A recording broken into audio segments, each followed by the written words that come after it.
Sabi Sabinsa Group is a well-known multinational health and life science company worldwide. Over the last 3.5 decades, the company has been introducing the magnificence of Indian herbs and traditional Ayurvedic wisdom to the global arena. Dr. Majid's success story is full of persistence, passion for innovation, entrepreneurship, and leadership that led him to take Sami Sabinsa Group to astounding success. Ayurveda is the mother of all medicines. It's a very old tradition and it works. And what I saw was standardization was missing. And I saw an opportunity for me to use my knowledge that I gained in the US pharmaceutical industry. Backed with state-of-the-art R&D facilities, employing over 120 scientists and over 1,800 employees across 8 manufacturing locations in India and the US. Under its dynamic leadership, committed to value creation and sustained growth while being an ethical global partner. At Sami Sabinsa, our journey began with a clear and compelling vision to transform rigorous scientific research into wellness solutions that improve lives while staying rooted in sustainability and integrity.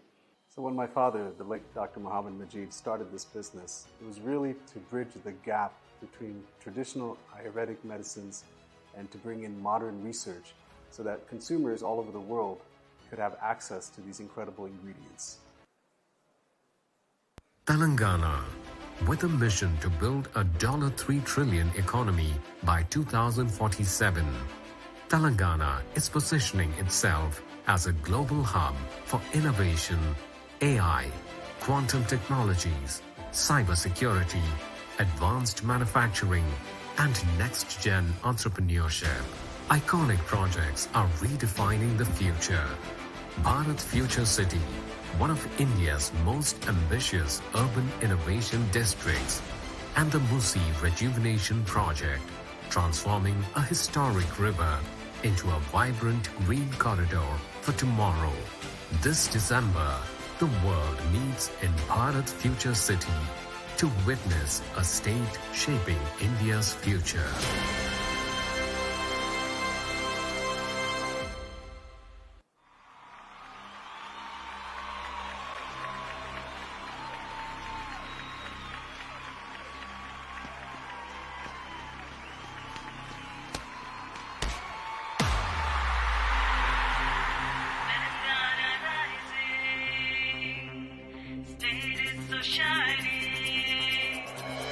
Telangana rising, state is so shining. It's just amazing, the future is building.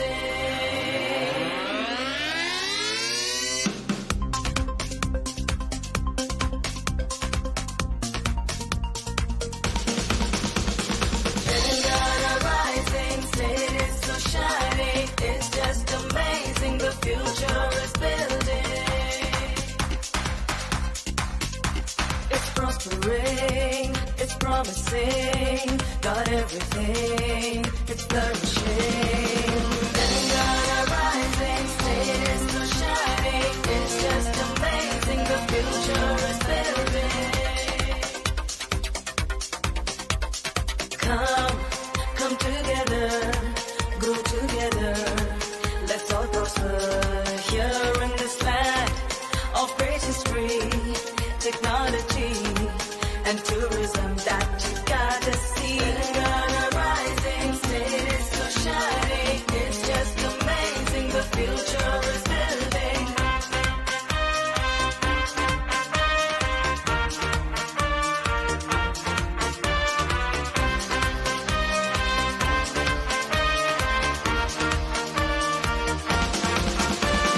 See the unity, diversity in the city.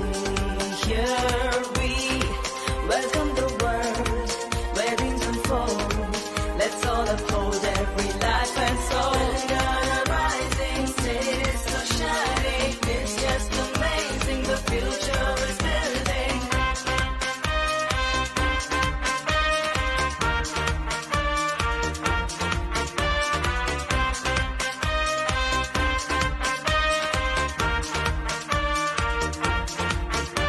It's prospering, it's promising, got everything, it's flourishing. Telangana rising.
Very good morning, ladies and gentlemen. May I kindly request people to take their seats, please? Thank you. Thank you very much. We should be starting in the next minute or so. Kindly take your seats. A couple of hygiene announcements before we start the day. Just please ensure that you have your phones on the silent mode. It'll really help. Let me check if mine is on, actually. Yeah, mine's okay. And secondly, in the case of emergencies, there are 3 exits that are available, one right at the back, and then towards my left there's an emergency exit as well, and there's another emergency exit that's to my right as well. Just a few hygiene announcements, I thought, before we get the day going. Right then, welcome, ladies and gentlemen, to day 2 of the Hindu Huddle 2026. If day 1 was anything to go by, day 2 we expect to be even more spectacular. For people who made it or who were able to make it on day 1, welcome back to day 2 of the huddle. And for people who weren't able to make it on day 1, tough luck for whatever reasons it may be, but I'm sure you will more than make up for it on day 2 of the Hindu Huddle 2026. Right, as far as day 1 is concerned, thank you so much first up to all of you, and thank you so much to Bengaluru for putting all your heart and mind into the Hindu Huddle 2026. And I carefully choose those words, heart and huddle, heart and mind rather, because when I think about heart, I was just reminded of our Honorable Chief Minister of Karnataka, who spoke with a lot of heart about what the Hindu means to him and what journalism means to him and what Bengaluru and Karnataka overall means to him. And when I talk about mind, it was a fascinating session towards the very end where you had Mr. Naman Anand enthralling all of us, a mentalist and a fine profession at that, and he was just brilliant towards the end of the day, just to captivate all of us towards what was a splendid, splendid day. Right, so we begin day 2. What's in store for us on day 2 and what else happened on day 1 of the Hindu Huddle 2026? May I request Dr. Narayan Lakshman, who is, of course, the curator of the Hindu Huddle 2026, to please step forward and welcome you formally for day 2 of the Hindu Huddle 2026.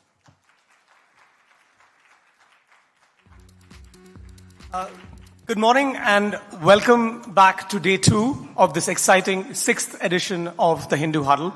We return to this wonderful hall at the Taj West End, Bengaluru this morning after an incredible day of deep conversations, revealing insights, enjoyable asides, and even a sprinkling of humor and color as an array of expert speakers and high-profile thought leaders challenged our ideas and shared insights on new ways of understanding our complex world. It was a special privilege to host not 1, but 2 chief ministers on our first day, including our host state of Karnataka, Shri D.K. Shivakumar, and the Honorable Chief Minister of Jammu and Kashmir, Shri Omar Abdullah. And today we are privileged to have Shri K.G. Arunraj, Health and Family Welfare Minister of Tamil Nadu. Thank you, sir, for being here. Honored by your presence. All of your presence has truly uplifted and bolstered the Hindu Huddle as a premier ideas conclave in the city and across India. From passionate champions of environment and business leaders to diplomats sharing wisdom gained from years of working across international ecosystems, from mental health advocates sharing perspectives on how AI affects young minds, to stars of the silver screen explaining how OTT has impacted the very DNA of filmmaking today, we were honored to host a truly sparkling first day for this edition of the Hindu Huddle. Today, I'm equally proud, as I am excited to say, that we have yet another star-studded lineup to present to all of you. And I hope that you will make the most of it by taking every opportunity to engage with our speakers, challenge them, and challenge yourself, and truly soak in this wonderful atmosphere of public-spirited inquiry. Finally, I'd like to mention again one dimension of the Hindu Huddle that I'm truly proud and happy to have helped to bring to you all for this edition. As you all move through the venue today between sessions, I would like to invite you to spend a few moments with the special art displays towards the back of this hall, curated in partnership with Madras Art Weekend and iArt Gallery of Bengaluru. The exhibition brings together works that respond to the central themes of this year's huddle: a world in transition, India in dialogue. Every artwork displayed here is for sale, and if it speaks to you, I encourage you to engage with the works, speak to the gallery representatives in the vicinity, and discover how artists are interpreting a world that is reshaped before our eyes and in front of us today as these conversations unfold. With that, it is my great honor to declare that day 2 of the 6th edition of the Hindu Huddle is now open for dialogue. Thank you, and we will begin our first session for today. RK, I'll leave it to you to announce.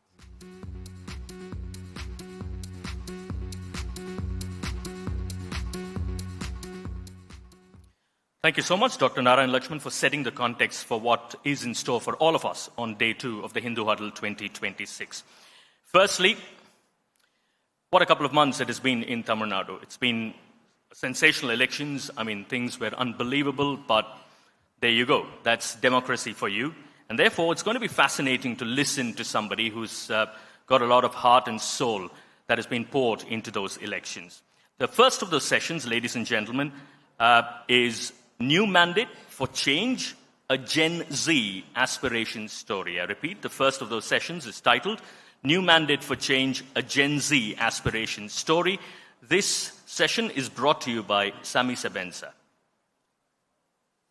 Sami Sebenza Group is a well-known multinational health and life science company worldwide. Over the last 3.5 decades, the company has been introducing the magnificence of Indian herbs and traditional Ayurvedic wisdom to the global arena. Dr. Majid's success story is full of persistence, passion for innovation, entrepreneurship, and leadership that led him to take Sami Sebenza Group to astounding success. Ayurveda is the mother of all medicines. It's a very old tradition and it works. And what I saw was standardization was missing.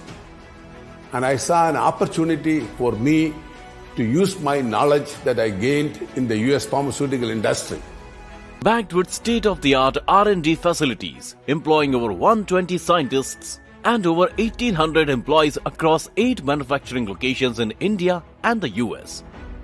Under its dynamic leadership, committed to value creation and sustained growth, while being an ethical global partner. At Sami Sebenza, our journey began with a clear and compelling vision to transform rigorous scientific research into wellness solutions that improve lives while staying rooted in sustainability and integrity.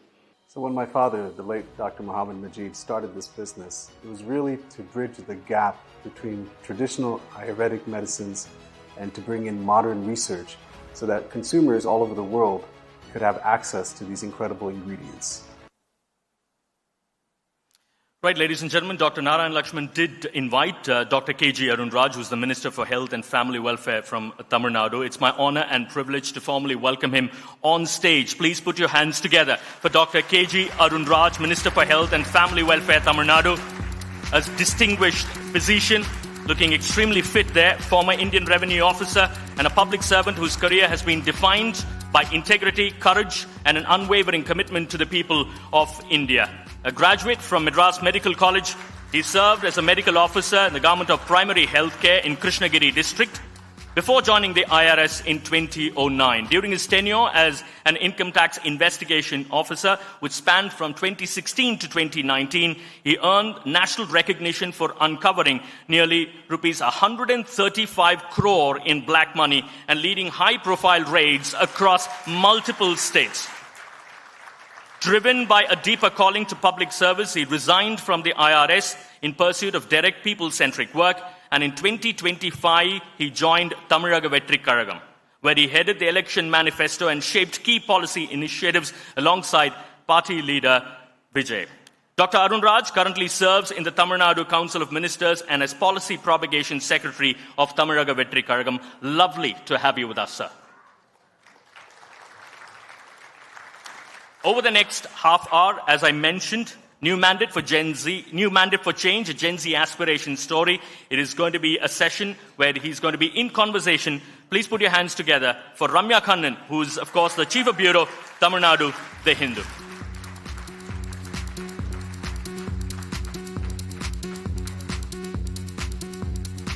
The session will be for approximately 30 minutes, where we're expected to take a couple of audience questions as well. Over to you, Ramya.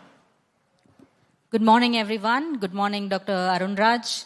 Such a pleasure that you agreed to come, because I think this is a very important session. The youth of every generation has been told that they will be the righteous inheritors of the earth. But today we'll talk about a group that did not wait to inherit the earth. They took matters into their own hands. We're talking about a generational cohort. I'm sure many in this audience are part of Gen Z. And the Gen Z Generational Z has been part of several protests, several life-changing and, institution-building protests across the world, if you take, from Bangladesh to Nepal. But I think in India, this is the first time that Gen Z, or anyway the youth of the country, of the state of Tamil Nadu, have ushered in change. And I said this session is important. It is important because I think for the first time, the inside story of TVK will be told. And all of us are eager to hear how you pull this off. Should we start, sir, with, you joined the TVK in September 25. June 25. And the party itself was started only in 24. So what was the strategy right from the beginning that was undertaken right from the launch? How did that change? And what were the key elements of this strategy? A very good morning to one and all. Before coming to your question, I like to highlight my association with this Hindu. If you ask any civil service aspirant, the first advice they get is start reading Hindu. Okay. So, and also there is a qualitative difference how civil service aspirants read the Hindu. And they read it religiously, they underline, they take notes, they take paper cuttings, and they paste it in their notebooks for reference. And with regard to me, I started my civil service preparation when I was posted as a medical officer in a remote village in Krishnagiri district.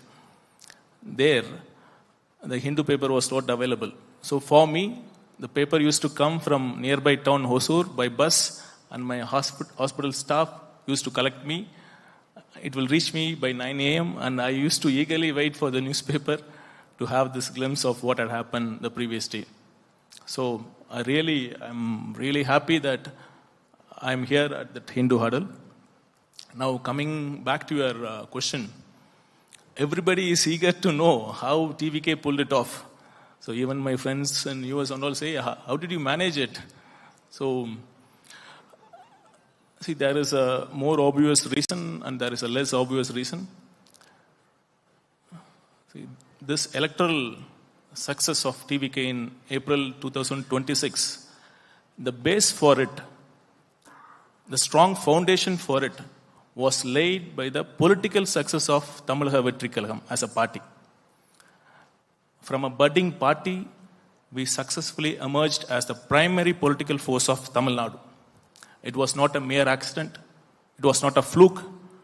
It was by clever strategy and clear goals and clear vision and the courage of conviction of our leader. See, this political success rests on two main pillars of TVK. One is, of course, the charismatic leadership of our leader, C. Joseph Vijay. Many people tend to see him as a great actor, just an actor. But no, please understand. Imagine the situation, for the past more than 60 years, Tamil Nadu had been ruled by these two parties, well-established parties, and nobody, even in their wildest dreams, would have thought that a fresher, see, like a first-generation entrepreneur, a first-generation graduate, our leader is a first-generation politician.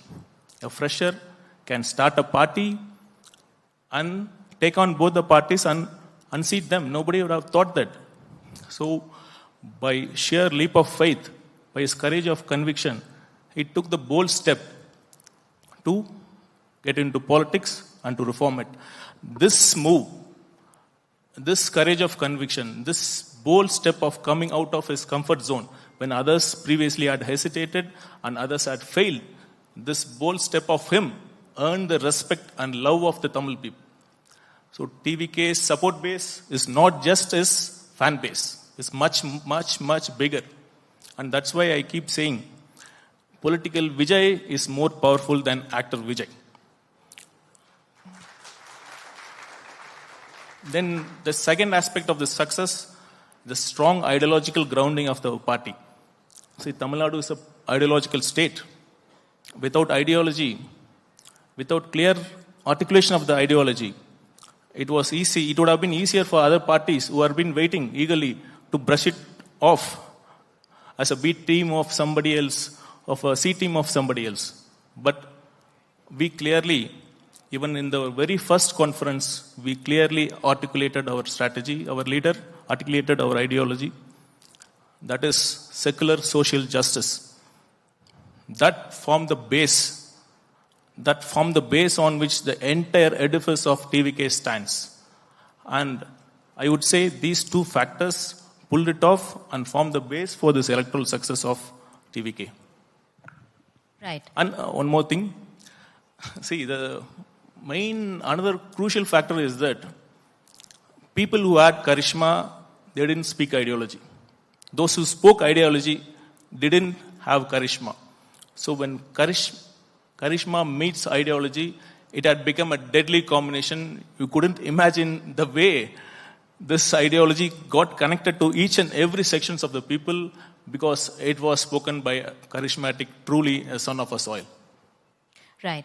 When we met before the elections, I remember you said over 30% when I asked you what is the vote percentage that you are targeting. At that point, it seemed very incredulous, let me admit. But the party, the TVK, has scored over 35%, nearly 35% of the vote percentage. Now, honestly, post facto, did you expect this kind of one vote percentage to the number of seats? Incidentally, the TVK has 108 seats, completely unexpected in the Tamil Nadu legislature. They fell short by 10 seats, but that was managed with coalition partners, post-election coalition partners. But my question is, did you anticipate the scale of your victory? See, as you said, we had met last year. So now, even at that time, I was very confidently saying to Madam that we have crossed 25% and we are nearly touching 30%.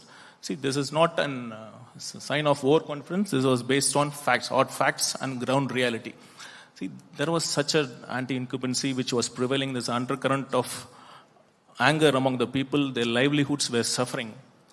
So, as I had said earlier, for the past 60 years, people of Tamil Nadu they were waiting for a leader, a truly universal leader.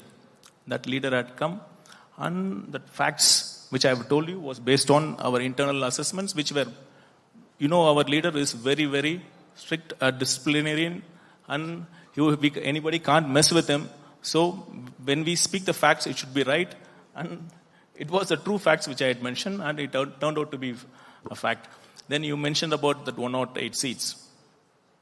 See, now when I see in retrospect, I see this has been the best mandate for TVK. Even if we had got, say, 130 or 140 seats, I would say this is the best because the people of Tamil Nadu in their infinite wisdom have given this for a reason. I feel, see, imagine DMK is our stated political rival, which would have been more painful for DMK.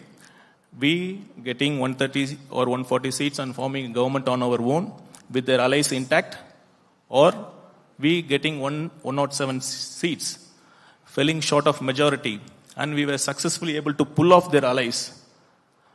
Now, DMK has not only lost power, they have lost their allies. This is truly a secular alliance, ideological alliance. DMK has never, ever won an election without their allies, even right from the beginning. So, this mandate, I feel, even if it is 108, falling short of majority, is the best mandate we can imagine. Right. You also mentioned that it's a very secular alliance. So that is another question that has come up. There are many accusations that the TVK may be a B team of the BJP. But what is the commitment of the TVK to a very secular rule in the state? See, this has been the accusation right the day when our leader started the party. Even in the very first conference, our leader had stated that BDMK is our political rival and BJP is our ideological rival. No party, to my memory, has boldly taken on both the ruling government dispensation at the state and also at the union level.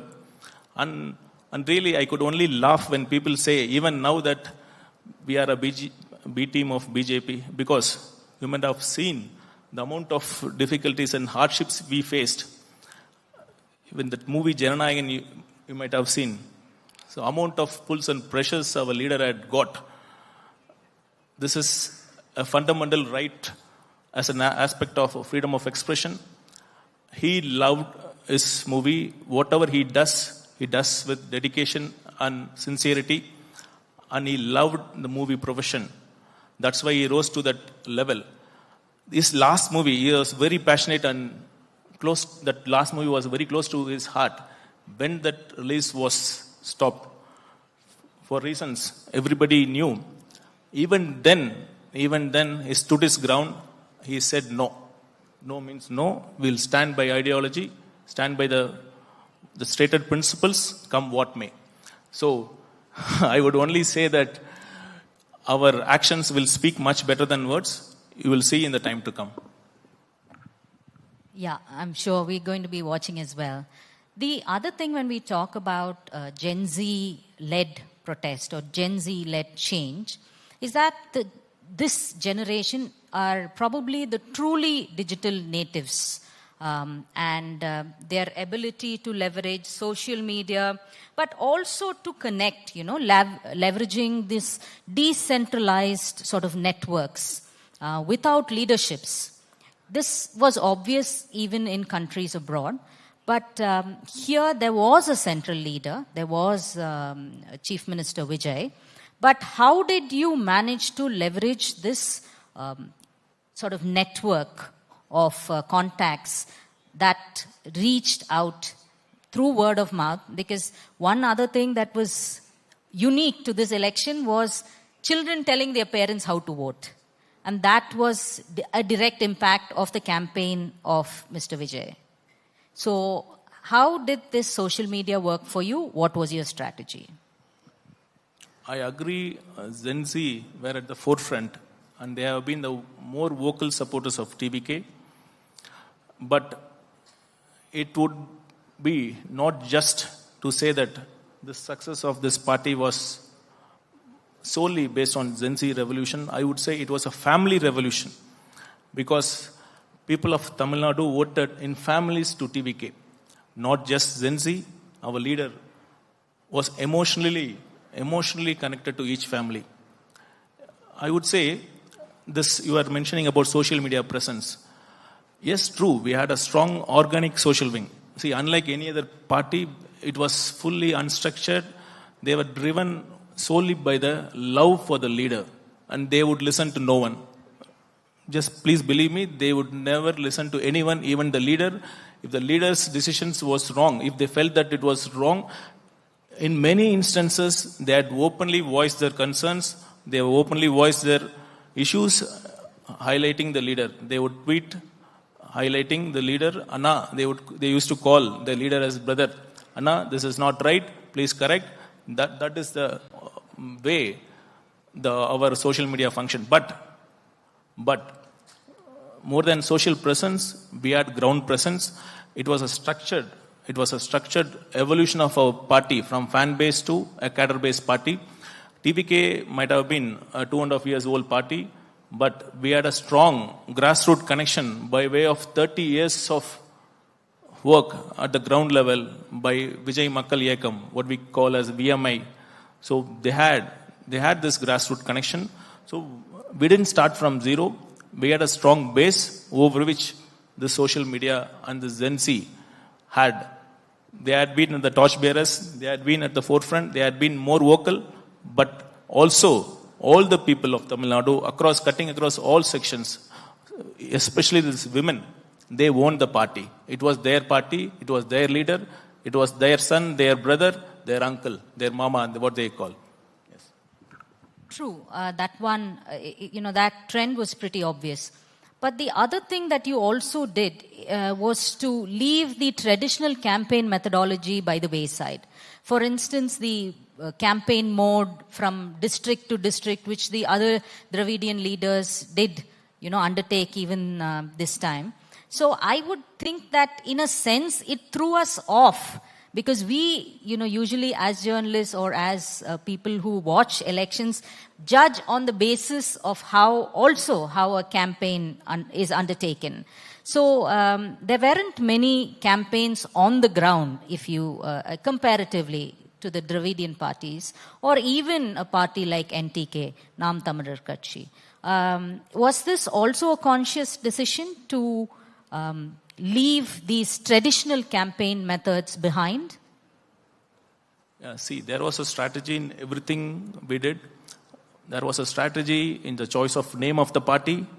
When BJP was saying that we would imagine we want a Tamil Nadu without Kalahams, we named it Tamilaka Vetri Kalaham. There was a strategy in the design of the flag. There was a strategy in that very basic tenet of our party, which is Pirapakkum Ella Uirkum, which means under the universe, everybody are the one and same. So there was also a clear strategy and clear vision based on the ground realities. See, I am a doctor, so it is basically a science. We design the strategy based on the ground factors, the amount of inputs we get, and where are our strengths, where are our weaknesses. And it was designed, tailor-made on those aspects. Right. So allow me to drag the elephant in the room here now. Karur. What happened in Karur? There was, a different kind of reaction from what we expect of politicians from Mr. Vijay. So he left the venue soon after. He also did not come to the location to meet the victims. The victims instead were brought to Chennai, and of course, solatium was given to them. So what went wrong at Karur?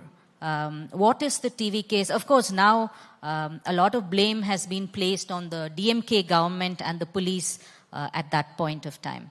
So what happened at Karur? See, what happened at Karur is a subject matter of CBI investigation. I think it is in the final stages. Let the report come out. And when you said some things about the leader, I would say that they are not just voters, they were part of his family. It really shattered him. And especially when young kids, they lost their lives, it broke him. And it really was a matter of great grief for him, not only for him, for the entire party. Our leaders sincerely wanted to go back to Karur, and in fact, one fine day, had made arrangements. Previously, you would have seen, he had gone to the victim's place without informing anyone. At the night, he used to go, and without informing anyone, he would take the party's general secretary along, and only his own logistics arrangements would be made according to him. And he was prepared to go one fine day. But having known the risks involved, then people near him, we all told, kindly sir, don't do it now, because already there are a lot of issues. So with heavy heart, he turned it down. Otherwise, he would have gone back. He would have gone back to Karur to meet him. And after this episode, I was personally, sir asked me to go to meet every families, and he spoke to each family members of the victims through video call. And we made all arrangements for him to visit Karur. We had selected, even identified a place. And I would say, I remember none of the marriage halls or wedding halls or the venues were ready to give space. They were all say, sir, we have nothing against your leader, but after your visit, we need to be in business. Kindly excuse us, sir. That was the standard response of every marriage halls at Karur. In spite of that, one marriage hall was ready to give us permission. And we had almost made all the preparations. And finally, based on some critical security inputs, we had to back off from the decision. And this decision to meet them at Chennai was based on all these factors. And for our leader, it didn't matter where he wanted to meet. It mattered for him to spend quality time with each of the victims' family. And at the end of this session of meeting, each family members, they felt their pain had been really shared by the leader, and the purpose was solved. Right. You mentioned that, marriage halls were unwilling to, give space at that point. So now, of course, things have completely changed. You are in power, and that's what power does.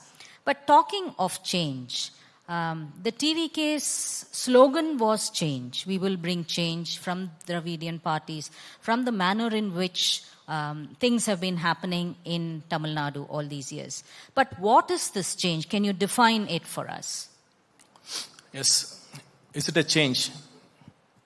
I would say yes and no. Because, as I had said earlier, Tamil Nadu is an ideological state. If you compare the ideologies of DMK and TVK, there wouldn't be any great difference between them. But there is a fundamental difference. The ability to the capacity and that to adhere to the principles and stated ideologies is a key difference. DMK, unfortunately, due to its own inherent weaknesses, you name one minister who is above board, who name one minister who is free from corruption charges, and you name one minister above whom's head any the sword of investigative agencies are not hanging. When such is the case, DMK has lost the ability to stand by its principles and ideology. Yes, DMK lived by the ideology during the time of Anna, but unfortunately, and this is a fact, that DMK under the former CM, Sri Stalin, lost this basic fact, and this ideology of DMK remained on the paper. So, I would say, this mantle the person holding the mantle has changed, that mantle remains. And that is social justice, and we stand for it, and secular social justice will be our driving principle for this governance. Right. One easy question about your sartorial elegance. The Chief Minister himself is wearing a suit in the assembly. And, ministers are, either in shirt and the khaki pants that you popularized during the election, or, as you are. So this also is a big change in terms of what Tamil Nadu has seen. Is this also part of your strategy? Yeah, I'll tell you this. Before these elections, even I was wearing dhotis, and I used to not tuck my shirt. For this swearing-in ceremony on this 10th, I had come not in this attire. I had come without my shirts tucked in. But my colleague minister said that, hey, what are you here? See our leader, he has come in suit, so you have to be like him. So then immediately I borrowed a belt. I didn't carry a belt with me, so I had carried a belt. And from then on, I started wearing this back to my officer days. Let's see, this is a refreshing change. That's what many people say me. Ultimately, our performance matters, not the looks. We are hopeful that we will deliver and will get the acceptance of the people, and they must. More important is that people must feel that they have voted the right party. Thank you. So, few more questions. Maybe one from me and then open the floor out for just one question. I'll ask one question.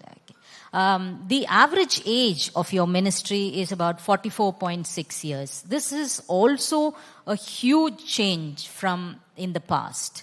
Does this count? Of course it counts for bringing in fresh energy and a lot of enthusiasm to the task at hand.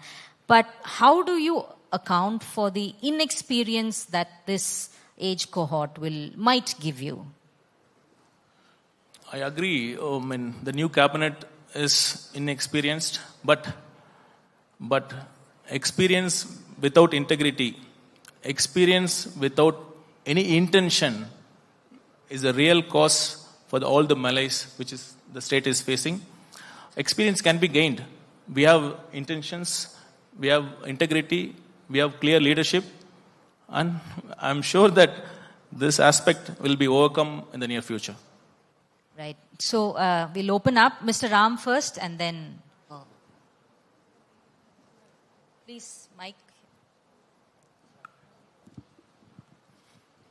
Congratulations, Dr. Arun Raj. Thank you, sir. And thank you for being forthcoming. Nobody would have expected such insights in such a short time. Thank you for that. Thank you, sir. My question is, how do you foresee your relationship with the union government, which has been very difficult to handle for states ruled by opposition parties or coalitions? So how do you approach this? Is it issue to issue, or are you being defensive? What is the right way of approaching somebody who's consolidated power at the union level? Thank you, sir. As you know better, politics is different and governance is different.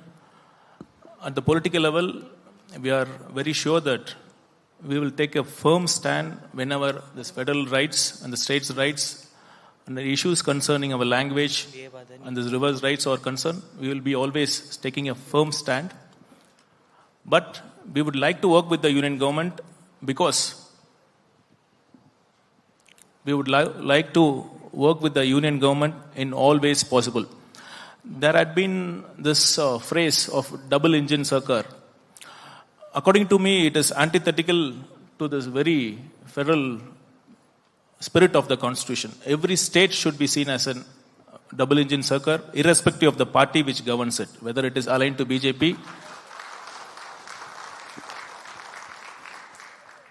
Because our makers of our constitution, in their infinite wisdom, though they have not included the word federal in the constitution, the word federal doesn't find a place anywhere in the constitution, but the spirit of the constitution is federal, and the courts have, in multiple judgments, have clearly stated that our constitution is federal, and we sincerely believe that we can work with the union. I definitely know there are challenges, but our leader will certainly overcome it. If you permit a follow-up, on behalf of the news media, I want to make a request, because access to this new government nobody knows how access will be, so we would like you to convey this to your leader, Chief Minister Vijay, that normal access should be provided to authorized, accredited journalists, people who are serious, because that should not be a hurdle in relations with the news media. I think you have the experience and the credentials as somebody who's made a real difference to the shaping of this party to resolve that issue. Certainly, sir. Since this is early days, there's been a lot of requests and a lot of meetings going on. I'm sure our leader will find time to meet all the media people. And I would assure you that once you meet him, you will be converted. He's such a down-to-earth, humble person. And seeing from outside is different, and meeting him in person is totally different. And I would certainly put in a word to the CM in this regard. Mrs. Jayanti Natarajan, please. Congratulations, Minister. It was a tremendous success. I think As usual, Tamil Nadu was a forerunner in Indian politics with this youth movement that your party and your leader headed. And also congratulations to you personally, because it's such an inspiring story to become from a doctor to a civil servant, and shows your commitment to come into politics. You mentioned yourself, and the whole country is talking about how Chief Minister Vijay inspired the youth, your party inspired the youth, how it's a youth movement, much like other youth movements. But many people also feel that perhaps a youth of today want something entirely different. Like when I started my political career, those people who are probably ministers in your government were not even born. I mean, I don't know if you were born at that time, but so the old metric of social justice, language formula, very important to people like us. Do you think it matters to the youth of Tamil Nadu, or are they interested, and did you appeal to an entirely new set of values like exam reform, NEET, CBSE, whatever? Was it an entirely new set of values you think will appeal to the youth? I didn't get it. So basically, do the values of... No, I'll repeat it. So in your manifesto, in your statement, you talk about social justice. So social justice, all the things that we've all been talking about all these years, that is very important. Does it matter to the youth of our state and country, or are they now concerned about very different issues? That's my question. Yeah. Ma'am, in my understanding and in my interactions with the youth, I certainly feel that today youth, we are certainly underestimating them. We are not understanding them properly. They are really, really ideologically oriented. They want to understand. They are keen on the state's rights. Especially, they are very keen that Tamil Nadu's rights, even in the funds released in various departments, they are very keen and they are keenly follow. And one interesting aspect is that people who are watching movies and talk shows and other stuff, they have started watching that telecast of what's happening in the legislature, and that is the change we see in this youth. And according to me, one of the key impact of our leader is that he has drawn youth into politics. Really, because previously they were youth, they were at arm's length. They were standing at arm's length from the politics, because for them, they were really disillusioned with both the parties. This is a fact. And for them, it didn't matter which party came to power. And for the first time, they really feel that here is a party which is standing for the people, for the downtrodden, and they are clearly seeing it as their own. And according to you, coming to your question, it is a mix of both, ma'am. The youth of today are well informed, even ideologically, and also they are thinking futuristically. We will cater it to both of them. Thank you. Good morning. Yes. Morning, Mr. Arunraj. I'm Ravikant Reddy. So in your entire conversation, I was trying to see whether you refer your Chief Minister as Mr. Vijay. But only you always said leader. You have not mentioned Mr. Vijay even once. So is that, continuation of the typical Dravidian politics where the leaders are referred to as, where the chief ministers, party heads are referred to as leaders and not by their name? No, I mentioned the word Vijay. I would say even now, our leader is Mr. Vijay. There's nothing, no sycophancy in our party. Everybody are equal. He is first among the equals. That is what he says. Even the last, first ever cabinet meeting, which took place yesterday, he addressed us, my dear colleagues, my dear ministers, and he gave such a freedom and space to all of us. There will be no sycophancy here, ma'am. There will be only governance and only deliverance. Any other questions? Yes. Hello, sir. One more, yes. Yes. I am Guru Saravanan from Institute of Grassroots Governance. It's an organization works with the local governance movement in India. So with the new shift in power and a new young dynamic administration, so my question is how is the governance structure is likely to evolve? Will it differ from traditional governance structure or Dravidian model that previous parties has been followed? And also another question is we do evidence-based policy research and enhancing public participation in governance, because I'm listening to the Honorable Chief Minister is telling it's a people-led government. So how organizations like us, we are all professionals who have done local governance, and we've been like working for the past 5 years, how we can connect and collaborate with the new government. Yeah, thank you so much for the opportunity. I see that networking opportunity there, but please go ahead. Okay. See, this governance structure is basically there will be continuity. Continuity with change. There has been this phenomenon of, I had been in government service, I would say, like this, all government departments, they work in a fine balance. The minimum they want to work versus the maximum the people can tolerate. So in this balance only, this all government departments had been functioning. So this vision, this leadership was a key. And once the vision has been laid by the leader, and once a clear communication comes from the top, I would certainly see there is a clear possibility that the way the state is governed will see a drastic change. Even with this, you mentioned inexperienced cabinet. With this inexperienced cabinet, even in the first 20 days, would have seen clearances for CMDA and all given automatically. All these applicants were called and they were given permissions without any party fund or other funds. This is a revolution. This is a phenomenon which has never seen in Tamil Nadu. And if you want to partner in this policy making, you're always welcome. You can contact me or my team, or even the CM office. We are open to suggestions at any point of time. Thank you. Thank you so much for that. I think your questions will have to be during tea, or if the minister is available.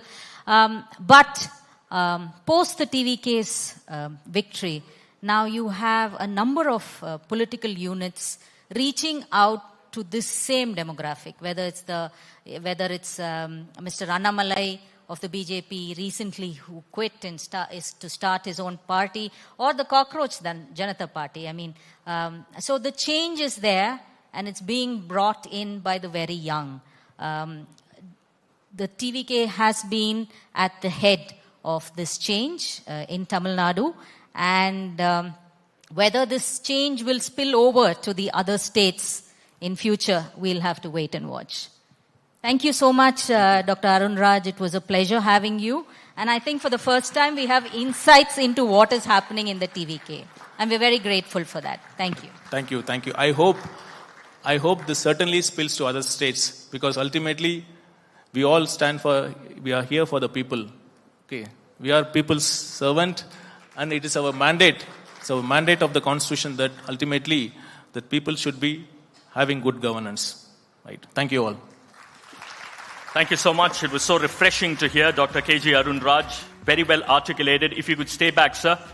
Small token of appreciation from the Hindu family. Lovely to have you with us. Thank you so much for your time, your ideas, and the vision for the future of Tamil Nadu, and in a broader context for India as well. Big round of applause, ladies and gentlemen, to the Minister for Health and Family Welfare, Tamil Nadu, Dr. KG Arun Raj.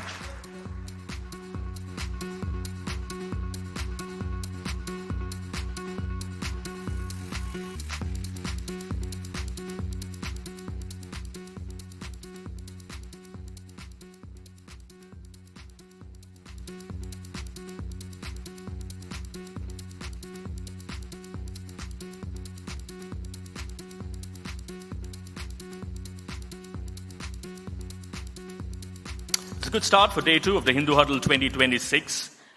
Just a quick reminder and thank you, of course, to the sponsors as well. This event, the Hindu Huddle 2026, is presented by Sami Sabensa Group, powered by the Government of Telangana, in association with Khwaja Bandar Nawaz University. Associate partners include Bank of Baroda, L&T, Apollo Hospitals, IIM Sirmaur, ICFAI Group, TAFE, Government of Uttarakhand, Wismoni.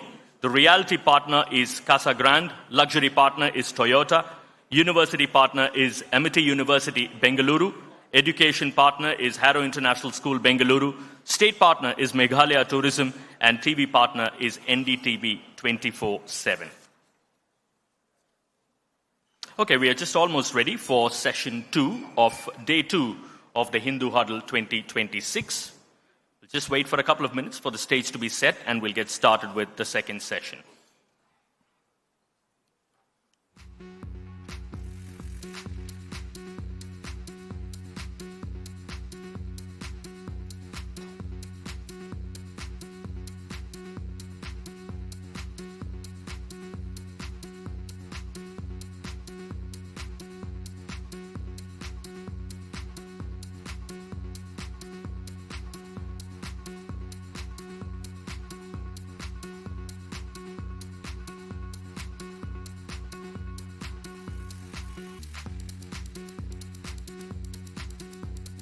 I'm sure there are a lot of requests for the selfies. Would hugely appreciate if the selfies could be taken just outside so that we can start with the next session, please. Thank you so much for your cooperation.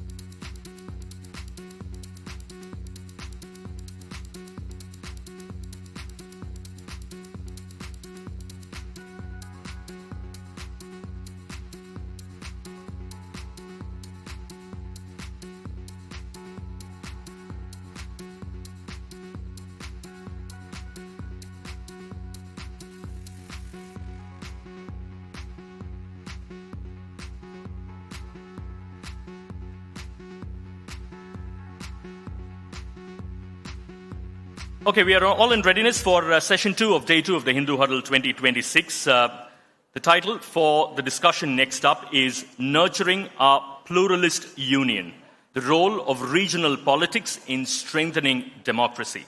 Nurturing Our Pluralist Union, the Role of Regional Politics in Strengthening Democracy.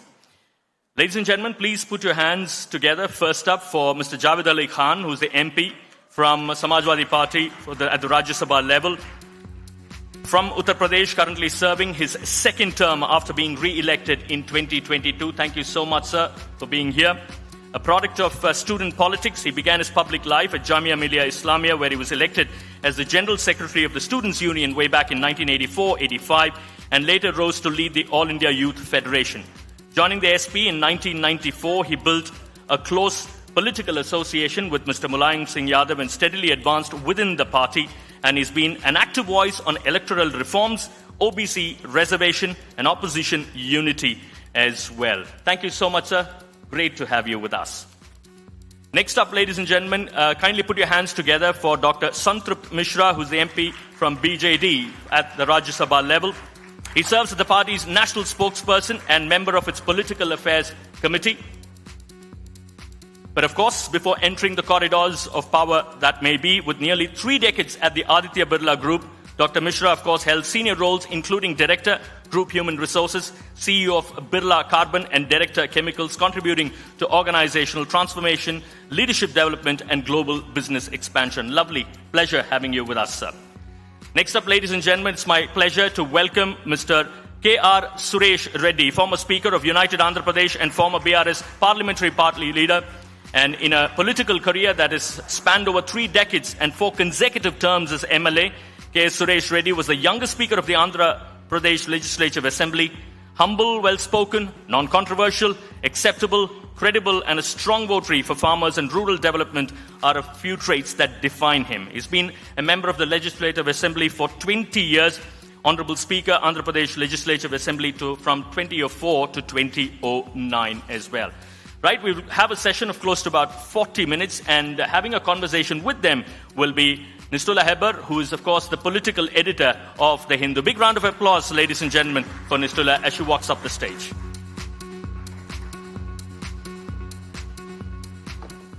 Over to you.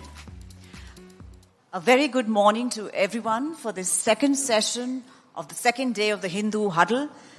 We are very glad to be here, especially the topic for this discussion is very much in the news, especially after the last set of assembly elections. So we hope to have an extremely engaging discussion, and I hope a lot of questions do come in from all of you.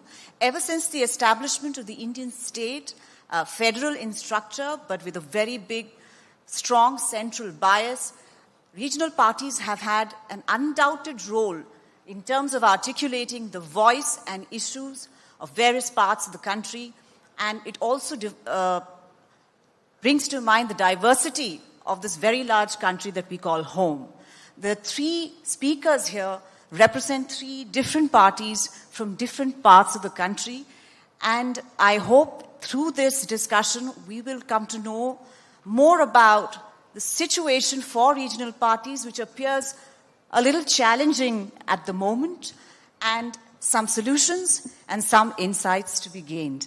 So I have come up with a few questions which I will put commonly to all three of them. And if there is enough time, I have a few individual questions which are particular to their region and their party. But if not, then I will depend on the audience to put those questions. So my first question, and I will want all three of you to answer. आप तीनों से ही मेरी गुजारिश होगी कि ये इस सवाल का आप लोग जवाब दें. It is said that India is going through its fourth party system. From Congress versus the others, from a Congress domination and hegemony to Congress versus the others, to NDA versus UPA, and then BJP versus the others. What has happened in the last 3 years, especially with regard to regional parties, do you feel that we are now in a situation where again Congress is coming up and that these two big regional parties are duking it out and kind of sidelining the regional parties in this situation? So, Mr. Reddy, I would request you to answer that question first. Thank you very much. Very good morning to all of you. I would answer by saying no. There's no threat to regional parties, in spite of the fact that we see a little bit of growth of BJP across the country. To share my own experience, I come from Telangana, where we lost the elections. We lost 2 elections. We lost the assembly election. We lost the subsequent parliament election too. But in spite of that, if you see the local elections which were held recently, we see a resurgence. Now, the resurgence has happened because fundamentally the people feel that their aspirations, their needs are much more answered, much more met, and much more taken up by regional parties instead of the national party. Well, of course, India per se was not there in 1947. It is 550 princely states which formed the Indian Union. But at the same time, while the integration happened, the deepening of democracy is essential. And that I feel can happen only through regional parties where the people's aspirations are much better answered through the regional party. Of course, we see a threat because they're looking very big now as a national party, as a BJP.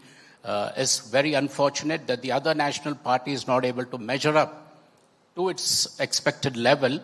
Now, I don't blame, or I will not look into the reasons, but I definitely feel a possibility of collision happening as and when the next national elections happen. Coalition between whom? Coalition between the regional parties and hopefully one anchor party at the national level if the need comes. But otherwise, I feel there is a possibility of regional parties coming up. And the primary reason for that is both the national parties have been tested. One failed. The other has been given 3 opportunities. But the desperation, the anguish looks more looming at this point of time.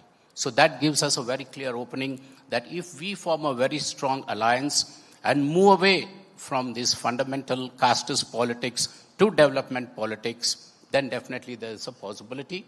Tamil Nadu has recently exhibited that. So we hope it can happen even at the national level. Tamil Nadu had regional parties there. There was no national party. Yes, but there were regional parties fighting in alliance. For example, DMK was treated as a national party because of Congress, Anna DMK because of BJP. So the option I felt was a third force emerging was a very good option for them. Mr. Mishra, your party has also seen a steady thinning of the ranks, really, ever since 2024 elections went by. So how would you see the question that I've put in that context? So good morning. First of all, thank you to the Hindu group, to all of you, for inviting a 2-year-old politician and a 2-month-old parliamentarian to your discussion. I hope I can contribute something. First of all, I think the future of any political system cannot be determined whether you win or lose an election. There have been national parties who have lost elections. There are several regional parties who have lost elections. But since I was introduced as a man from the corporate sector, if I learned something from there that I can apply to politics, it is this: that whenever in the market there is dominance of one force, and there is high return and profitability, competition inevitably comes up. So I believe that in national politics, if national parties somewhat dominate for some time, it is but natural that there will be more competition coming from others, because national politics does not always recognize the needs of states deeply. And that's exactly what you heard Mr. Annamalai said yesterday when he quit his party, to say that national parties do not understand the language of Tamilians or Tamils. And that's perhaps true of all the states as we have created a linguistic framework. If I go down to the brass tacks, for example, this double engine concept that the Honorable Minister referred to, I have a different take on that. I believe that those of us who are familiar with railways, you know that double engine means a lead engine can only pull one engine at a time. Now, if central government is an engine, it can either pull the Madhya Pradesh engine or can pull Odisha engine or Rajasthan engine. To believe that the same central government is pulling all the engines at the same time is a myth. To give an example, when a mineral called laterite that is being sought to be reclassified by the central government as a major mineral and not a minor mineral, obviously there'll be reaction from TDP, who's an alliance partner of NDA. There'll be reaction from Odisha. But in the double engine government, what has happened is that there is absolute silence from those states where BJP is in power. Odisha, for example, we have sent 20 MPs to Lok Sabha from Odisha from BJP. But I would never hear from any of them about the interest of Odisha. And that is when people realize that there's relevance, need, importance, and certainly a political necessity of regional parties or state parties, as you call them in India, and they will always be there.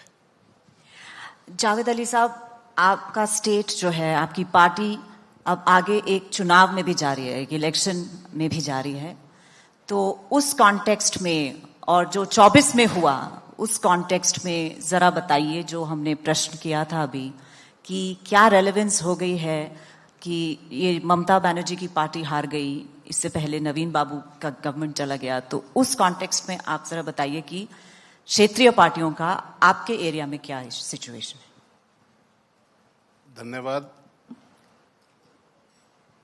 Uttar Pradesh के अंदर परिस्थिति थोड़ा अलग है अन्य राज्यों से।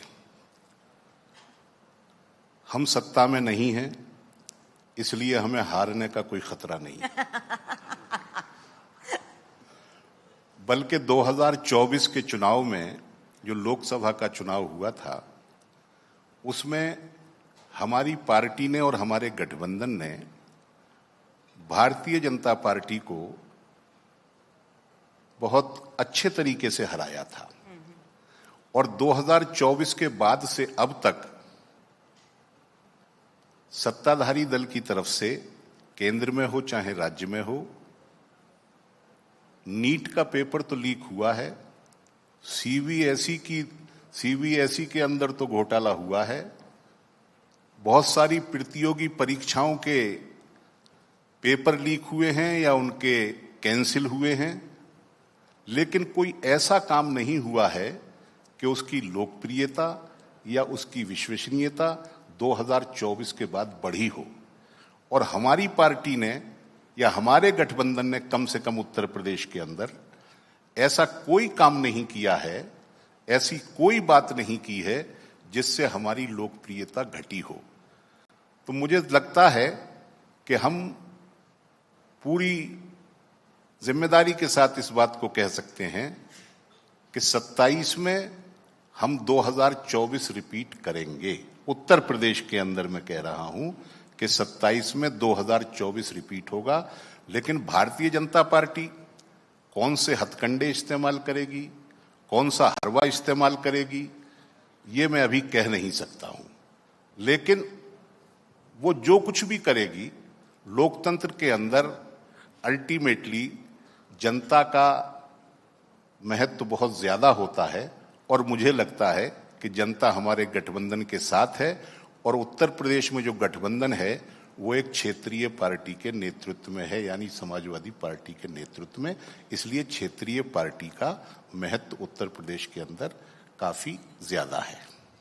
ये अखिलेश यादव जी कलकत्ता गए थे चुनाव के परिणामों के बाद और पूर्व मुख्यमंत्री ममता बनर्जी को सांत्वना भी देके आए थे कि दीदी आप हारी नहीं हैं। तो ये जो सॉलिडारिटी उन्होंने दिखाई, ये इंडिया गठबंधन में तो अभी नहीं दिख रही है। काफी लोग अलग होना चाहते हैं, अलग सीट भी ले ली है पार्लियामेंट के अंदर, तो उसको आप कैसे देखते हैं? देखिए, मेरे किसी वक्तव्य को इंडिया गठबंधन के संबंध में मेरी पार्टी का आधिकारिक वक्तव्य न माना जाए, इस वक्त मैं ये कहना चाहूंगा। So he says it's not his official... लेकिन समाजवादी पार्टी इंडिया गठबंधन में पूरी जिम्मेदारी के साथ रही। लेकिन हमें कई बार ये देखने को मिला कि ये गठबंधन प्रैक्टिकली बनने के समय से और आज तक बहुत सुचारू रूप से चल नहीं पाया। पहले लोकसभा का जब चुनाव हुआ, उसके अंदर आमने सामने लड़े, कई राज्यों में, महत्वपूर्ण राज्यों में आमने सामने लोकसभा के चुनाव में लड़े, विधानसभा के चुनाव में भी गठबंधन नहीं हो पाया। लेकिन हमारी पार्टी ने उत्तर प्रदेश में जो जिम्मेदारी बड़ा दल होने के नाते समाजवादी पार्टी के ऊपर थी, अखिलेश यादव जी ने पूरी जिम्मेदारी के साथ अपने साथियों को एकोमोडेट किया और उसका रिजल्ट भी अच्छा रहा।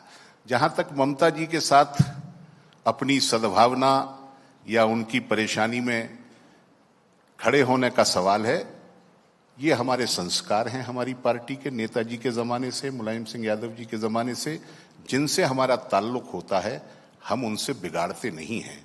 बीआरएस के नेता से हमारे नेता के बहुत अच्छे ताल्लुक हैं, सुरेश रेड्डी साहब यहाँ बैठे हैं, हमारे नेता उनके साथ भी अपनी दोस्ती कायम रखे हुए हैं। और डीएमके के चुनाव हारने के बाद भी हमारे नेता अखिलेश यादव जी ने उनको संदेश दिया था कि हम आपके साथ हैं और हम बुरे वक्त में साथ नहीं छोड़ते हैं। उसी के तहत हमने ममता बनर्जी के साथ भी हमारे नेता ने जाकर के अपनी दोस्ती का इजहार किया था और उनसे एकजुटता का इजहार किया था। अच्छा, ये Nishula, may I add one thing to your previous question?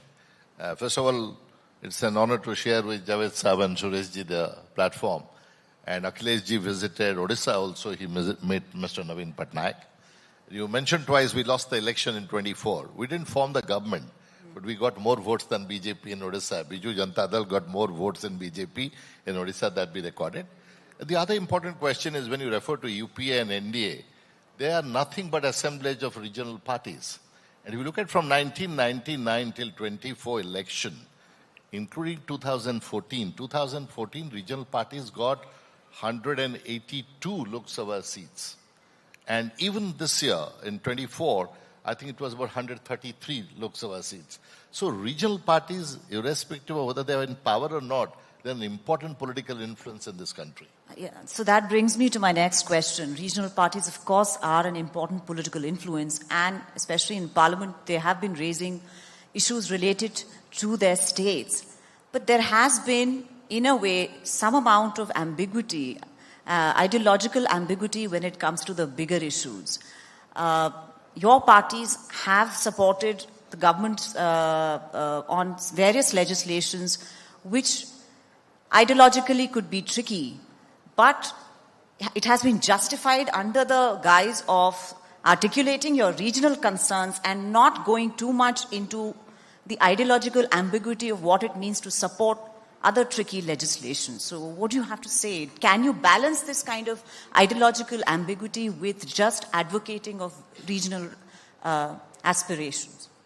Yes, definitely. When you look at Parliament and the support and the opposing of various legislations tabled there, regional parties at times have taken stance on different ways. We supported, we opposed. For example, my party and also BJD and some other parties, we are a couple of parties, we are non-aligned in Parliament. We are neither with UPA nor with the NDA. But our stand depends on the national interest. For example, when the Kisan bill came, we opposed it. The demonetization, we supported it. The Waqf bill, we opposed it. So as per the need of our state, as per the need of the country, what we feel is in the larger interest of the nation, that has been a stance very clearly taken by parties like us who are non-aligned. And let me assure you that the non-aligned party's strength in parliament is increasing by the day. People have, like you just mentioned, of how Indie people are drifting away. We have seen the NDA, there have been a lot of parties who left them. So it's a clear indication that the regional parties definitely look towards their state and in the national interest. So when you combine both, the stance is not political based, it is not ideologically, it is fundamentally based in the larger interest of the country. And that is what I believe most of the regional parties stand for. But sometimes it's looked at as political convenience, and that's what I wanted to say. Well, it might look, but as far as we are concerned, we have taken a very clear stand with no ambiguity. On every bill which we opposed, our stand was clear. On the ones which we supported, we were very clear. Because my party, the BRS party, has been very clear. For us, it is not the religion or the caste.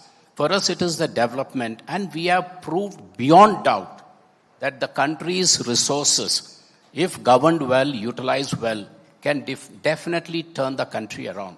What didn't happen in the last 65 years in Telangana happened in the last 10 years. From a drought-stricken region, it is today country's most prosperous state. So we always felt that development should be the key. God has been kind to India.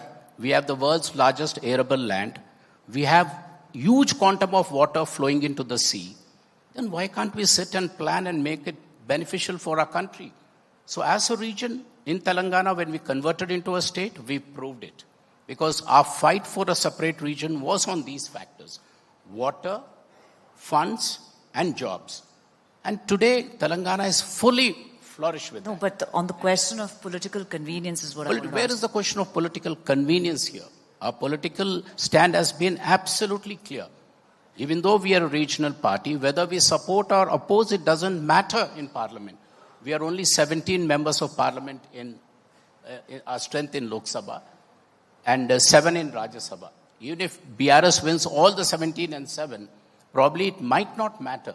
But the fact is, through opposing and supporting, we enlighten the nation that this is what is right for us. Okay. Mr. Mishra? Well, I think we need to recognize our own hypocrisy of our narrative sometimes. If a coalition, whatever name you call it, if they can align with any regional party as is convenient to form a government, they are not being opportunistic. But if I, as a regional party, who's close to my people in my state, to decide and make my active choice based on whether I go with Alliance A or B on issues left side or the right side, I am unnecessarily accused of being politically convenient. If a Polavaram dam comes up in Andhra Pradesh and it floods farming land and tribal land in Odisha, I oppose that, even though the central government is in support of Andhra Pradesh. If 2 railway areas are taken away from the railway system in Odisha to be given to another railway zone that is not within our jurisdiction, we will stand up and fight for it. Recently, when the delimitation bill came in the parliament, the manner and form in which it was coming, we were opposed to that. So equidistance may appear to be convenience, but there's a reality. Sometimes when you have to create an infrastructural facilities between 2 cities, you create it at a center point to see that it's convenient for both. But convenience does not always mean opportunism. It is a silent way of expressing what do my people want. At the end of the day, as Sureshji said, a regional party's foundation is the aspirations of people of that state. What do they want? What do they want to be emphasized? The complex dynamics, a state like Odisha, for example, under Mr. Naveen Patnaik, because he maintained that neutrality through UPA government and NDA government, he could bring 60% of the people above poverty line. A state that was bankrupt in 2000 when he inherited as the chief minister, he could bring it and leave it in 24 as revenue surplus state. And phenomenal amount of development happened. That's because he was not serving Biju Janata Dal's interest, his interest, he was serving Odisha's people's interest. Javed साहब आप बोलना चाहेंगे इसमें कि विचारधारा की ambiguity को लेके बातचीत हो रही थी कि रीजनल पार्टीज कभी-कभी अपने ही इंटरेस्ट को आगे रखते हैं अपने स्टेट के और नेशनल इश्यूज पे विचारधारा को आगे नहीं रखते. वो अब कन्वीनियंस को देख के, सुविधा को देख के साथ चले जाते हैं सरकारों के. अभी तक मेरे ख्याल से किसी भी रीजनल पार्टी ने हमारे देश के अंदर राष्ट्रीय दृष्टिकोण से अलग कोई बात नहीं की है. पार्टियां रीजनल या नेशनल होना एक इलेक्शन कमीशन की टेक्निकलिटी का सवाल है. कई पार्टियां रीजनल हैं लेकिन उनका दृष्टिकोण पूर्ण रूप से राष्ट्रीय है और वो राष्ट्र के बारे में सोचती हैं. तो इसलिए इस बहस को ज्यादा चलाना कि रीजनल हैं कि नेशनल हैं, आज एक बहुत बड़ी नेशनल पार्टी जो हमारे देश पर बरसों तक शासन करती थी, प्रैक्टिकली वो रीजनल पार्टी हो गई है. मैं सही बता रहा हूं, हालांकि मेरे एलाइज हैं वो, लेकिन practically they are regional party. Congress के बारे में मैं कह रहा हूं कि आजकल वो एक तरीके से रीजनल पार्टी का स्वरूप उनका हो गया है, लेकिन वो स्वीकार नहीं करते इस बात को. तो देखिए, रीजनल पार्टी जो हैं वो रीजन की या स्टेट की एस्पिरेशंस को रिप्रेजेंट करती हैं, उनकी आवश्यकताओं को रिप्रेजेंट करती हैं. रीजनल पार्टी वजूद में जब ही आई हैं जब नेशनल पार्टीज ने विभिन्न क्षेत्रों की उपेक्षा की है, पॉलिटिकली, इकोनॉमिकली. वरना रीजनल पार्टियों के इतना बड़ा हमारे देश के अंदर आजादी का आंदोलन चला और उसके बाद हम एक डेमोक्रेटिक सिस्टम के अंदर हमने प्रवेश किया, आजाद हिंदुस्तान को बनाया. लेकिन अगर राष्ट्रीय पार्टियां क्षेत्रों की उपेक्षा न करती, असमान विकास इस देश के अंदर नहीं होता, समान विकास देश के अंदर होता, समान अवसर सब क्षेत्रों के लोगों को मिलते, तो मेरे ख्याल से रीजनल पार्टियों की इमरजेंस का प्रश्न ही पैदा नहीं होता. लेकिन ये सब इसलिए हुआ क्योंकि हमारे देश के अंदर समान विकास नहीं मिल पाया और समान अवसर नहीं मिल पाए. तो विभिन्न क्षेत्रों की जो महत्वाकांक्षाएं थीं, जो जरूरतें थीं, आवश्यकताएं थीं, उनके हिसाब से रीजनल पार्टियां वजूद में आई और रीजनल पॉलिटिक्स वजूद में आई. लेकिन संतोष का विषय यह है कि किसी भी रीजनल पार्टी ने कभी नेशनल इश्यूज पर, राष्ट्र की एकता अखंडता के सवाल पर, राष्ट्र की सुरक्षा के सवाल पर कभी कोई एडवर्स लाइन या एडवर्स स्टैंड नहीं लिया है. तो हमें मान करके चलना चाहिए कि सभी पार्टियां नेशनल पार्टियां हैं, वो डिफरेंट रीजन्स में ज्यादा मजबूत हैं और रीजन्स से बाहर अपनी क्षमताओं के चलते या उसके चलते वो ज्यादा अपनी प्रेजेंस नहीं रख पाती हैं. जैसे मेरी पार्टी है, हम अपनी पार्टी को सोशलिस्ट पार्टी जो आजादी के जमाने में आजादी के आंदोलन में सक्रियता से भाग लेती थी, उस पार्टी का हम अपने आप को वारिस मानते हैं जी. और वो नेशनल पार्टी थी, उसका दृष्टिकोण भी नेशनल था. लेकिन आज की परिस्थितियां ऐसी हैं कि हमारी पार्टी उत्तर प्रदेश के अंदर ज्यादा इफेक्टिव है और दूसरे राज्यों में हम कुछ कर नहीं पाते हैं या वहां हमारी प्रेजेंस नहीं है. तो इसका मतलब ये नहीं है कि हम कोई प्योरली रीजनल ही हो गए हैं. हम रीजनल हैं in terms of election commission, लेकिन हम नेशनल हैं आइडियोलॉजी के हिसाब से. अब एक one question I wanted to ask you. It could be a little tricky to answer. In terms of institutionalizing beyond individual leaders, regional parties have very strong individual leaders.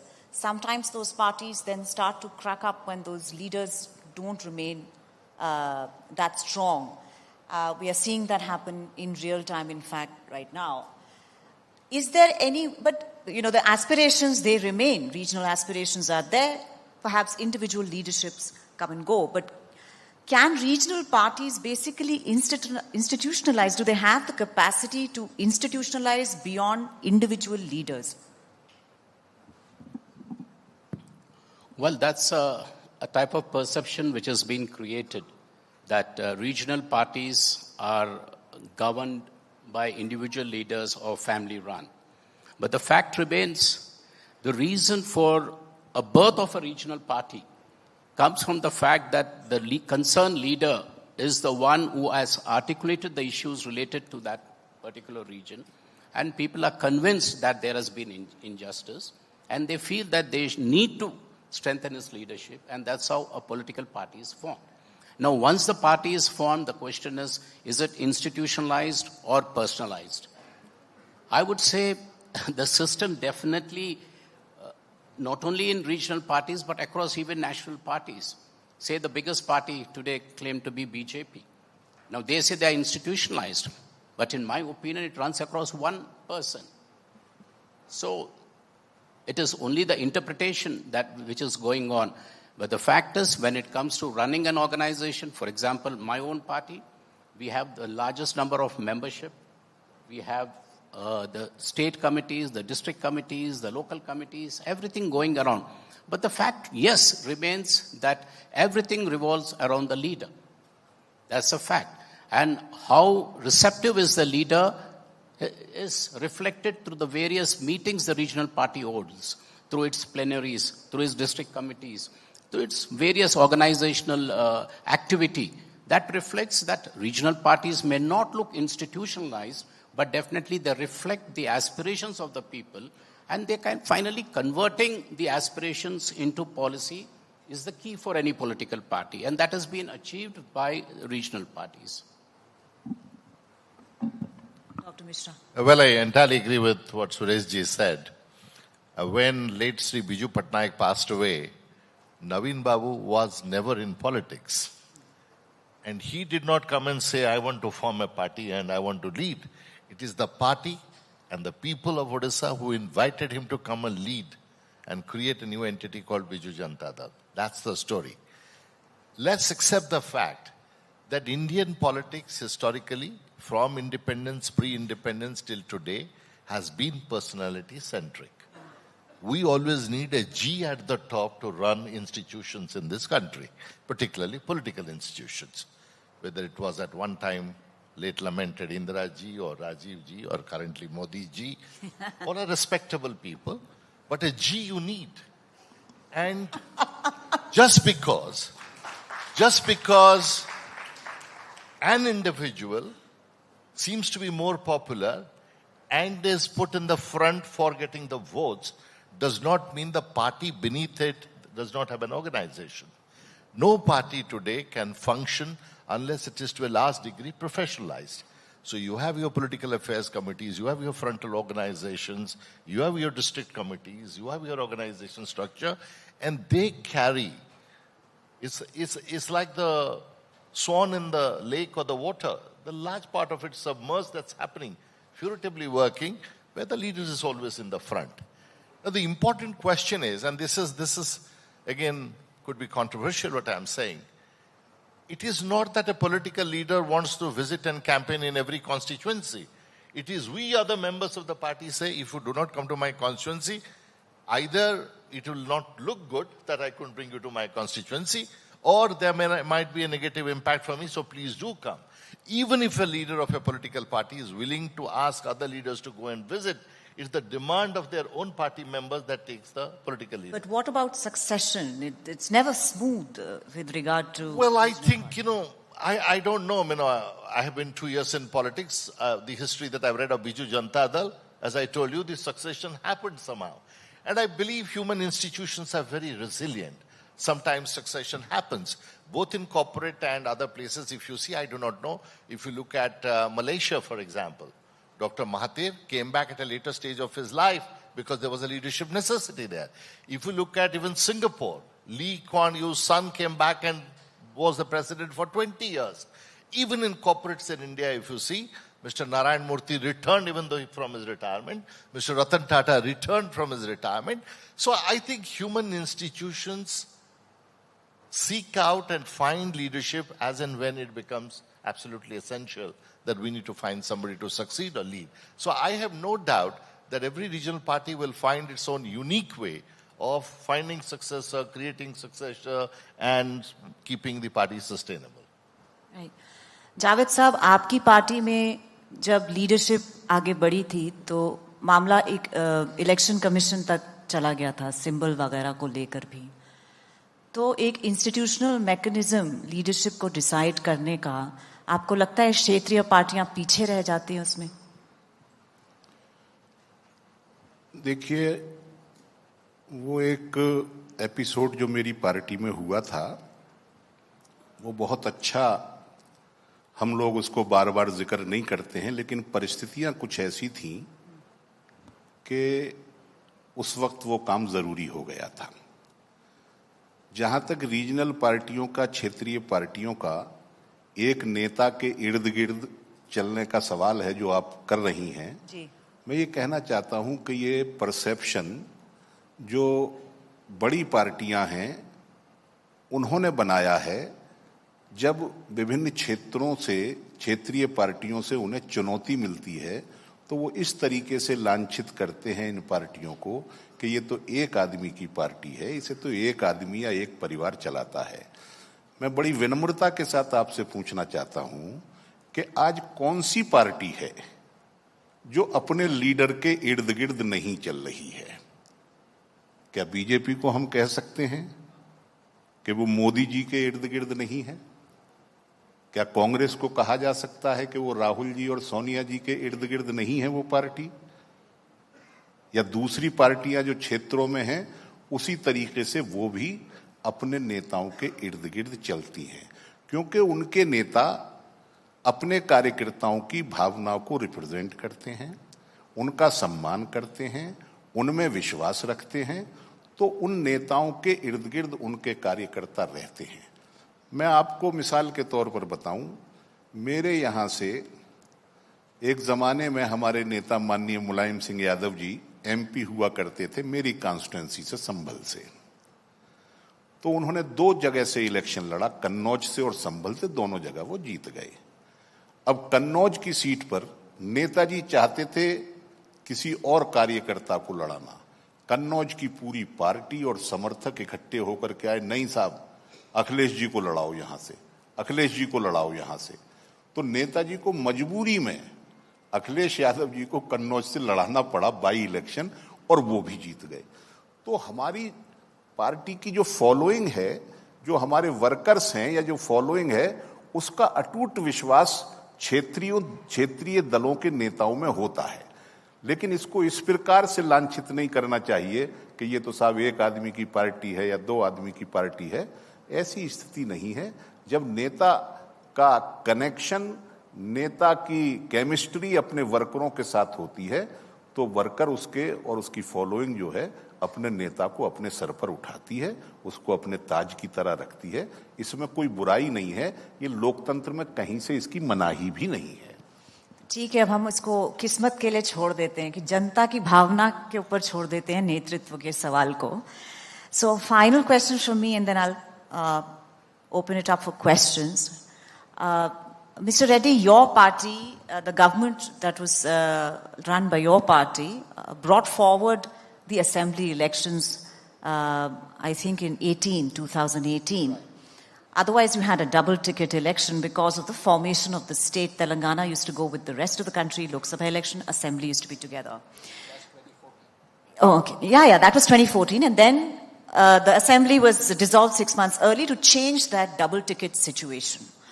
So there is a parliamentary committee which is going into the prospects of one nation, one election. Have you had any opportunity to change your position on this? Are you now okay with the double ticket election, or do you still hold the view that it should be separately? Because the Biju Janata Dal in the past has said that since they have anyway a double ticket election, they have assembly and Lok Sabha elections together, as does Andhra, they were quite okay with it. So my question is the same for all 3 of you. One nation, one election. What is your current view on this? And how do you think it is harming or helping regional parties? Since the leadership issue is left to the people, people should be wise enough to, say, differentiate in a double ticket election? Yes, I mean, there was a discussion and a debate that one nation, one election would definitely harm the regional parties. We didn't get into the fine aspects of it, but as a policy, like I said earlier, in the larger interest of the nation, my party supports one nation, one election. So we're very clear of that. We are not at all ambiguous on that. But having said that, we are equally confident about the electorate, like what happened, like say in Orissa. For parliament, they could have voted for one party, and for the state, they voted for one party.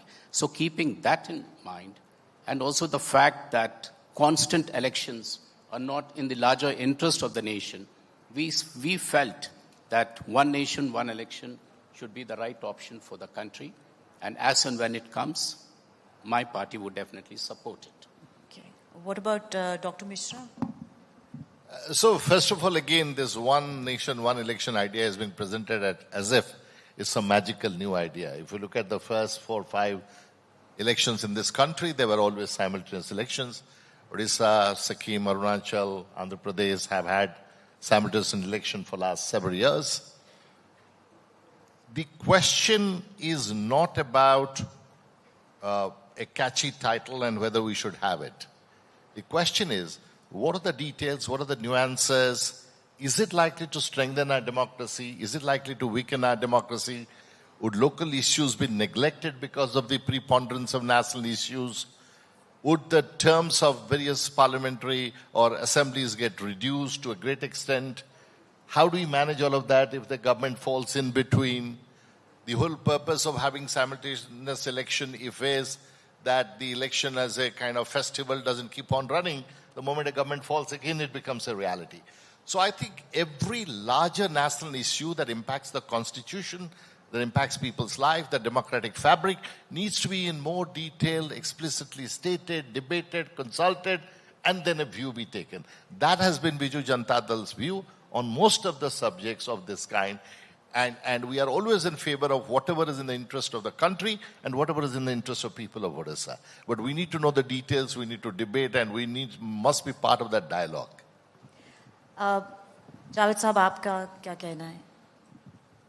मेरी party ने शुरू से ही one nation one election के विचार का विरोध किया है.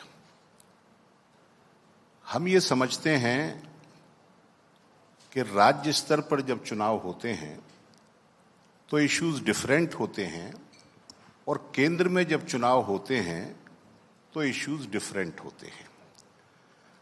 जो बड़ी पार्टी, सत्ताधारी पार्टी है या राष्ट्रीय पार्टी है, वो रीजनल पार्टियों को इस तरीके से खत्म कर देगी.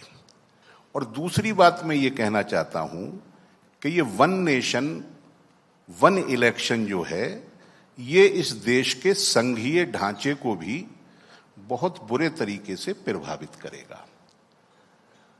ये अगर किसी इंटेलेक्चुअल एक्सरसाइज के बाद ये विचार आता कि देश में वन नेशन और वन इलेक्शन होना चाहिए, इस पे चर्चा होती और एक सहमति सी देश के अंदर आती, तो हम इस पर गौर करते. लेकिन ये विचार एकात्मक शासन प्रणाली, जो आरएसएस की विचारधारा है कि देश में एक ही शासन प्रणाली हो, उससे आता है. यहां फेडरल स्ट्रक्चर को, संघीय ढांचे को पूरे तरीके से ध्वस्त करने का विचार राष्ट्रीय स्वयंसेवक संघ का रहा है. संघीय नहीं संघ का है. संघीय नहीं संघ का है. हाँ, संघीय ढांचे को ध्वस्त करने का विचार राष्ट्रीय स्वयंसेवक संघ का रहा है. मैं बहुत छोटी सी 2 कोटेशंस गोलवलकर साहब की, जो इनके इंस्पिरेशन का सोर्स हैं बीजेपी के, मैं वो 2 कोटेशंस आपके सामने रखना चाहूंगा. एक तो 1961 में जब नेशनल इंटीग्रेशन काउंसिल, राष्ट्रीय एकता परिषद का गठन हुआ, तो गोलवलकर साहब ने उसको एक संदेश भेजा उन्हें इनवाइट किया गया था, वो नहीं गए थे, लेकिन उन्होंने एक संदेश भेजा। उस संदेश में उन्होंने लिखा कि आज की संघात्मक राज्य पद्धति पृथकता की भावनाओं का निर्माण तथा पोषण करने वाली, एक राष्ट्र भाव के सत्य को एक प्रकार से अमान्य करने वाली एवं विच्छेद करने वाली है। इसको जड़ से ही हटाकर तदनुसार संविधान शुद्ध कर एकात्मक शासन प्रतिस्थापित हो। यानी फेडरल स्ट्रक्चर को खत्म कीजिए और एकात्मक शासन प्रणाली, यूनिटरी सिस्टम जो है, उसको आप देश के अंदर कायम कीजिए। दूसरा, जब 61 के बाद 66 में उन्होंने अपनी बड़ी मशहूर किताब, जो एक तरीके से गीता और कुरान है बीजेपी के लोगों का, बंच ऑफ थॉट, जब वो लिखा तो उसके अंदर एक चैप्टर समर्पित किया एकात्मक शासन प्रणाली की अनिवार्यता। और उसको हासिल करने के लिए उन्होंने जो अपना लिखा वो ये है कि इस लक्ष्य की दिशा में सबसे महत्व का प्रभावी कदम ये होगा कि हम अपने देश के विधान से संघीय ढांचे की संपूर्ण चर्चा को सदैव के लिए समाप्त कर दें। एक राज्य के अर्थात भारत के अंतर्गत अनेक स्वायत्त अथवा अर्ध स्वायत्त राज्यों के अस्तित्व को मिटा दें तथा एक देश, एक राज्य, एक विधानमंडल, एक कार्यपालिका घोषित करें। ये आरएसएस का विचार है और पूरे देश को एक यूनिटरी सिस्टम में जकड़ना चाहते हैं। उसके अंदर एक भाषा, एक धर्म, एक देश, इस तरीके की बातें जब ये करते हैं, उसी से ये विचार निकला है। तो मेरी पार्टी तो समाजवादी पार्टी है और संघ की विचारधारा और बीजेपी की जो आइडियोलॉजी है उसके बहुत ज्यादा खिलाफ है। तो इस विचार को हम स्वीकार कर ही नहीं सकते। एक बात मैं और कहना चाहता हूं कि हालांकि फेडरल स्ट्रक्चर को पहले जो कांग्रेस का शासन रहा था उसमें भी नुकसान पहुंचाने की कोशिश की गई थी रीजनल पार्टियों के बढ़ाव को देखते हुए, लेकिन यह भी हमें मानना पड़ेगा कि इस देश को फेडरल स्ट्रक्चर देने में कांग्रेस पार्टी का बहुत बड़ा योगदान है। तो उन्होंने जो फेडरल स्ट्रक्चर पर अटैक किए थे वो उनका आइडियोलॉजिकल कन्विक्शन नहीं था, लेकिन बीजेपी का आइडियोलॉजिकल कन्विक्शन है कि इस देश के अंदर फेडरल स्ट्रक्चर नहीं होना चाहिए, एकात्मक शासन प्रणाली होनी चाहिए। मैं इसका विरोध मेरी पार्टी करती है। So 30 seconds and then I'll keep it open because I have monopolized this discussion a lot with my own questions and I've been unfair to the audience and there are lots of hands going up. So just 30 seconds, Mr. Reddy, and then we'll go to the crowd. Yeah. To sum up the whole discussion, in my view, the resurgence, the need for regional parties and the pressure on the regional parties fundamentally is growing for one particular reason. The constitutionally mandated bodies like the National Development Council, the interstate councils, which are supposed to meet regularly, where the Prime Minister chairs it and the Chief Ministers attend it. That's where a lot of debate happens. That's where a lot of discussions happen. These bodies are not functioning. And ultimately, the pressure is running onto Parliament, and the number of days the Parliament, which has to function, that is reducing. And then eventually, bills which are supposed to be sent to the standing committees, they are not being sent. So this way, there's a huge divide. So that is one of the fundamental reasons that the regional parties need to survive, the regional parties need to voice, and the regional parties need to fight. Okay, quick, I'll take a couple of questions only. So this gentleman at the, this lady, I think. Yeah, I'll go first. Okay. Very good morning to all of you. My name is Vikram, and Dr. Misra, you are 2 years into politics, 2 months into Rajya Sabha, and all of us are 2 days into the Hindu Huddle. And I can swear with great conviction, I can tell this is the best panel in the last 2 days, and many of us will agree. Well, some of it is yet to come, so you may want to hold on, but I'm very happy to take the compliment. You said the panel on fire, the dais is on fire. So my question is, Dr. Misra, we all are talking about Bikasit Bharat. We all agree. why we are hearing less of, because it's Uttar Pradesh, because it's Odisha, because it's Andhra Pradesh? Why at the regional level we are not talking this? Brief question. Yeah, this is part A and part B is related to part A. This survival of the regional parties or development of nation, which is first? Over to you, Dr. Mishra. Okay, this is specifically to Dr. Mishra question. I think nation comes first is undoubtedly the paradigm in everybody's mind, because only the nation survives, then parties survive, regional parties survive, institutions survive. So I don't think there is any contradiction. There should not be any doubt in mind of any Indian, irrespective of your ideological and political affiliation, as to what comes first. However, how to get to that vision, how to get to that destination, there are different ways and different paths, and how do we carry everybody, this diverse country, with so much of diversity, how do we carry people and their aspirations together? There are definitive difference in views on how to get there. The question you asked is, are we not talking about Vikasit UP or Odisha or Telangana? Absolutely, but in our own way. Biju Janata Dal doesn't live by slogans alone. We have a 24-year track record of bringing a bankrupt state into a revenue surplus state. Look at the infrastructure, look at the Biju Swasthya Kalyan Yojana, which the current government has destroyed. There are hundreds of examples of that, and I don't want to make it a political platform. My view is, 24 years you do not get re-elected without building a state. And building a state is a silent work. It is not a matter of sloganeering from political platforms. That's my view. Thank you. Okay, that lady there, she had put up her hand. Okay, who's been given the mic? Okay. I've got the... Okay. Hello, it's generally recognized that India is a highly overpopulated country. Now we're being told that everyone should have more children. I want to know whether you are going to tell your constituents to follow this example, that they should be producing more children. Isn't this against the general perception that India is already overpopulated?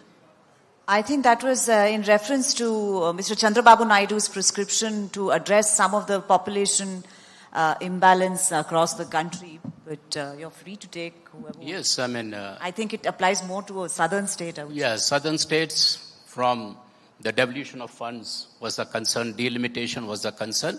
But more specifically with us, and since you referred Chandrababu, I remember when the legislation came up in composite Andhra Pradesh, at that point, when it was Hum Do, Hamare Do, at that point, Chandrababu said 1 or 2, because he wanted to reduce it.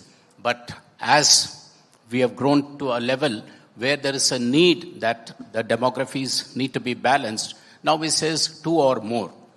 So as per the global experience and the requirement, probably the policies are being made. So absolutely, South has been losing out, like I said earlier, in terms of delimitation and funds. Okay, one last question, because our panelists for the next panel are also here. So we want to stick to the schedule as much as possible. And the MC is as well waiting for us to... I'm playing the bad Oh, it's just one question. Thank you so much. My question is to all three of you. This is with regard to the role of the governor in the context of the pluralist union we're discussing today. Now, what we have seen is the politicization of the governor's role, as opposed to being the neutral arbitrator between the state and the center. So my question is, how does that affect the effectiveness of your governance within your own geographical boundaries, or your geographical strongholds, if I may call it that? Anybody wants to take on the role of the governor? Well, I don't know. I was a student of political science, and all my student days I learned about the role of the governor, how the constitution envisioned it, how did personalities transform it, how did political equation between the center and state played it out. The fundamental question to understand is that governor may be a political appointee, but remains the constitutional head of the state. And therefore, the governor, if he's well appointed, the right kind of person who understands the delicate balance that the constitution has created, would refrain from playing politics from within the confines of the Raj Bhavan, which is currently called Lok Bhavan or something like that. So it is again dependent on the kind of people you are appointing. And if you are, whether you are a prime minister, you are a chief minister, you are a governor, the moment you take oath, you owe the allegiance to the constitution. And you must understand that I got to play that role as the constitution ordains it. But if you wish to play the role of a political agent in that hallowed office, then obviously we will criticize it, we will challenge it, we will resist it, and the federalism that Javed Sahib talked about, wo samne aane wali hai. So thank you. Yeah. So the role of the governor is well defined, but then there are many eminent governors who have been appointed. So within the spirit of that space, if the governor, with his wisdom, can advise the government, then definitely it will be helpful. But unlike what Mishra ji said, if they get into the wrong side, then there is trouble. And I can quote a very good example of how eminent people in high positions can be utilized. We had the late President Abdul Kalam ji. So when he was visiting the states, I remember as the speaker, I had invited him to address the AP Assembly. So that is not mandated anywhere. The president doesn't address the legislature. But he came and addressed with a very articulated 10-point development program. So it became a big, a kind of a course for the state government to follow. And there was a demand across the country. So definitely when people of eminence are there, their services can be utilized if it is in the right track. But today, there is more of politics. So definitely the governor's role should be limited to what is defined. Thank you. So with that, we come to the end of this session. My deep thanks to all three panelists. We had a rip-roaring discussion. I thoroughly enjoyed it. And I'm sorry to the audience that managed to ask all my questions and gave you all only 3. But such as it is, I'm sure our panelists will be able to talk to you outside over a cup of tea. Thank you once again, Javed Ali Khan Sahab, Dr. Mishra, and Mr. Reddy. Thank you once again. Thank you very much. Thank you very much. Appreciate that. So I have a big round of applause, ladies and gentlemen, to all three wonderful gentlemen and the lady, of course, on stage.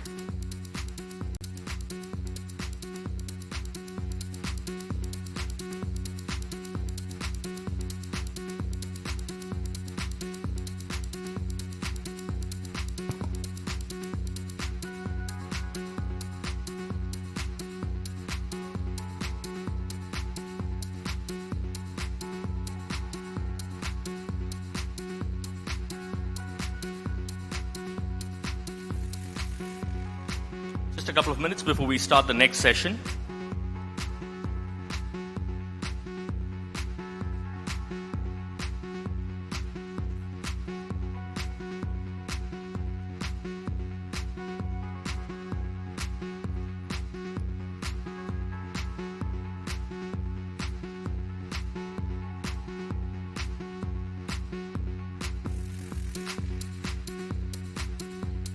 Okay, the next of the session is titled Glass Ceiling Shattered, Women Leaders Shaping Parliament.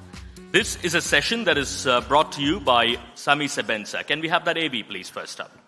Sami Sebensa Group is a well-known multinational health and life science company worldwide. Over the last 3.5 decades, the company has been introducing the magnificence of Indian herbs and traditional Ayurvedic wisdom to the global arena. Dr. Majid's success story is full of persistence, passion for innovation, entrepreneurship, and leadership that led him to take Sami Sebensa Group to astounding success. Ayurveda is the mother of all medicines. It's a very old tradition and it works. And what I saw was standardization was missing. And I saw an opportunity for me to use my knowledge that I gained in the US pharmaceutical industry.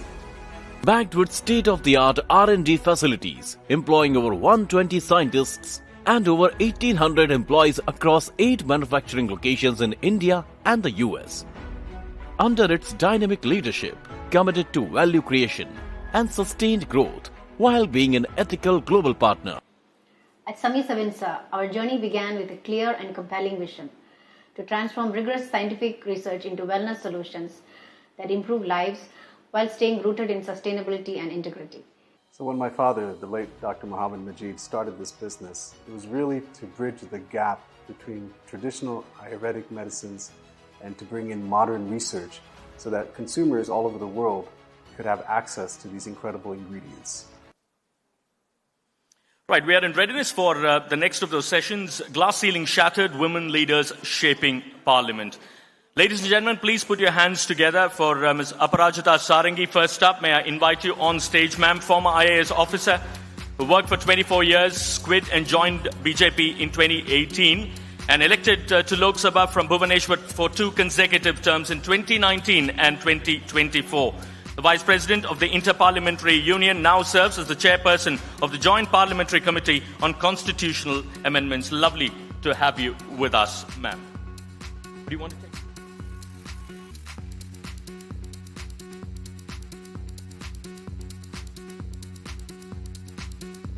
Next up, ladies and gentlemen, the Member of Parliament from TMC at the Rajya Sabha, Ms. Sagarika Ghosh. Lovely to have you with us. A journalist, of course, a columnist and an author.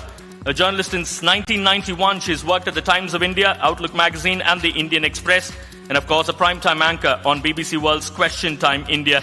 Deputy editor and anchor CNN IBN. And she's won several journalism awards and has been an eminent author herself. Next up, inviting, ladies and gentlemen, on stage, Dr. Tamilchi Thangapandian, MP DMK, Lok Sabha. Big round of applause. Trailblazer in Indian politics, literature and academia, seamlessly combining her roles as a parliamentarian, poet, playwright, lyricist and educator. Currently, she's a member of the Parliament's South Chennai constituency and a prominent voice in advocating progressive values, cultural preservations and social justice. As an MP, Dr. Thangapandian focuses on education, women's empowerment and environmental conservation. Thank you very, very much for making your presence felt here. And in conversation with the ladies out here is T.M. Veeraraghav, who's the former senior executive editor and senior anchor with NDTV, formerly with The Hindu and resident editor in Karnataka when the first edition of The Huddle was launched in Bangalore in 2017. Over to you, Veera. Thanks very much. As you mentioned, it is very nostalgic to be here because 2017, when we launched The Huddle, I was still with The Hindu.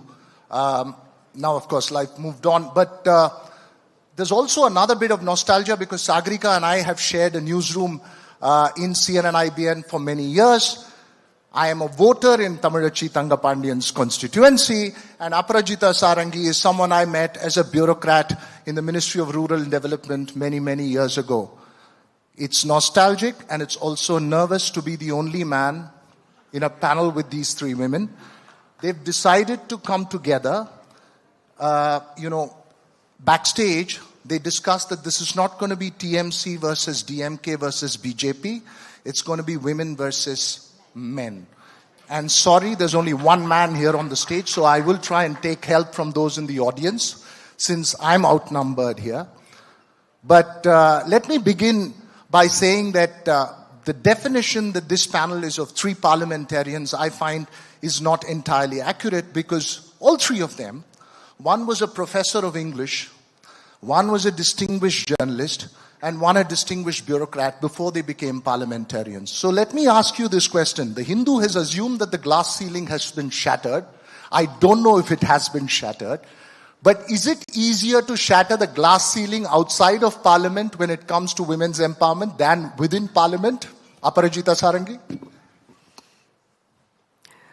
A very good morning. It's indeed a pleasure and privilege to be part of this Hindu Huddle. Friends, I'm well aware of the fact that in this man's world, I'm a woman. And I'm sure this feeling of mine will be echoed by my 2 esteemed colleagues who are here with me.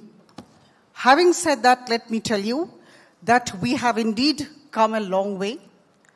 The glass ceiling is breaking. We are trying to shape policies through our participation in legislature at the state level and in the parliament, of course.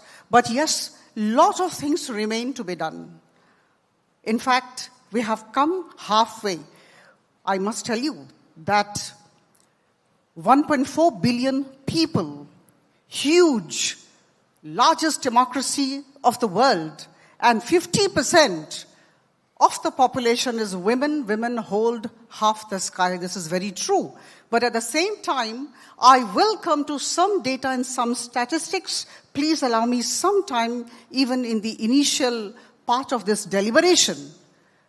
Let me tell you that in 1952, we had 22 women in the parliament. And now, after so many number of years, after independence, we are just 74 in the parliament, cutting across party lines. We haven't even crossed 100. That's the saddest part. But as far as the voters are concerned, women voters, electors, those who go to the polling booth, in fact, in 1962, 47% of the electors were women, and this time in 24 elections, 66% of the electors were women. See the difference. So the voters, women have gone up. You know, women want to participate in the democratic process, but this is the situation. At the parliament level, the participation is very low still, and I think we have to cross this 100 mark, and we have to go much beyond that. Across the country, 28 states and 8 union territories, we are just 10% in the state legislatures and UT legislature where we have assemblies. So I think this is the scenario, and against this backdrop, we have assembled here together, and we three, we are talking about women. It's a collective responsibility. And my dear friend, I must tell you that this is not women versus men. Definitely not. We need alliance with women, with men also. We need the support of men. We need the support of all segments of the community. It's a collective responsibility to see that the glass ceiling is broken. Thank you. You know, I'll be the junior ally. Since you've asked for an alliance, I'll be the junior ally, and I'll remind that politicians often state things fantastic, but they circumvent the question I asked. The question I asked was, is it easier to break the glass ceiling inside of parliament or in the bureaucracy? Very quick answer.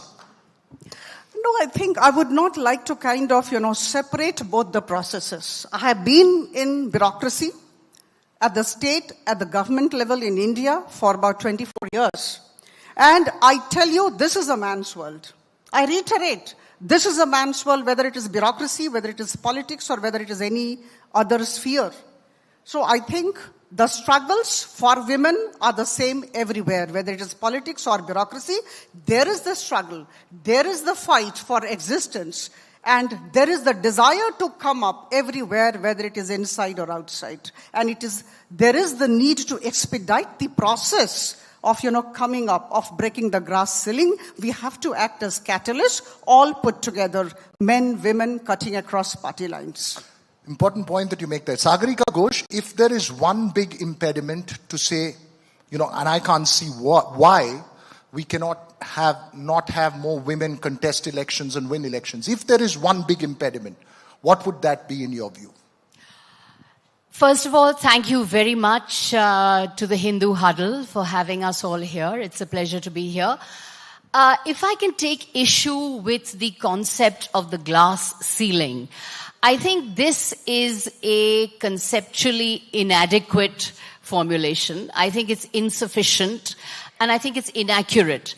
There is no one single ceiling in a home, in a building built by men, which women have to, break and then arrive at an equal space. I prefer the term labyrinth, because there are all kinds of social, political, economic obstructions that women have to negotiate through the labyrinth to reach the journey towards leadership. So I think the concept of the glass ceiling is actually inadequate, and I think it's flawed. Visibility is not equality. Symbolism is not power. What we, as a process of democracy, because I think gender justice is part of democratization. Gender justice is not about women. Gender justice is about democracy. Gender justice is about an outlook that involves women and men. It's about democratization. And I think when you're looking at trying to make public life more democratic. It's not about a couple of extraordinary women breaking the so-called mythical glass ceiling. It's about making public life and making our national life more hospitable to women. And not just to women, but to marginalized sections, to vulnerable communities, to make our public life more hospitable for the entry of not just the extraordinary women, but ordinary women, as the national movement was. The Mahatma Gandhi-led national movement was superbly hospitable to the massive participation of women.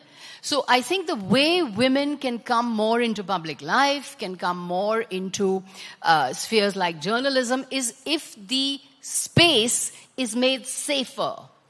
So it needs to be made safer in terms of taking away the money power, the muscle power, the violence that is sometimes associated with public life. And I'm talking about violence also of language as well as physical violence, because language can be very violent. And if you speak the language of violence, if you, conduct social relations in a violent way, then that manifests in physical violence.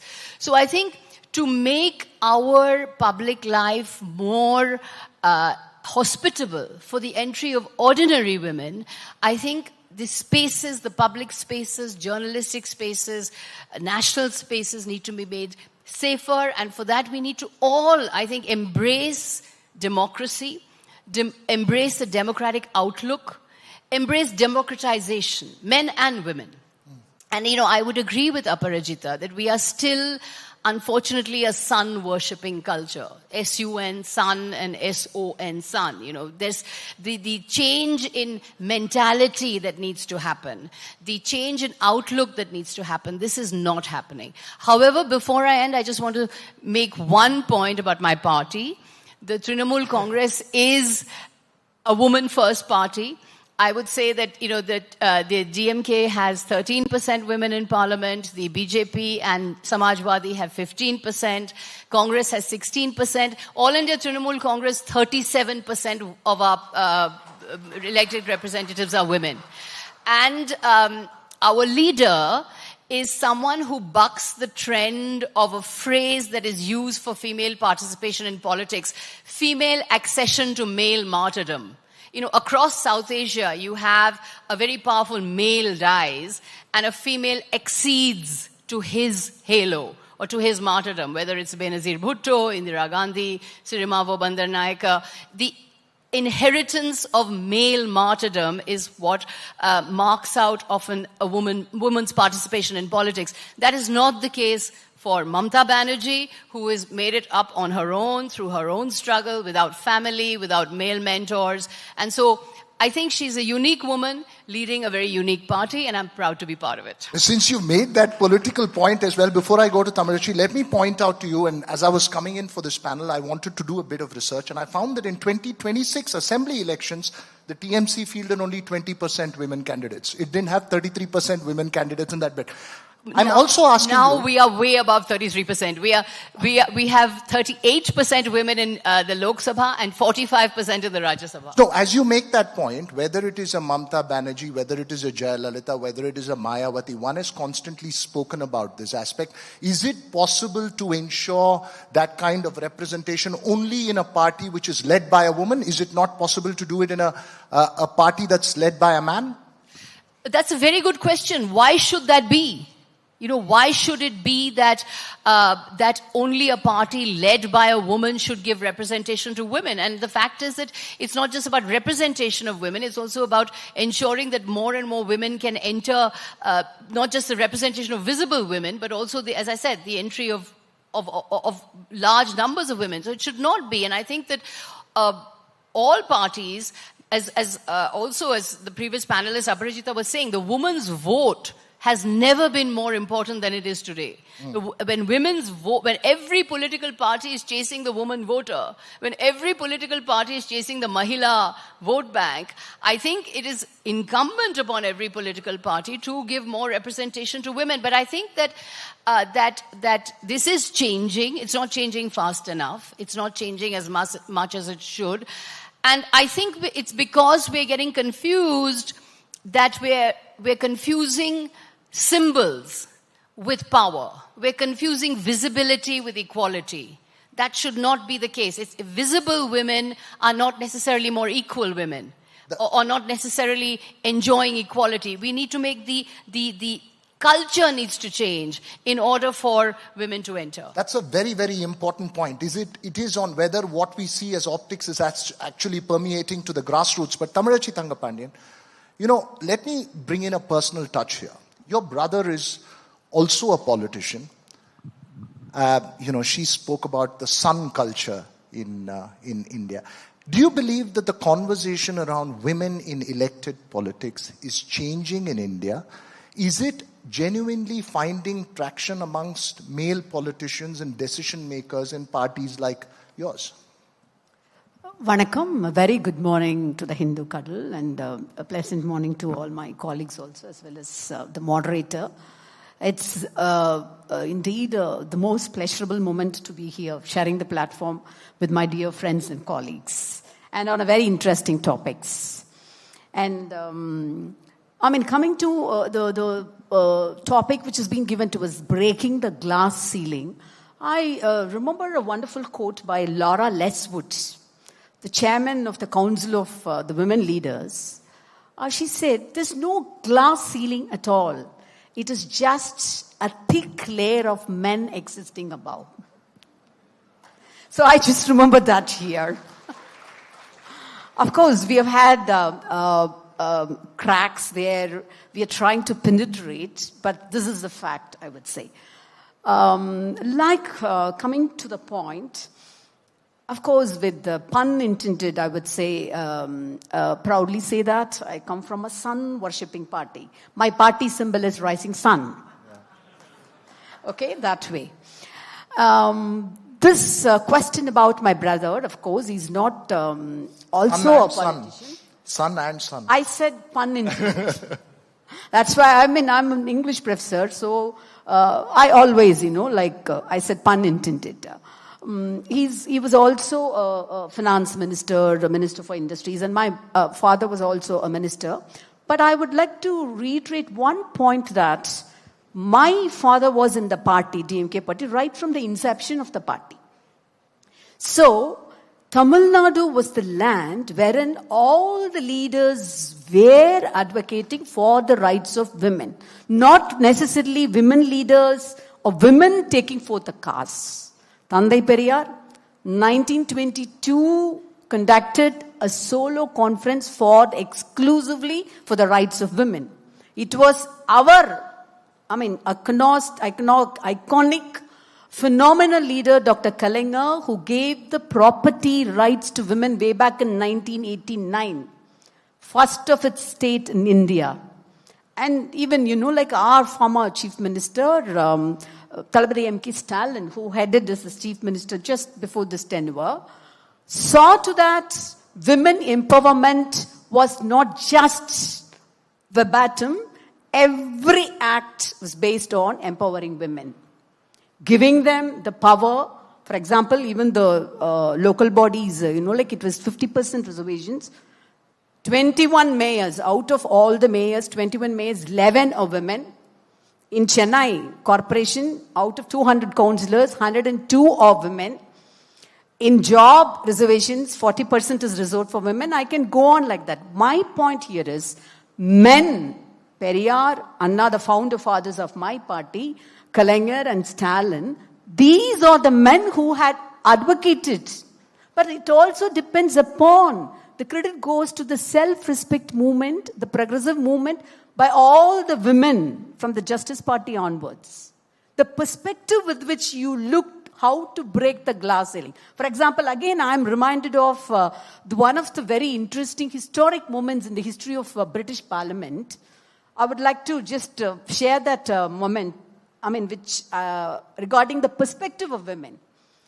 Queen First, the Elizabeth I, her speech congratulating the soldiers in Tilbury over the victory of Sparta has been recorded as one of the finest speeches in the history of British Parliament.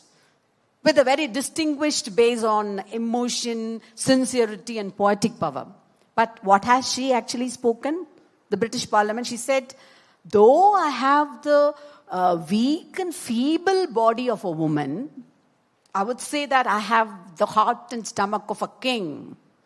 That too, King of England. Do you call this as an emancipated or an empowered voice? The perspective matters more. So it also depends upon men taking forward all the rights of the women, but we owe credit to all the progressive women from Kunjidam Gurusamy to all the Satyavani Muthu, all the women leaders, Manjula, Vaisu Manjula, because Tamil Nadu has this unique progressive and self-respect history of leading the country with these two important movements which have had given spaces for women to look at the world for themselves, to make their own voices, not just tiptoeing the line made by our founder fathers, but also to take it to another level. And our party, whenever it is in the power, it has made it mandatory that women's rights are being upheld. For example, in the less traveled arena also, Tamil Nadu has the first woman priestess. Throughout India, it has the first woman priestess. So the less traveled areas also, we have made our dent. So my points are, very important points are that women also should change their perspective regarding what's empowerment. See, look at us. Three of us, we are aligned in the same line when it comes to women empowerment, cutting across party lines. See, when it comes to women in parliament, India ranks 144th place in women representation. Rwanda is above us. Sweden is above us. UK is above us. We are in 144th place. And in 1979 itself, India has ratified for complete elimination of any dictatorial attitude on women, 1979 itself. Now, most of the parliament members are more senior than that, age-wise. They're all sitting in the parliament, but now. So we are making progress. I don't deny that. Miles to go. Miles to go. That's what my point is. No, miles to go. Okay, you spoke about the Dravidian movement, the history of it. Why is it so difficult then for a party to give 33.5% tickets to women? That's what, see, we have given, no, I strongly refute that. We have given not 33%, 50% in local body because, we always concentrate that the ground level workers, the ground level emancipation for women is all the more important. So we concentrate always, see in the recent MLA elections, in the state elections, 19 candidates are women only. So I don't think so we are giving lesser representation to women at all. This is the history that I've been representing. First woman mayor in Chennai Corporation is from from the Pattiyalinam. We know that, the scheduled caste community. She is the second mayor. Chennai Corporation has a 200-year history. When DMK came to power only, a woman was given a space in that. And she is the only woman mayor who's going to complete the full term. So we have, persistently as well as consciously been working in the grassroots levels as well as in the higher levels also. So then how important is, let me come to the contentious aspect of this whole thing. This glass ceiling is all, sort of revolving around the Nari Shakti bill and the implementation of 33% reservation. How important is that then, A, and B, when you link that to something as contentious as delimitation, is that effectively burying the Nari Shakti bill? Now let me see the unity between the three of you when we come to debating this. We may differ, but we will be united. It's music to my ears. Let me tell you very frankly, very honestly, that after 27 years, Nari Shakti Vandan Adhiniyam was brought into the Lok Sabha and was passed in 2023. And we also wanted to implement. Prime Minister Modi's government has been trying very hard since 26 May 2014, the day he took the charge of this country as the Prime Minister, Since then till date, he has been trying extremely hard to ensure that there is upliftment in the position of women all across. And that is why I reiterate, 1996, when Mr. Dev Gowda ji was the Prime Minister, this bill had come. And again, it was passed now after 27 years under the leadership of Prime Minister Modi with support from one and all in 2023. But I must tell you with a lot of regret that ultimately when it came down to implementation, we could not do because there was not consensus enough. And 2/3 majority was required in the Lok Sabha for effecting constitutional amendment. Now let me tell you that the 3 bills had to be passed. Now let me, before I come to the question of delimitation and census, etc., I must tell you a couple of things.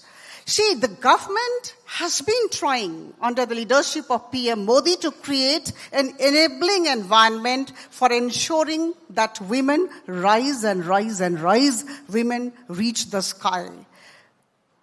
Couple of policies of which I have been part, my colleagues must also have been part. The Triple Talaq bill was passed. Let us not forget that. Nari Shakti Vandan Adhiniyam bill was passed, we are aware.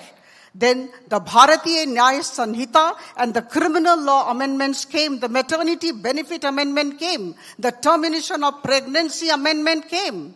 So I think a series of enabling policies were brought in by this government, by PM Modi's government, with support from all. I will definitely not say that the chariot of Lord Jagannath is actually pulled by one. Jagannath के रथ को एक व्यक्ति नहीं खींच सकते हैं, सबको मिलकर सामूहिक तरीके से खींचना पड़ता है. It's a collective responsibility. One after the other, we have been trying very hard. And I would also like to very emphatically say, with all conviction at my command at this juncture, that you just cannot de-link political empowerment from economic empowerment. I will definitely agree with my esteemed colleague from Tamil Nadu. She did say about economic empowerment and social empowerment. I entirely agree. See, one after the other, the Mudra loans were given during this government, during Prime Minister Modi's government. And 68% of the Mudra loans have gone to women.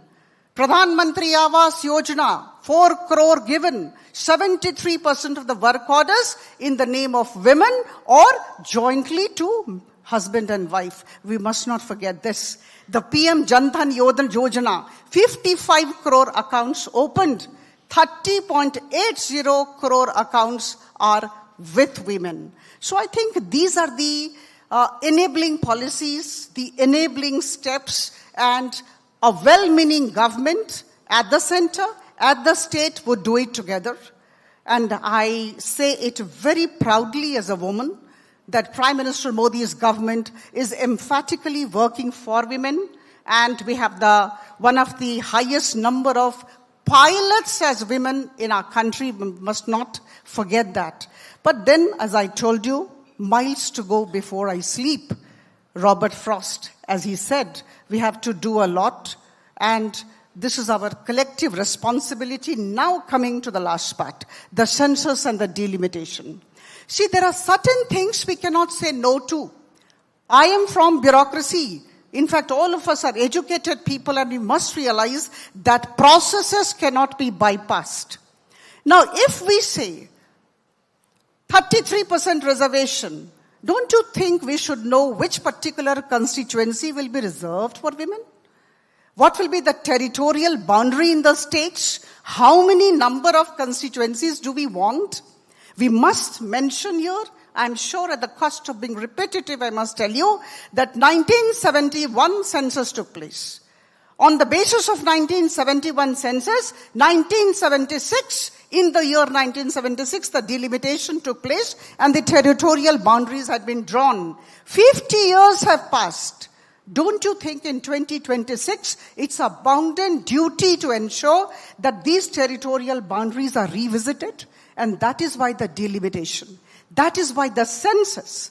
However, Prime Minister Modi's government and our Honorable Home Minister were very much emphatic in the Lok Sabha when they said, okay, every state You have any problem? 50% seats increased, whatever the number, 50% seats increased, but many of the political parties chose not to support the women cause. I must say, with a very heavy heart. In fact, that particular night, we would have passed the 3 bills, constitutional amendment would have been effected, and today, we would have proudly said in this meeting that 33% seats, about 273 seats in the Lok Sabha in the year 2029 will be for women. So I think we need to have census. We need to have delimitation.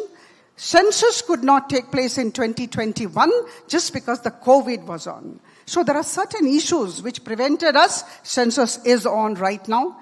Delimitation we cannot say no to. So we have to accept the processes, acknowledge and appreciate the things that have to be done. And, my dear friends, cynicism should not be the national disease of our country.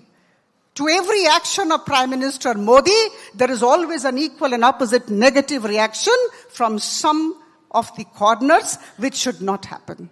Whatever is good is good. Whatever is positive is positive.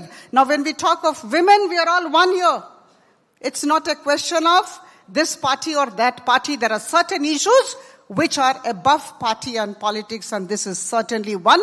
I will make an appeal to all of you to actually gather together and say yes to delimitation exercise, say yes to whatever bills that had been presented. And my friend from DMK has already said that she would support us. I don't think I can thank her enough. Thank you so much. You know, not to be offensive, but just to be provocative, bureaucrats can bury any of the great ideas in a lot of bureaucracy. Is that the way Nari Shakti has been buried in the delimitation bureaucracy and procedures? I don't know. And I also want to broaden this conversation a little bit. You know, broaden this conversation a little bit. Are women politicians, and I'm being provocative and I'm asking this question, are women politicians as complicit with their male counterparts in burying issues that could lead to women's empowerment and holding on to the status quo? Should they also take responsibility for that? And I ask because you spoke about such empowerment outside. We spoke about the optics of the first woman here, the first woman there. Why has it not been a case when you speak about the women vote that there is a movement which turns around and says that we're going to reject any male candidate being fielded by the party? Why has there not been that kind of pressure? Have women politicians failed to mobilize the movement and are complicit with their male counterparts to keep the status quo going? So as I said, I keep coming down to it. I think the glass ceiling is a conceptually inadequate formulation. I don't think there is that one ceiling. But to come to your question about why don't women themselves ask for more representation, we do. I mean, in fact, there's a movement among women to ask not for reservation of seats, but for reservation of tickets. That instead of reserving 1/3 seats for women, reserve 1/3 tickets. Let parties give tickets to women. The TMC gives tickets to women so that women compete and come through the competitive process. Because if you have reservation of seats, then there is always the possibility that the male will just simply put in a proxy. But on the point of delimitation, I mean, does anyone here really want 800 parliamentarians? Who here wants an 800-member Lok Sabha? 800 parliamentarians. Do you know that what kind of burden that would place on the exchequer? The poor suffering taxpayer. You guys pay for us. You'd have to, instead of paying for 543, you'll have to pay for 800. So I don't think 800 parliamentarians is the answer. I think as far as women's reservation bill is concerned, Nari Shakti Vandan Adhiniyam, which was brought for implementation, all opposition parties, all the India Alliance said, please bring it in the existing house. Please bring it in the 543-member house. Bring it now in the 543-member house. We will pass it right away. So 182 women plays 362 men is a fairer distribution of power than 284 women and 566 men, as would be in the 800-member house. So, you know, when you vastly increase the level, the number of the house, You make it that much more formidable for women to assert themselves. Whereas if you bring it now, you really will see a redistribution of power. The idea is redistribution of power. It's not visibility and tokenism and, it's not the glass wall. You're talking about the glass ceiling. There is also something called the glass wall where women are put into a little glass cage and said, oh, look here, the women, they're all there in their nice glass cages and talking about women's issues. In fact, you should have had a man on this panel actually because this is not, as a panelist. But what I'm saying is that it shouldn't be that women's issues are only spoken about women and therefore women have to be in a glass wall in a zanana dabba or a ladies compartment speaking about women's issues. As I said, this is a matter of democratization. That's right. It's gender justice is about democracy. So it's not just about women. And so, you can't just have the glass cage in which you have the women. So in journalism, of course, you have, as my journalist friends here would know, the glass club. You know what the glass club is, right? The glass club is what happens after 10 o'clock at night when the men go to the press club. And they raise the glass. And that's the glass club. And the women can't do that because the women have to all go home and look after their kids. So the thing is that's it's a structural inequality because the glass club is where a lot of deals are done. And a lot of men strike, kinships with each other and form little clubs of their own. And the women are always out of that glass club because they always have to go home and tend to their domestic responsibilities. So there are structural inequalities that do exist in every profession. That's why I said it's a labyrinth. It's not a glass ceiling. So when it comes to women themselves asking for more representation, this is happening at every level. But there is entrenched patriarchy. There's entrenched patriarchy in society, entrenched patriarchy in journalism, entrenched patriarchy in politics. I mean, look at the labor force.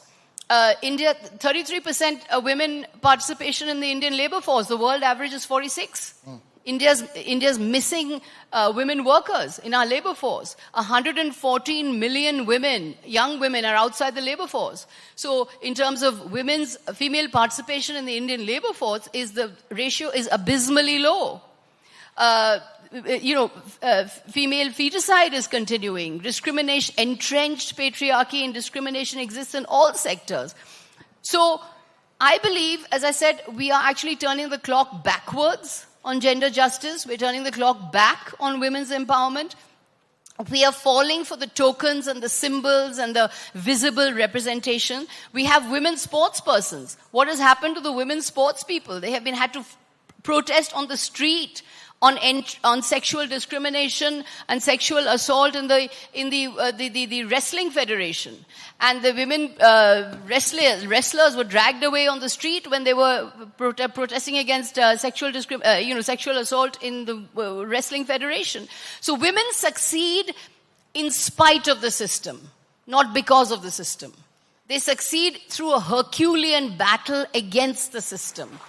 The system does not facilitate women. And we're talking. And that's precisely because we're confusing visibility and tokenism and symbolism with real empowerment. Visibility is not empowerment. Symbols are not empowerment. So unless the mindset changes and unless the culture changes, the visible tokens and the symbol tokens will not make India a more gender just place. You're saying, effectively what you're saying is you can have 543 men in parliament and still have gender justice on the ground. In fact, 566 men in parliament is a nightmare. It's a nightmare. How many of you actually want to pay taxpayers for 566 misogynist men sitting in parliament in their own little Kap Panchayat and their own cabal, with their own discriminatory mindsets? No, I don't think any taxpayer here wants 566 men in parliament. But we would agree, please expand the state assemblies. Please expand the state legislatures. But parliament, do we really want 800 MPs? As it is, MPs do no work. Most of them do no work. And is that the same with men and women? The men don't work at all. The men don't work at all. The women work a little more. The women actually work. We work extremely hard in our committees and we work extremely conscientiously at our parliamentarian tasks. And going by this panel, you virtually dominated it, all three of you obviously, but I believe it says time's up, so I'll still have to give you your time. You want to respond to what Aparajita said about delimitation. She says, look, allow delimitation, we'll allow women's reservation. to be implemented? And number two, let me also ask you a very anecdotal question. I'll ask you the same question. Have you ever confronted your party chief, M.K. Stalin, with saying, why have you not given so many women seats? Why is it only men sitting around you? Have you asked this question and have you got an answer? And I'll ask you the same question about whether you've posed this to the Prime Minister and the Home Minister. Yeah, I would like to just, with all camaraderie, I'd like to differ what my colleague has said. See, 1996, when we were part of the UPA government, the Women Reservation Bill, when DMK was part of it, it was brought in, we supported it. It was defeated again. Then when it was brought in 1923 also, I would, reiterate and insist that it was passed unanimously only with 2 dissent votes. None of us were against that because it was not at that time linked with delimitation. And now a special session, it was brought and there is this Damocles' sword hanging up that it is linked with delimitation. Why we oppose? Because we made it very clear that it is not about women reservation. It is just delimitation dressed behind the garb of women empowerment. That is our point. Because Tamil Nadu had performed wonderfully well when the birth control measure was taken way back. We were the states who pioneered in birth control measures. And why should we have to pay for the wonderful job? It was actually a patriotic attitude that we controlled our birth rate and we have come to a statistic level in that. When it comes to delimitation, the southern states are terribly affected. It is our federal right. It's a constitutional right. And we can't just be taken away by giving this women reservation bill just as a bait or as a carrot. It is not at all about women empowerment or women reservation. It is about the delimitation. DMK especially realized the danger, and of course, all of us, the opposition party, that's why we defeated it. That's number one point. When it comes to women empowerment, Tamil Nadu with its Dravidian model was the first state. 43% women workforce, labor force. Tamil Nadu is leading. Tamil Nadu is leading with 43% of women in labor force. Tamil Nadu is leading with the women GER the highest rank rather than the national level. I can tell you all the measures, 1,000 rupees for all the girl students who want to pursue up higher studies. And also, I wouldn't say that's wrong to say that free bus ride. That's not the term to be used. It is again giving space for the mobility, to improve the mobility of women. And again, giving them for the unpaid labor, for the homework they do for that, they are giving 1,000 rupees. So all the acts, all the measures, all the welfare scheme by our president, the former Chief Minister M.K. Stalin, has been to empower women in all the spheres of life. And when the union government says that you just sign the reservation bill, agreeing to the delimitation process, in which the southern states will be worst affected, it was our party leader who took the initiative and immediately sensed and sensitized about the danger. So that is the major point I want to just drive home. Your question, see, DMK is the most democratic party. You can question right from our Dr. Kalaignar. It's all in our general council. Anybody can stand up and ask questions. There are discussions. So for that only I have given statistics. For the first time, 60,000 women councillors were there. That's a remarkable feat they have achieved. And there are more than 3 district secretaries also. You know, in a party also, we have represented women notably well. And coming to I would like to just highlight a few points about the patriarchy. That's a wonderful point. See, I come from the literature background, of course, Abhirajita also. You all know about Aristotle. We consider him, we worship him as the greatest philosopher. You know what has he said? Women are inferior to men. In Politics chapter 4, women are inferior to men, and men are ruler and women is the subject. And Pythagoras, the greatest inventor of that Pythagoras theorem, he said, there are two principles. One invented light and men. The other principle invented darkness, chaos, and women. But sadly, it was Pythagoras' wife who had familiarized and who had actually taken that theorem forward. And Thomas Aquinas also, he has said, women are subjugated to men. This is where down the lane of history. But despite that, when Aristotle was teaching to his students that women were inferior to men, there was one woman by name Agnatis who disguised herself in 4th century BC in Greece, disguised herself as a man to enter into the medical field. That is how all of us women are trying to, we are surviving despite men, despite the patriarchal attitude of men. In spite of the patriarchy, we are surviving. The systems, the policies, everything. Even now, we have never had gender-based budgets. That is why the Dravidian model advocated by our founding fathers, Periyar, Anna, Kalaignar, and Stalin, that is the role model. That's why I'm very proud of that. And invariably, with all the differing views, none of us would disagree that women's empowerment or emancipation should be the order of the day, and we are all marching towards it. Just one line from Mahatma Gandhi. Those who stand in the way of free, independent women stand in the way of the emergence of free, independent men.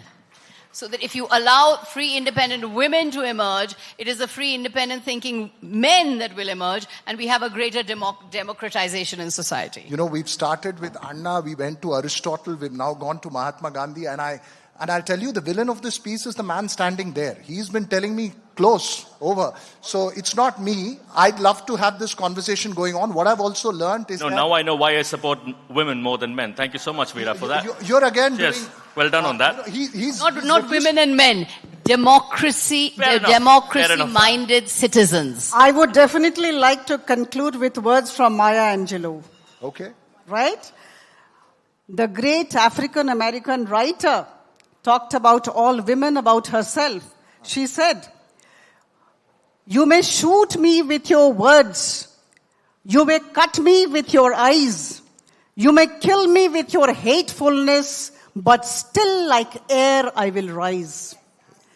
But at the same time, I must say, the women will rise. Women will definitely not be on the fringes of democracy.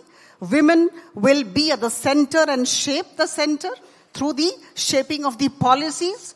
But at the same time, I must say that Nari Shakti Vandan Adhiniyam will have to be brought. There has to be a pragmatic approach. All of us have to work together.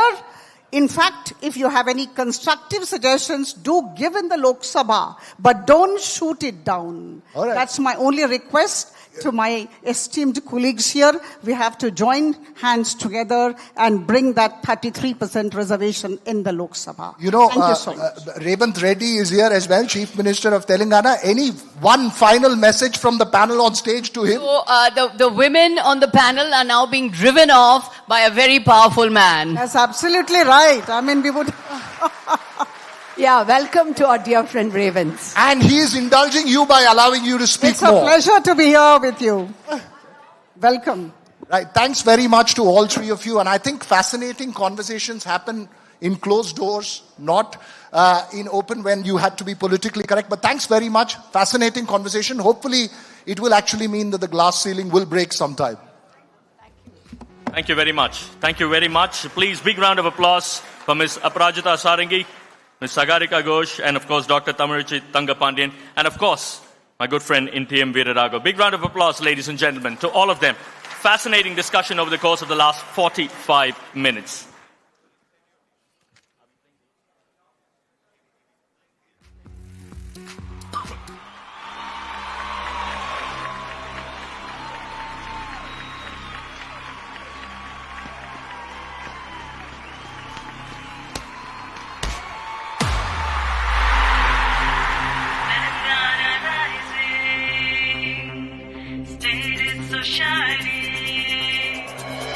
Telangana rising, state is so shining. It's just amazing, the future is building.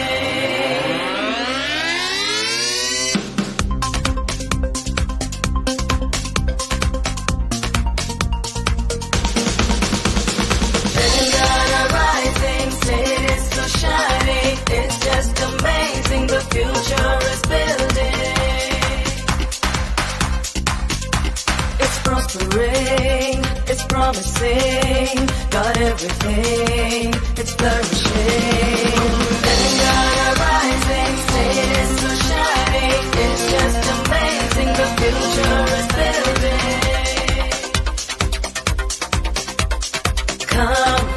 Come together, grow together, let's all prosper here in this land of great history, technology, and tourism that you gotta see. Telangana rising, state is so shining, it's just amazing, the future is building.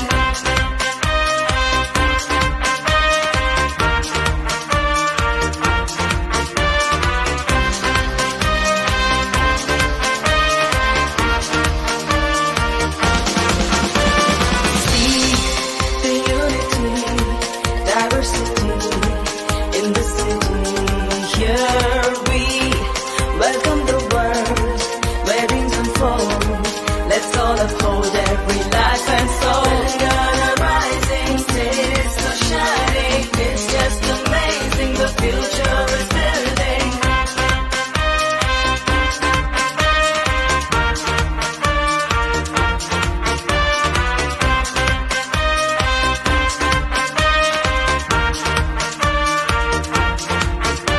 It's prospering, it's promising, got everything, it's flourishing.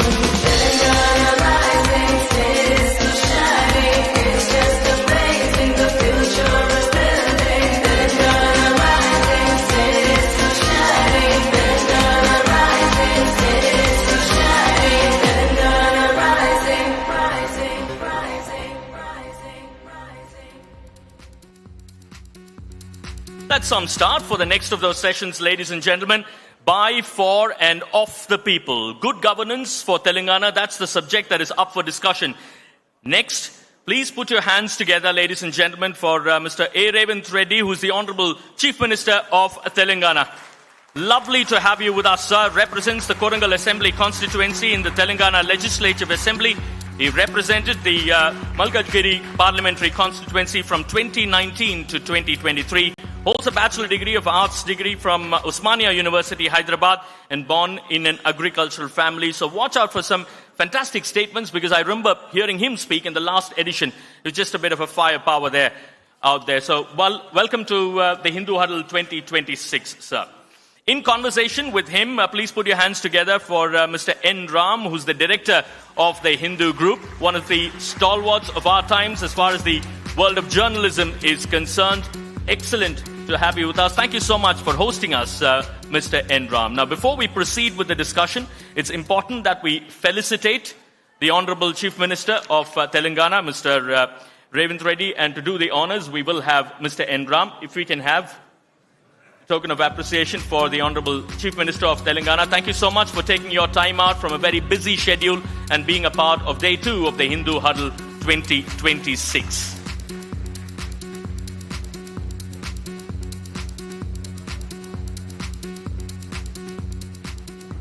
Over to you, sir. Thank you, Chief Minister, for coming here and spending time with us. On July 25th, I believe you will be 57. Oh, that's wrong. Oh, I got it wrong.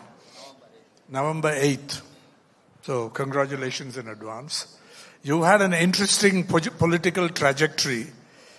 And I believe you once mentioned to Prime Minister Narendra Modi that I went to school with you, college with Chandrababu Naidu, and now I work with Rahulji. He says that's reality. Your rise in the Congress party and in Telangana has been meteoric. You joined the party in 2017. You certainly didn't expect to become Chief Minister so soon. You are considered young and energetic and a doer. So what lies behind this? How did you bring this off? My focus Politics only. From student days, as a student, I worked with Vidyarthi Parishad. Then I entered in business. In 2006, July, I got elected as a Jilla Parishad member as independent.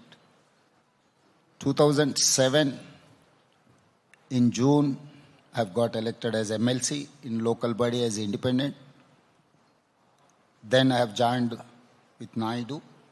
I worked with him 10 years. I got elected 2 times MLA. But you are independent also. Yes, sir. Twice.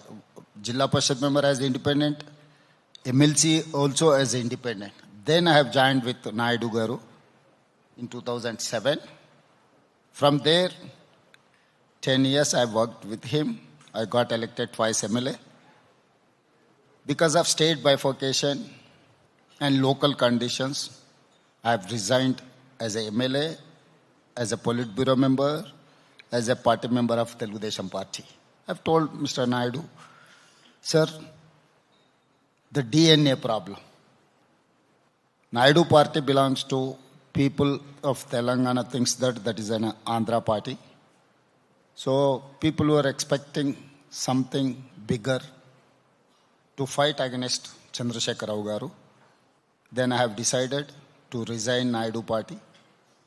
That time I got many opportunities. I don't want to disclose anything. But I have decided to join Congress Party because of Congress has given Telangana state. Because of Srimati Sonia Gandhi, after 60 years, our dream come true. So I wanted to work with Congress and Rahul Gandhi. That time I've told everything to Rahul Gandhi. My background is this. I worked with this party. And now I wanted to join with Congress to fight against BRS and KCR policies. From there, I got defeated in 2018 December Assembly elections. After 3 months, again I fought my parliament election. I've got elected from that parliament. That parliament is biggest parliament in the world. 36 lakh voters in that Malkajgiri parliament, where I have got elected. From there, I got PCC president, then chief minister. So July 4th, 2026, I am going to complete my 20 years public life. So from Jilla Parishad member to MLC, MLA, MP, party president, party working president, party president. Now I am representing Chief Minister of Telangana. This is what my journey. All these years, I fought for public. I am with common man. That is what my success story. I don't have any other legacy, or my family is not in politics. I don't have any, brand or any support. Just agriculture family. So my father was in one village. You know in Telangana, Police Patel, that village head. Yes. So we are agriculture family. From there to have reached here with hard work, with blessings of Telangana people. So how many hours do you work a day as Chief Minister? Normally I used to work 16 to 18 hours. I don't have any other avocation. That is the biggest problem for me. If I wanted to spend some time also, I don't have any friends other than politicians. So, but you are a fan of Messi. Yes, sir. I used to play football regularly. So that was the only one where I can. But I used to play late in the night, 10:30 to 11:30, or otherwise 10 to 11. Late in the evening, I have some group of players who are studying in ISB or other educational institute. They don't have much connection with politics. So nowadays I am not getting much time to play football. But I like football. That is why I have invited Messi to Telangana. I hosted a program in Telangana to encourage youngsters in sports. Will you follow the World Cup which is coming up later? I have to spend some time on that. But I have to see political wind, how it is going to take me. After Telangana was constituted in June 2014, yes, sir. TRS looked unbeatable because they had campaigned very militantly for this. Yes. And other parties seemed to be sidelined. So the rise of the Congress party, resurgence of the Congress party, because earlier YSR, Rajshekhar Reddy, looked unbeatable till the unfortunate accident happened, the tragic accident in 2009. So you have established a certain political dominance, which has come very quickly. As you said, the 2023 December Assembly victory, followed by a resounding triumph in the Lok Sabha election and subsequent Gram Panchayat and local body elections. Yes, sir. So you've already said there is no special secret. You come from this background, you had this trajectory, you work hard, and you made the right call. Yes. Right? Yes, sir. So my point, it is very simple, sir. Whoever is getting a chance to run the state, they think that they are rulers. My point is that I am an elected public servant. I have to serve. I have to understand what is the problem of common man, particular youth, agriculture farmers, and women. These three compositions are our electoral system. So unless until you are not going to address your youth problem, that will trigger you to take agitations. So that is how even 1969, the first phase of Telangana agitation starts with employment.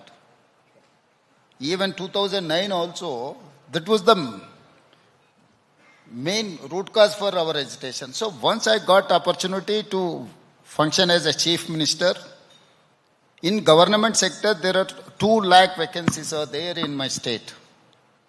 Last 10 years in KCR tenure, he has not addressed those issues. That was the burning issue. I have seen from 2021 as a PCC president, almost I've traveled the entire state, each and every assembly constituency with Padayatra. I used to meet most of the time youngsters, what is in their mind, what they are thinking, what is their aspirations. So I've seen that heart burning. Then I've addressed that issues, many legal litigations and our Telangana Public Service Commission like UPSC. They used to sell question papers. They used to sell jobs. All inquiries were going on. Then I've decided I've cleaned the Public Service Commission. I've appointed a retired DGP who are qualified person. Earlier, you used to appoint a RMP doctor as a Public Service Commission member who is going to take interviews with the Group 1 officer. How it is possible?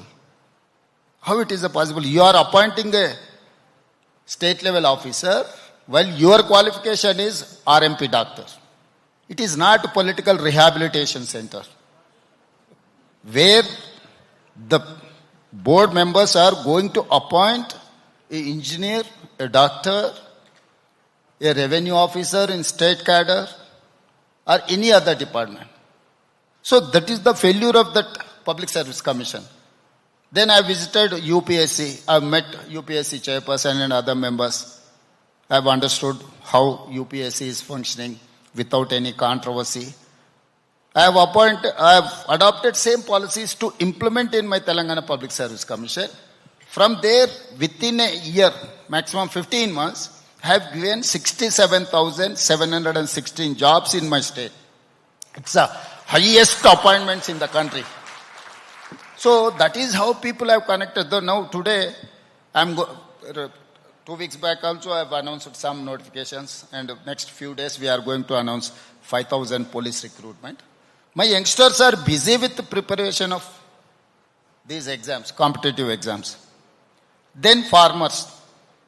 Highest, the number 1 is Maharashtra, number 2 is Telangana farmer suicides. Then I have focused on farmers. Why farmers are committing suicide. Yes, Sainath did a lot of work on this, the journalist. Yes, sir. So they have lot of borrowings from the banks. Then I have decided to waive up to 2 lakhs, whatever loans. 25 lakh 35,000 families have got benefit with 20,616 crores I have paid within 60 days. So India's highest loan waiver, I can say authoritatively, have done 20,616 crores for 25 lakh and 35,000 families of farmers. So 2024 and 2025 NCRB report is that zero suicides in Telangana farmers.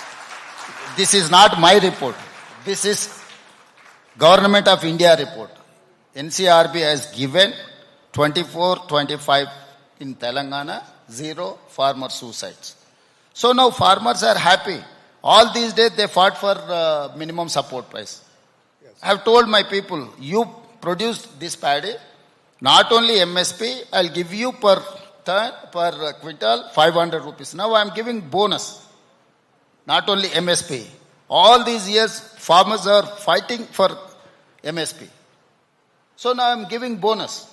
I am procuring everything. Government of India is not, the Government of India is least bothered about this procurement.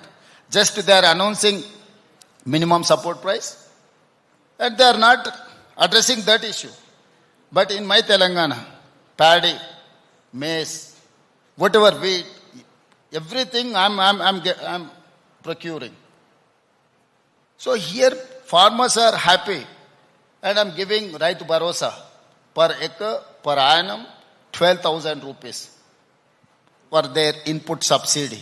If they wanted to purchase fertilizer or anything, this is the support of their investment.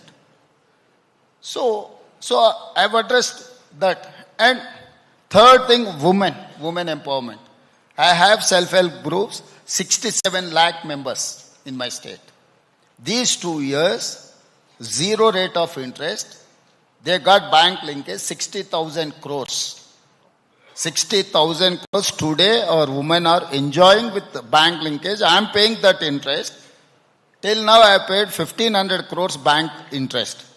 So 60,000 crores money in women hand. I have given women 1,000 RTC buses. Now they have purchased 1,000 RTC buses. They have hired to our corporation. Every month they are getting each bus 70,000 rupees. And I have given to, whenever we discuss renewable energy, Adani, Ambani are big players. Today, come and see in Telangana. I have given 1,000 megawatt solar power plants to my women. My self-help group women are running solar power plant. So my energy department has done MOU with these women. So I have given petrol bunk. Reliance was running petrol bunks. Today my women are running petrol bunks. Today my women are running their stalls in every government institution. Wherever you go in government building, those canteens are run by my self-help group women. I have taken a policy decision. All schools maintenance I have given to my women. So women are happy with my approach. Telangana is one of the fastest growing states in India. If you look at the current state GDP, it's around $210 billion US. Yes. And you have a vision called Telangana Rising to make it $1 trillion US by 2034 yes. and $3 trillion by 2047. How much of this growth comes from Hyderabad, will come from Hyderabad? How much will the rest of Telangana grow? Because is it a metropolitan-centric model of development? How do you propose to take this forward? Sir, my vision or otherwise, my approach is rare called Rural Agricultural Region Economy. So I have made a comprehensive policy for my state. We have outer ring road, 160 kilometers of one ring to Hyderabad. Inside of the outer ring road is 2,100 square kilometers. It is called core urban region economy. It is called CURE. And we are going to lay down one more regional ring road that is coming around 360 kilometers. That area is almost 10,000 square kilometers. Remaining 1 lakh square kilometers is rural area. That is rare model. Rural agricultural region economy. So we have made a comprehensive policy. Last December 7th, 8th and 9th, I have organized a global summit. I have dedicated my policy document. Now, core urban region is a service sector. Pure peri-urban region economy is a manufacturing zone. Rare is agricultural zone. So I have made policies, farmers and manufacturing and service sector. So in service sector, I have taken many decisions. In that, there are 3-4 very important issues. One, many industries are there. Those industries are polluting like anything my city. So I have called industries, all owners meeting. I have told, boss, you shift to peri-urban region. And I wanted to make sure net zero. So I'm going to give you industrial land converted into multi-purpose zone. They'll get benefit in terms of finance. And I have given in Telangana, whoever is going to buy EV vehicle, zero tax. So every year I'm losing almost 1,500 to 2,000 crore rupees for these EV vehicles. Every state is charging like anything. They are increasing their taxes and everything. But in my state, I have taken a policy decision. Whoever is going to buy a EV vehicle in my state, it is zero tax. And metro expansion, Musi regeneration, lake restoration. So all these are nowadays flash floods, otherwise drought. We are not even 2,000 feet you are digging also, you are not getting water in Hyderabad. So that is why I have told my people to restore all these water harvest pits, water harvesting wells and everything. Peri-urban, we are making trunk infrastructure to establish manufacturing unit like industries and everything. We are attracting. And moreover, all these years, India has constructed certain areas like colonies or financial districts like 500 acres or 2,000 acres or 1,000 acres. But I'm constructing a city. It is called Bharat Future City in 30,000 acres, 20-minute drive from my international airport. This is one of the best city we are going to construct. I'm going to attract Fortune 500 companies to invest in my city. So every problem you will get solution in my Bharat Future City. So we are planning like anything. Our state is landlocked state. We don't have any port. But I have discussed with Prime Minister and neighboring State Chief Minister Chandrababu Naidu. We are going to connect to Machilipatnam port with 12-lane express highway, including railway connectivity. So all these we have made our plans. Almost we have got all approvals. So next few years we are going to connect everything.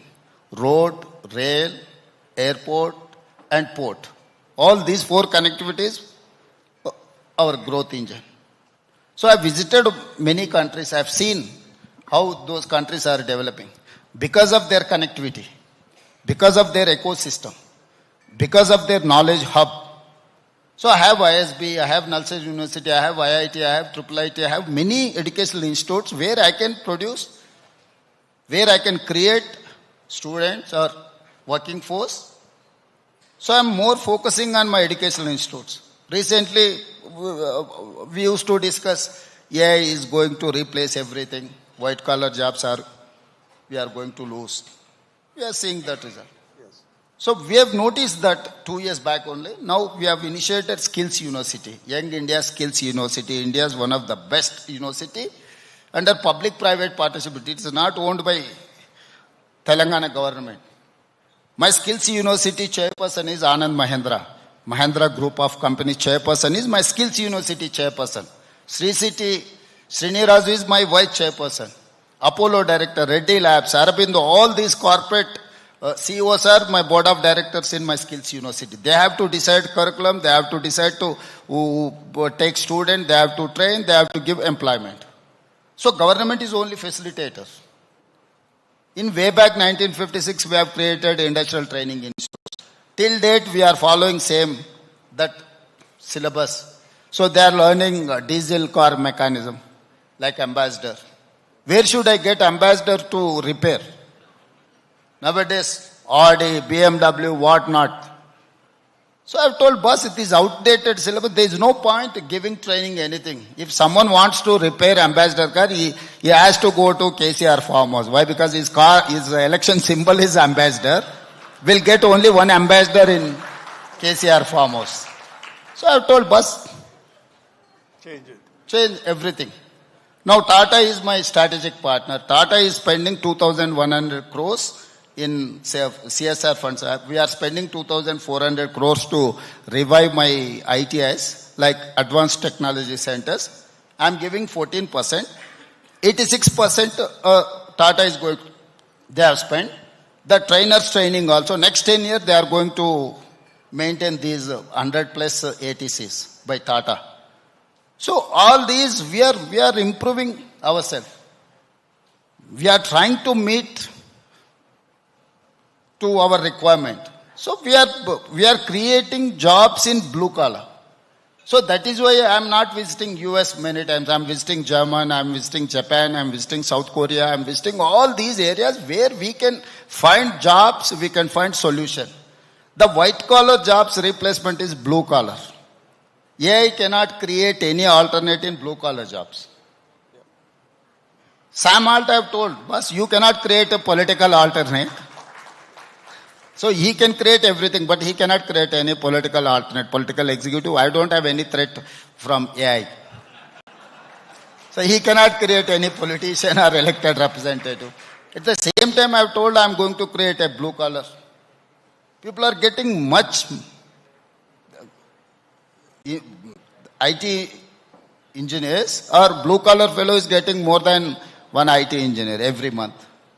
So our youngsters have to shift their focus. Yes. And language. And all these years, what is our strength? English is our strength. Today we need to learn German language, Japanese language, other language, South Korean language. This is where we have to improve our skills in communication. Yes. The southern states are forging ahead compared with many other states. And that divide, the gap is widening, it appears. Of course, there are states like Maharashtra, Gujarat, which are also attracting a lot of investment. Gujarat is not attracting investment, sir. They're forced to invest in Gujarat. Only one brand ambassador is working from last 20 years. I've seen many issues. I agree. We have examples. But the question is, when states are very competitive, they compete aggressively with each other, offering all kinds of incentives, yes. Land free, yes, at highly incentives concessional rates. What is your approach to attracting it? Because Andhra Pradesh is also being very aggressive. Yes, sir. The leader is like that. So, my point is that we are going to compete with world, not within the state. I have told many times, boss, my competitors are not Bangalore or Karnataka, Andhra Pradesh, Tamil Nadu, Gujarat or Maharashtra. My competition with New York, Tokyo, Singapore. Why should I compare with my neighbor? When I am aspiring something, my role models are China, Japan, German, South Korea. My competitors are also China, Japan, South Korea and German. I'm taking inspiration from them. I'm trying to compete with them. Yeah. So my slogan is China plus one is Telangana. I'm going to create everything. Whoever wants to go to China, I'm going to replace, I'm going to create everything in my state. So my competition with only China. So why don't you visit China? I've been there about 30 I've been there 15 years back. Now I'm planning to go with my team. To see what's happening. Yes, sir. Yes, sir. I wanted to learn something. I used to tell, I don't hesitate to learn something. I used to learn even my AE, assistant engineer also, some of the time I visit to irrigation projects and other projects. I used to discuss with my assistant engineer. Why? Because that person is going to work in the ground. The real problem he knows. If I wanted to know what is the problem or how to solve that problem, the ground person is known very well. So I'm trying to learn something from them. So it is very similar. I have visited everything except China. Next few months I'm going to stay back. I'm going to visit China for a few days. Even I have joined in Harvard University, for executive course. Yes. Executive course. I was there in Harvard for 10 days. So I don't mind to learn. It's a process. Yes. So definitely I'm going to visit China. We should understand. We should adapt whatever better policies are there with human touch. We can. Now, if I could take you to the decision-making process. This is not much discussed because there are people who are authoritarian, who decide one-man show, a one-woman show. How do you decide? Do you get inputs from your civil servants, senior people, or retired civil servants? I know your media advisor, Sriram, very well. I think he is very, very suited to this job because we discussed this in advance. Yes, So what is the decision-making process for you? You think up the ideas or you sometimes get it from others? Sir, it's big ideas, I mean, the big things. It is in a mix and matches. If you think, bureaucrats are very intelligent, sir. Whenever I call, I ask something, they don't say anything. Sir, yes, sir. What is yes, sir? What for yes? So I used to ask them. They are very intelligent. They read our mind, politician mind. Then they will give you answer suitable to your mindset. So first we have to understand that. Now I came to know that I don't ask anything. I ask, have you seen in those that paper article or otherwise what about that issue? What is have you noticed that problem? Then I will ask solution. Then I will brief. Whenever I take reviews on any subject, I allow everyone to speak out. I will write everything, whatever my officer, my chief secretary to. You take notes? Notes.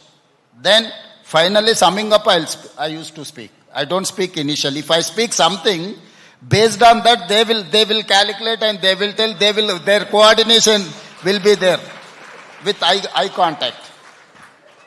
They'll make you happy without any result. I have noticed this, my small experience.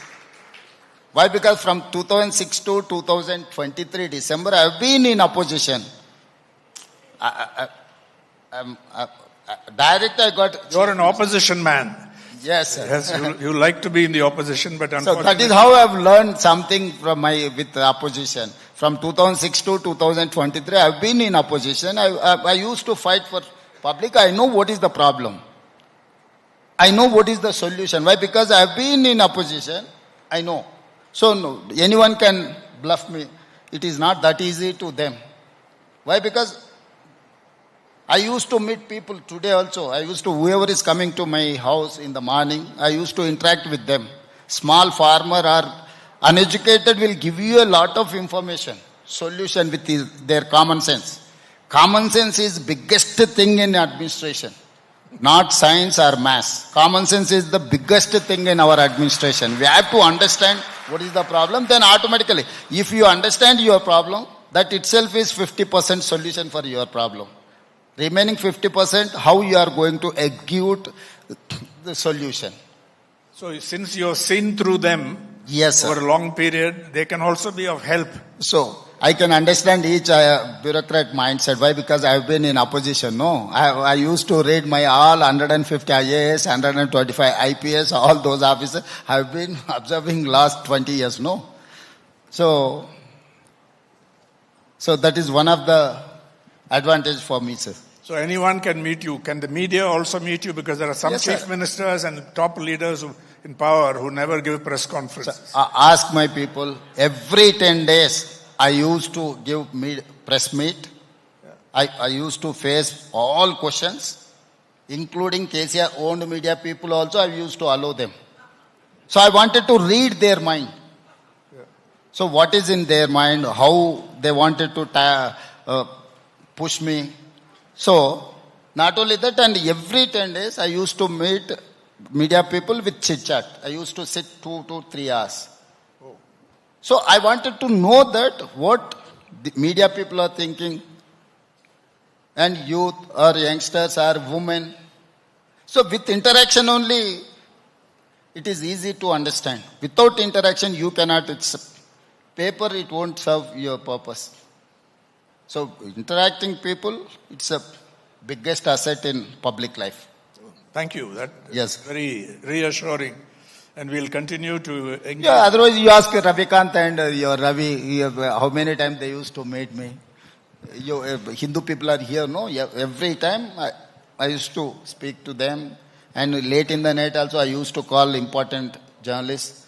Boss, what is happening after 11 o'clock also I used to call. Why? Because journalist life is till 12 o'clock they are in job, no? So I used to call after 11. Few minutes I speak to. So do you get angry when something hostile appears in the media or something wrong is published? How do you approach it?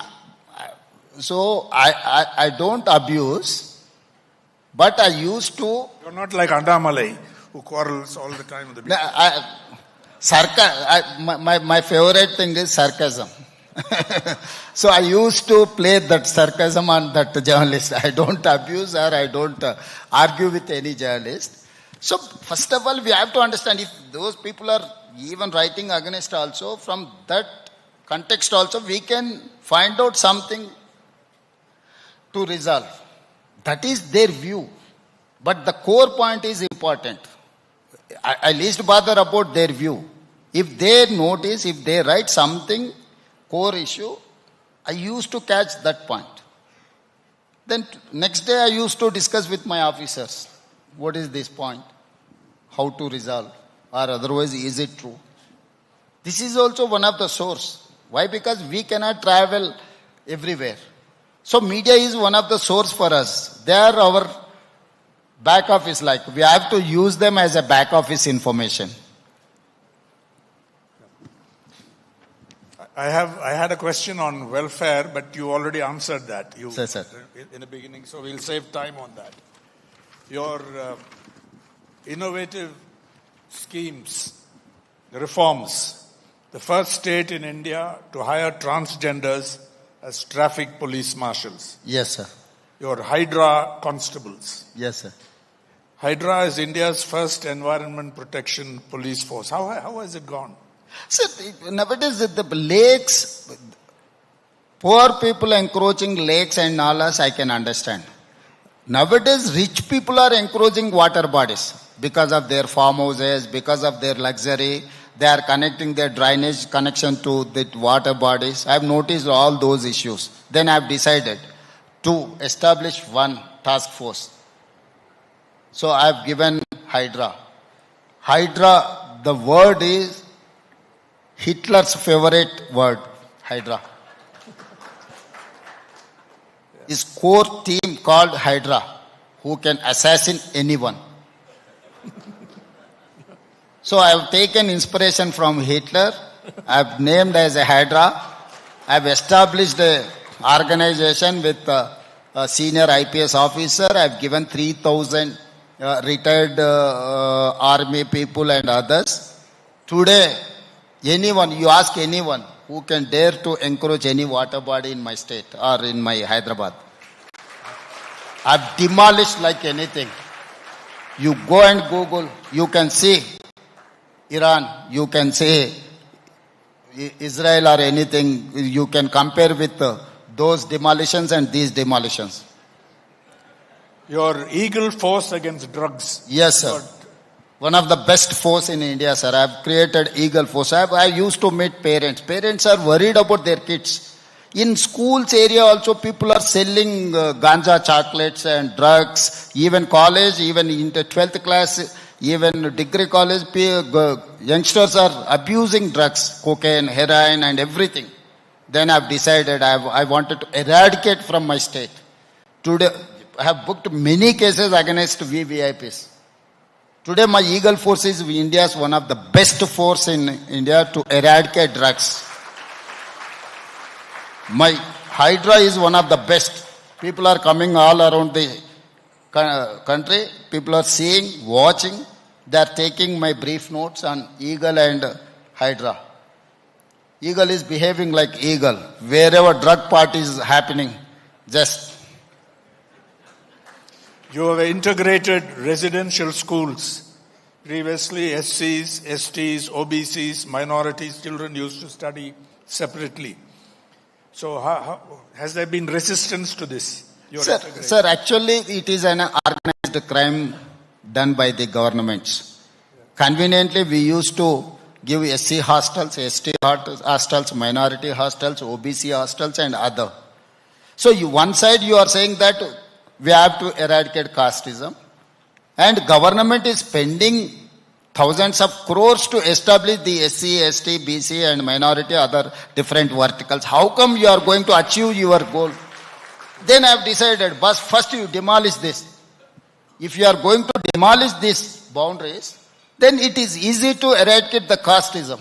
That is why I have given Young India integrated residential schools, 500 SCs, 500 STs, 500 BC, 500 minority, 500 general. 2,500 students in one campus where I am going to create 25 acres of campus with 5 lakh square feet with one of the best facilities.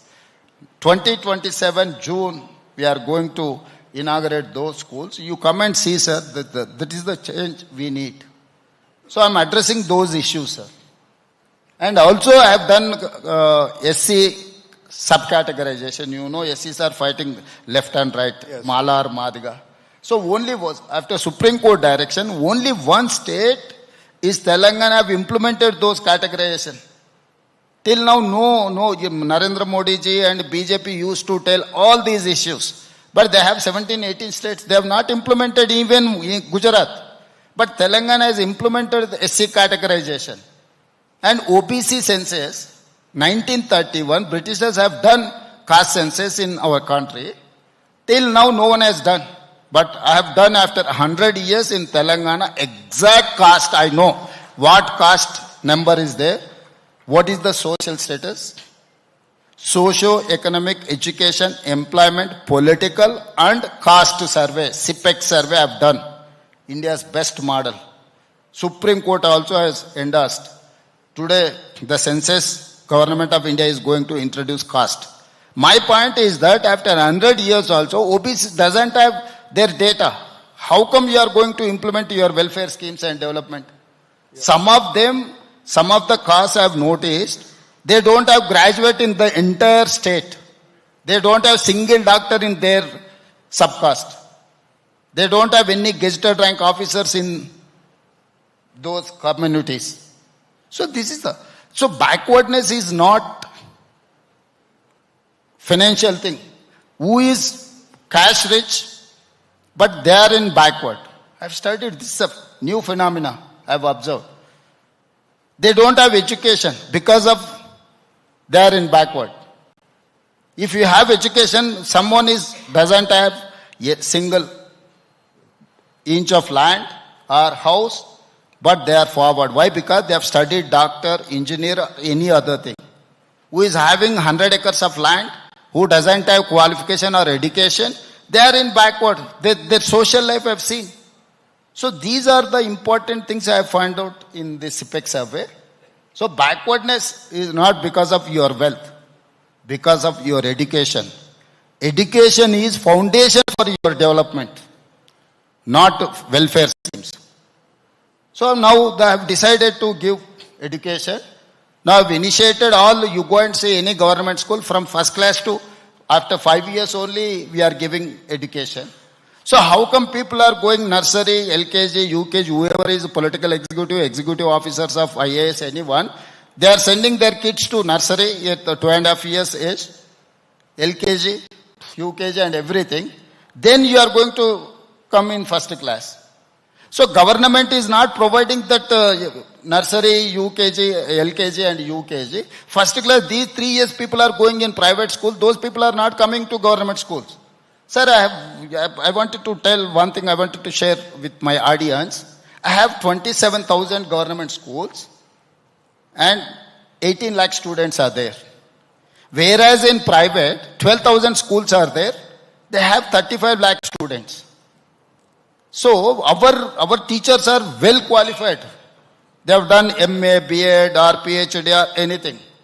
But every class we used to see 2, 3, 4, 5 students.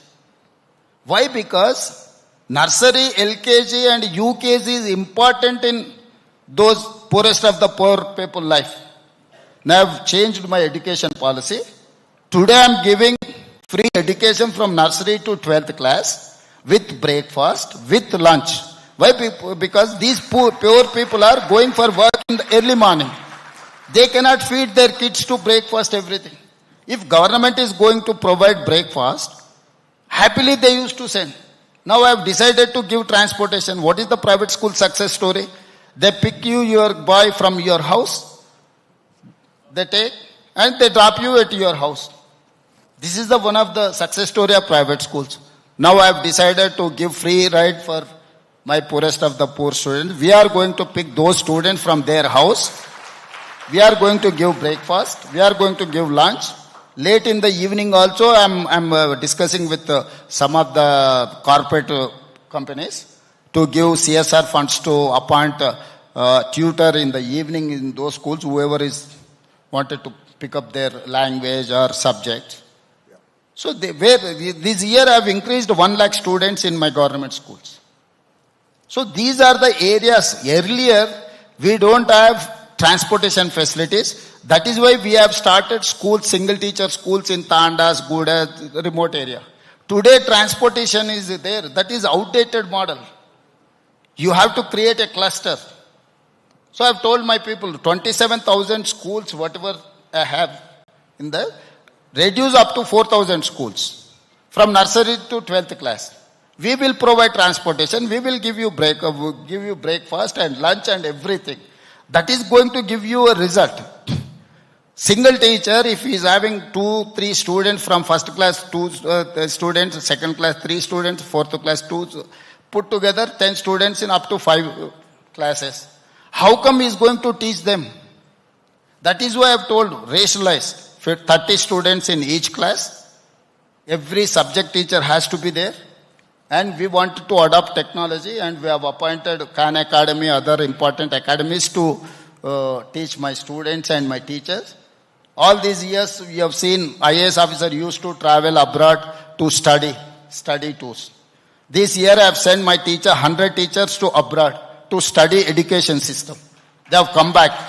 I have sponsored. 4 months they have taken Philippines, and where the basic education is good. Now I wanted to send 200 teachers to Singapore to study the entire thing. There are excellent public government schools there. Yes, sir. That is why I wanted to send my teachers to study that government infrastructure. They can inspire. So all these years, all government used to send only IAS officer to study abroad and learn something. And once they come back, we transfer to other department. Now, there are many more questions that could be asked, and people are eager, because last year you were very good on virtual. Sir.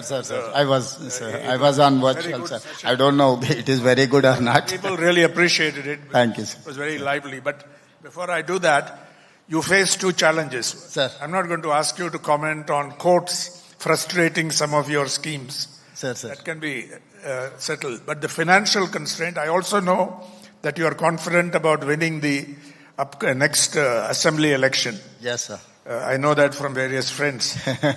So I'm not going to ask you about that.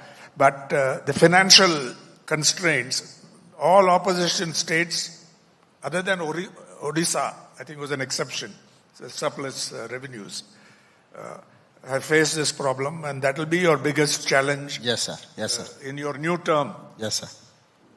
Sir, my point is that he has borrowed at the rate of 11%, 11.5%, with shortest tenure, 10 years, 12 years. So I have restarted negotiations with all those banks and the government of India. I'm doing my debt restructure. If I run my company, if I'm CEO of any company, I have to try to understand what is my problem, the biggest problem. My biggest problem is that he has borrowed highest rate of interest 11.5%. Where I can get 7.5% or 8%. That is one. Second, with the tenure of 10 years, 12 years, instead of 10 years or 12 years, if I'm going to expand up to 20, 25 years, if I try to reduce my rate of interest, if my tenure is longer, I can get some facility. So last year I have done 26,000 crores. This year my target is 50,000 crores. Because of that 26,000 crores, I'm getting 4,000 crores per annum additional funds. So this year my target is 50,000 crores. So 2 lakh crores if I do debt restructure with lesser interest, with longer tenure. So the way I cannot charge more, but I can do this debt restructure. This is one. Second thing, GST, there are 100 flaws. Government of India, states are never focused on GST. So now I have appointed Arvind Subramaniam as a consultant, financial expert. Yes. Now he is my advisor to GST. Only 3 youngsters are doing the job. So last 7-8 years, I have never crossed 3,500 crores per month GST. Last 4 months, I have crossed 4,000 above. Last month, I got 1,100 crores additional. The only just 6 months, I got 5,000 crores additional money from GST. These are, I have not increased any percentage of tax. But where the leakages are there, the fraud is there. So we are trying to tighten all those. So that is how we are improving our resources. And you also have to fight with the union government to get your... Yeah, anyway, opposition has to fight. That is the part of our life. Every day I used to brush, I used to fight. It is like brushing your own teeth. You need to fight against the government of India. There is a discrimination, I need not to tell. Yes. So I used to attract investments, 99%. The 1% is Government of India approval. They used to say, you go and invest in Gujarat, then you will get all permissions. That is what I am facing today. So they are not doing any homework. If I do some homework, if other chief minister, opposition chief minister is working hard, who is attracting their investment, the final Government of India is saying that you go and invest there. This is the new phenomenon. Now, we have close to 10 minutes for questions. Please do not go into a long explanation of the questions. Short questions to the Chief Minister, who is a distinctive Chief Minister, who is very articulate, who is energetic, and who's been able to make a big difference in his state. Entering this particular slot quite late and making rapid progress with many ideas for reform and restructuring. So please ask your questions brief. Mr. Revant Reddy, good afternoon. It's been a very interesting session, and it's good to see such a dynamic young Chief Minister. Question. Yeah, I know you're very good friends with our Chief Minister, and you're from the same party. Will you go easy and stop attracting investments to your state and your capital rather than from Bangalore? I know you said it's China plus one is Telangana, but Bangalore has its climate. Apart from that, would you go easy now? Same team used to play friendly matches, no? So I have to play friendly match with my neighboring state. Next question, please. I'm told we have only 5 minutes. Sir, I'm very happy to hear you, and I was very delighted to see your points and your discussion and all that. My question is that you are opening these schools for 2,500 students. I wish that you can teach them all the different religious in one group, so that this whole discrimination is being removed. Thank you, sir. Definitely, I'll try. But Indian culture teach you your religion thing. We need not to teach anything in schools. So, Indian culture is enough to teach everything. Thanks for your presence here, and it is wonderful what you shared with us. I just want to ask you one thing. See, what worked better for Telangana? You spoke about encroachment and other things, right? And you have created a team. Why don't we implement the same model across all the states? Like, you can share your knowledge to the other states as well, like how we have our CM, and we can implement certain things, and you can definitely help in those things. I don't think so. All states need this Hydra type of model. I can say M6, metropolitan cities like Delhi, Mumbai, Calcutta, Chennai, Bangalore and Hyderabad. These metropolitans are facing like anything this encroachment problem. So whoever is having metropolitan city, they have to adopt this model. It is going to definitely support their ecosystem, environment and water scarcity. Nowadays, because of after COVID, we are facing the cloud burst, flash flood because of these encroachments and water scarcity. These two are biggest things, and environment. So these 6 metropolitan cities, if they adopt this model, it is going to serve some purpose. No follow-up, please. With the citizen participation program, what we are running here, we are doing a lot of work on these aspects, and this motivates us. Thank you. Yes, thank you. One final question. A very warm greeting, sir. So in a recent discussion we had on women empowerment for 33% reservation. So what would be your view on that in Telangana and in your party specifically? Would you agree to that, or like what are your thoughts on that? We are author of that woman reservation.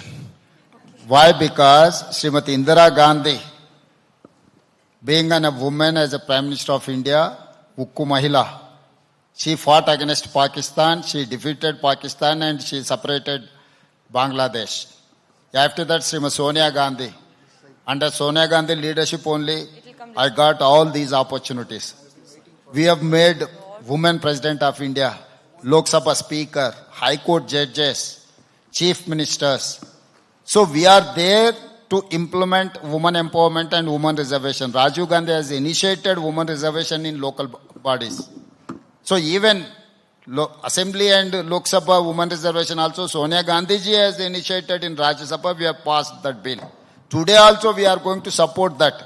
But Narendra Modi ji, in the name of women, he is playing his political tricks and tactics. That is why I have told Narendra Modi ji, boss, don't do politics with women. If Government of India wants to implement women reservation on this movement, we are there to support 33%. Women reservation, delimitation, increasing of seats. These 3 are 3 different verticals. He wanted to increase number of seats where he can win. In the name of women reservation, he is playing that card. We are opposing increasing of seats, whatever his formula. We are not opposing even delimitation. We are not opposing women reservation. We are not opposing increasing of seats. The increasing of seats, the formula the Modi has adopted, we are opposing that point. From south side, my grievance is that tomorrow if they are going to increase 50% based on our actual strength, I'll tell you, Kerala is having 20 seats, Uttar Pradesh is having 80 seats. Today the gap is 60, the number wise. Tomorrow if they wanted to increase 50%, Kerala will reach 30, Uttar Pradesh is going to reach 120. You compare with Kerala and Uttar Pradesh, if Kerala is 30, Uttar Pradesh is 120, the gap between Kerala and Uttar Pradesh is 90. This is the flaw in this Narendra Modi's proposal. That is why I have told. But Supreme Court has given many judgments. 50% for disability, 50% for merit, whatever reservation, education, employment, what not, even local bodies. I have told same thing. Don't punish performing states. We are performing states, South particular. If we are paying 1 rupee tax to Government of India, we are getting 40 to 45 paisa. Whereas Bihar is paying 1 rupee, they are getting 6.5 rupees. Uttar Pradesh is 3.5 rupees. Madhya Pradesh is getting 2.5 rupees. So this financial discrimination is there. And today they wanted to discriminate in politically. If 131 is going to increase 196, we are going to lose everything. Out of 850, 650 seats from northern side. That's a political power with only northeastern states. So, the least bother. Today you see, we have, BJP has got seats 8 from Telangana, Karnataka also. They have not given important portfolios. Prime Minister, Home Minister, Defense Minister, everything North India has taken. Why? President of India from North India, Prime Minister of India, North India. Because of we don't have strength to show our political strength. So we don't want to live like second-grade citizens in Delhi, paying taxes and saluting Delhi. So I have told, I have opposed. If as it is 543 wanted to implement women reservation 181, ask him to implement today itself. 2027 UP Assembly elections are going to come. Ask him to implement women reservation in Uttar Pradesh. If you wanted to do with the 2011 census, you can do with AI within 3 hours. If you wanted to appoint a commission, if commission can give you within 3 months report to which seat to allocate to women, which seat to general. So here, moderately is playing his political game. So we have to understand Narendra Modi ji political game. Otherwise, we will become a second-grade citizens. Today, we are not getting financial support. Tomorrow, you are not going to get political share also, which is not correct. It is going to create a gap between North and South, which is not safe for the country. I can say authoritatively. So on this rousing note, let us end this session and give a big thanks to the Chief Minister of Telangana. I know how successful it was last year. I hope this year was even better. Thank you very much. I think the reaction of the audience tells you the story. Thank you so much to the Honorable Chief Minister of Telangana, Mr. Revant Reddy, for taking your time out and being a part of this engaging discussion. Thank you once again. Thank you so much, Mr. Ram. Really appreciate the conversation with the Honorable Chief Minister. Right, for the audience that is here, a quick announcement. We are taking a break for lunch. We should be back here at 2:10, please. 2:10. I know it's a short one, but 2:10 is when we are back here in the room. Thank you. Thank you once again.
Right, welcome back to the second half of day 2 of the Hindu Huddle 2026. We'll get going. I'm sure people will come in. We've got the session to start off with right after lunch. This is the one that's brought to you by the Hindu Business Line. I, Robot, How AI is Reshaping the Future of Work. That is the subject that will be up for discussion. May I kindly request Ms. Debjani Ghosh to please come forward, the former president, NASSCOM, and distinguished fellow of Niti Aayog. You can put your hands together.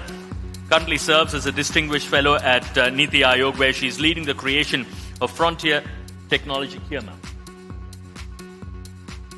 Technology think tank to strengthen India's readiness for emerging technologies. With over 28 years of experience, including leadership roles at Intel, and as the first female president of NASSCOM, she's played a pivotal role in positioning India as a global innovation hub. Next up, ladies and gentlemen, may I kindly request you to put your hands together for Mr. Lakshmi Narayanan, who is the former CEO, Cognizant, and the Chancellor at Kriya University, a technology industry professional with over 40 years in the IT industry. As a co-founder of Cognizant, he spent his several years in leadership and governance role on the company's board. He serves as a trustee of Chennai Mathematical Institute and the Chancellor of Kriya University as well.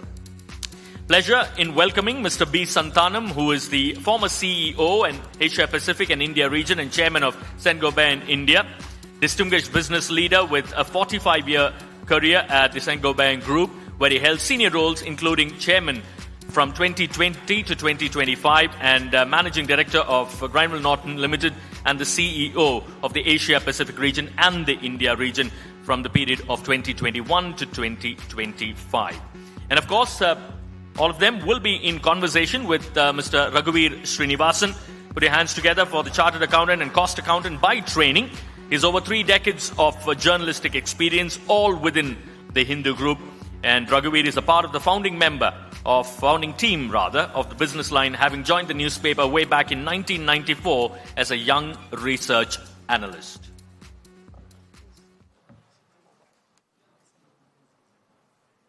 Over to you, Raghuveer. Thank you, Anand. Good afternoon. I know sessions after lunch are always difficult. I can see that a lot of attendees are still enjoying their lunch, so hopefully they'll be back soon. I'm only reminded of a quote that one of my college professors used to tell us. You know, his class was always the one immediately after lunch. So he would say, when the stomach is empty, words are plenty. When the stomach is full, words are dull, because all of us will be nodding off. So I hope that will not be the case now, because we're going to discuss a very important subject, one that is going to affect all of us. It's already affecting all of us in ways known and unknown. And we really don't know how it's going to change our lives going forward. And when I say forward, it's not 15 years, 20 years. It's the next 3 to 5 years. A lot of changes are likely to happen, and thanks to artificial intelligence. So I have with me a very distinguished set of panelists, a power-packed panel here.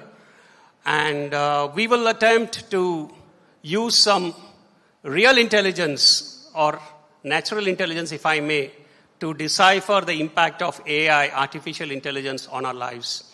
So I will start with Mr. Lakshmi Narayanan. Can you just take us across what is happening in the field of AI technology, the developments worldwide, and how is it going to impact society, business, even politics going forward?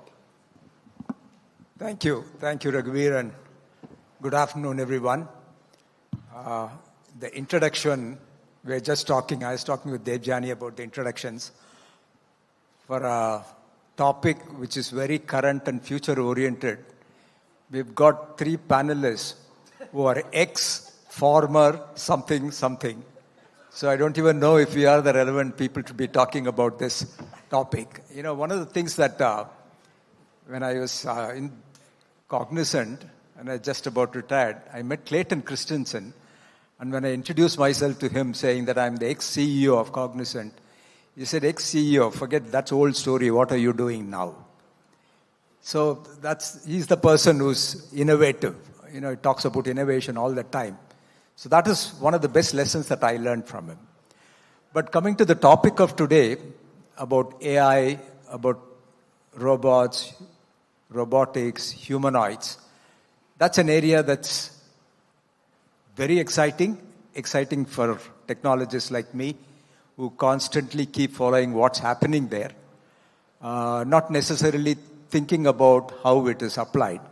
I'd like to present a picture, a future-oriented picture, like the way the McKinsey people would do, the 3 horizons. Horizon 1, which is current, Horizon 2, which is immediately next, Horizon 3, which is into the future, not far into the future, because the way technology gets adopted, it's very, very rapid. If we start from Horizon 3, perspective from there is the stories of LLMs is already done. It's there. Yeah, you'll get a few more frontier models, you'll get a few million more application models, but that's there. What is the next one? That comes to Horizon 2, which is, this is Horizon 1. Horizon 2 is agentic AI.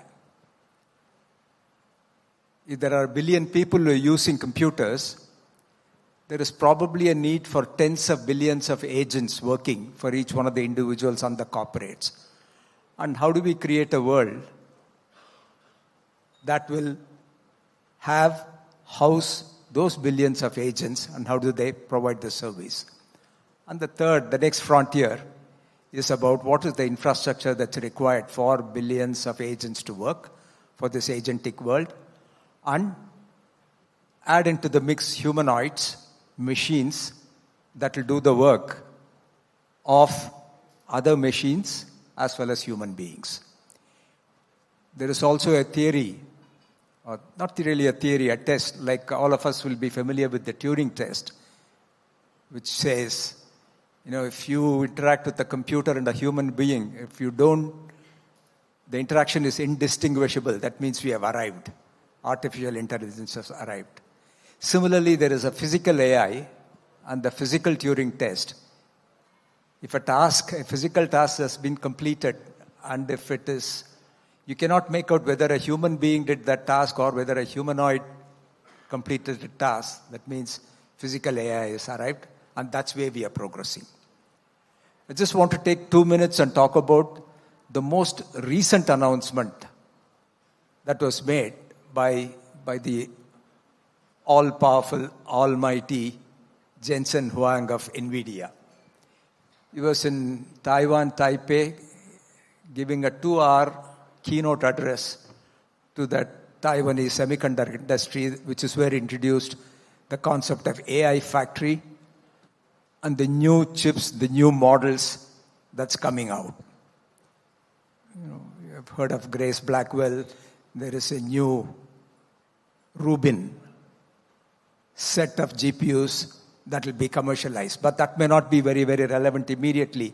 But what's going to be relevant is NVIDIA is collaborating with Microsoft on launching laptops that can run AI models almost as efficiently, AI models with perhaps less than 5 billion parameters, as efficiently as GPUs.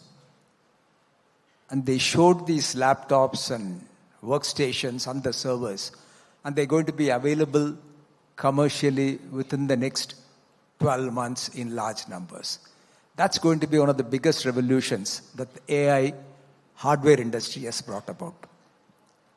As far as the software is concerned, you hear a lot of stories about the frontier models, about a company like Hugging Face, which has 2-3 million models that anybody, you and I, can download and create an AI application. So that space is extremely dynamic, moving very fast, and driven by technologists who are giving you tools and agents and allowing you to deploy it whichever way we want. But the point is, the application of this AI hasn't taken off in a big manner, whether it's in India or in the Western world. It's not done in a big way. Again, going back to the comments made by Jensen, he says, people are saying people are being laid off because of AI. That's just not true. Just not true. And he has statistics to show why some of the overhiring of the past is the reason why layoffs are happening, and how AI is being used by corporates to say they are taking away jobs. That's not started happening. It will happen, but it is likely to create different types of jobs. So that's the technology space. So if I want to summarize it, I said humanoids who are almost like human beings will come in the next 3 to 4 years.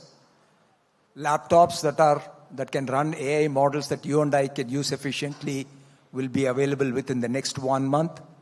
And knowing about AI being AI smart is the now for us, for the retired people like us, as well as for younger people today.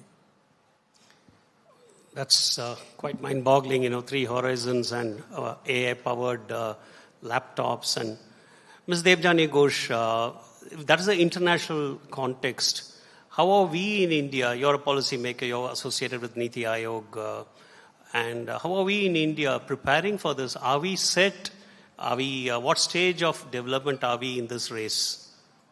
Thank you, Raghu. And first of all, thank you very much for having us. And a huge thanks to the audience who has decided to cut short the sacred lunch break. Really appreciate, because I know how important lunch is for all of us. So really appreciate that. The past world of NASSCOM, I'm going to leave that behind. And I'll talk about what I'm doing now, which also answers Raghu's question. So I'm currently setting up what we call the Frontier Tech Hub, which is think tank within Government of India, within Niti Aayog, that is looking 5 to 10 years down the line to understand what are the key technology shifts that will be taking place. What do they mean for citizens, for industry, for government itself, and for geopolitical order?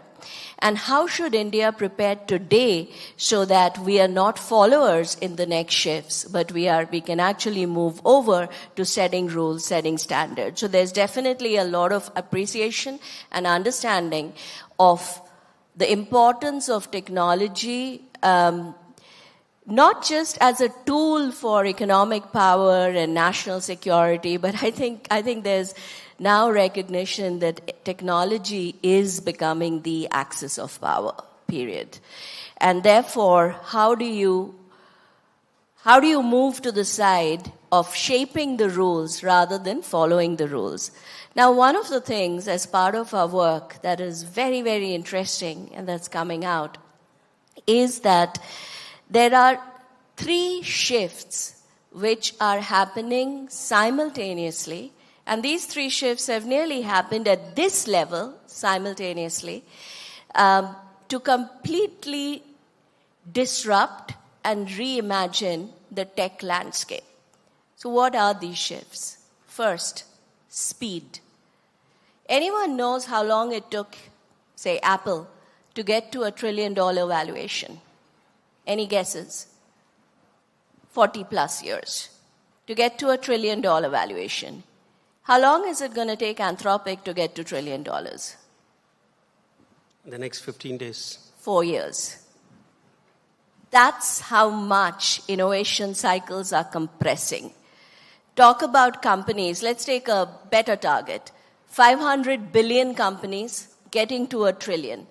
Apple, 6.4 years.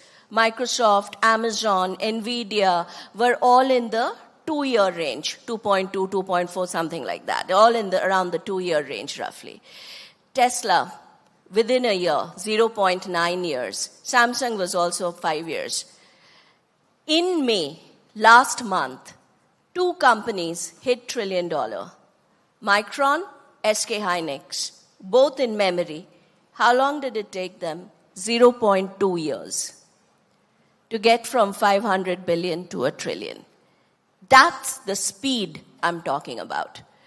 The speed of innovation, the innovation cycles compressing We have never experienced anything like this before. The second shift happening in parallel is the power, the abundance that it gives us to use this capability to change stuff. And if we use it right, we are bringing down drug discovery time from an average of 12 years now to less than 2 years. Right? Manufacturing productivity, you look at China, how many cars they are producing per second is just going through the roof. New cures for cancer. One of the biggest breakthroughs last week was figuring out, hopefully, a cure for pancreatic cancer. I'm sure you've read about that, you've heard about that, right? So our ability to do good with this technology is, again, unprecedented. And so is our ability to do bad. If for those of you following Project Glasswing, my Anthropics, Mythos report out, 1 month report out, I think the number of vulnerabilities they found in 1 month, I don't think we have seen that many vulnerabilities in a lifetime. But Ms. Debjani, what is India's position in all this? Are we... Can I just complete and close that? Yeah. And then the third shift, with great power comes great desire to control that power. And that's the third shift we are seeing, which is the race for control. Who controls the technology gets the highest value out of it.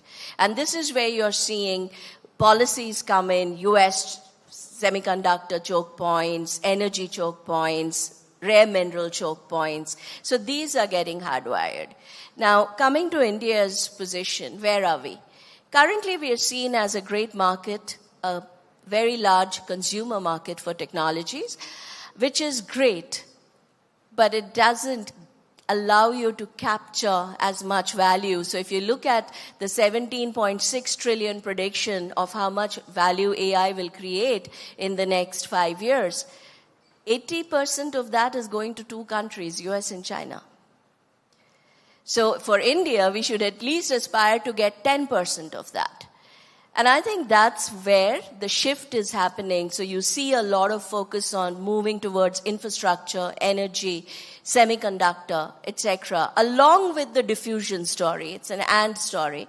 So I think for India, it's important for us to, we can't take something as disruptive as frontier technologies and try to fit it in archaic models and archaic systems. It won't work.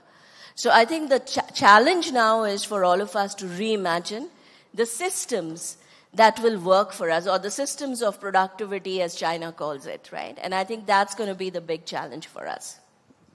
Of the 3 layers in AI, foundational models, agents, and hyperscalers who help all these, where do you think India should focus on this? Because there's a debate that India should not try to reinvent the wheel and go back to foundational models, but they should look at applications, look at diffusion, look at enabling these through hyperscalers.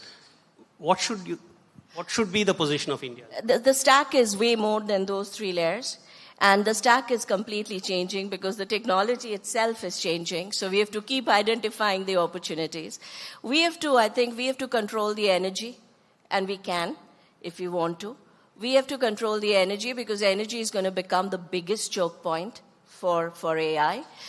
In semiconductor itself is changing, and there are going to be opportunities as computing moves from centralized compute to edge compute. And you're going to need energy efficient compute. You're going to need advanced packaging. And I think these can create tremendous opportunities for India because they play to our strength of design, right? So for each of these layers, we have to identify what are those leapfrog opportunities that get created. And it's not just models. Models is one piece of it.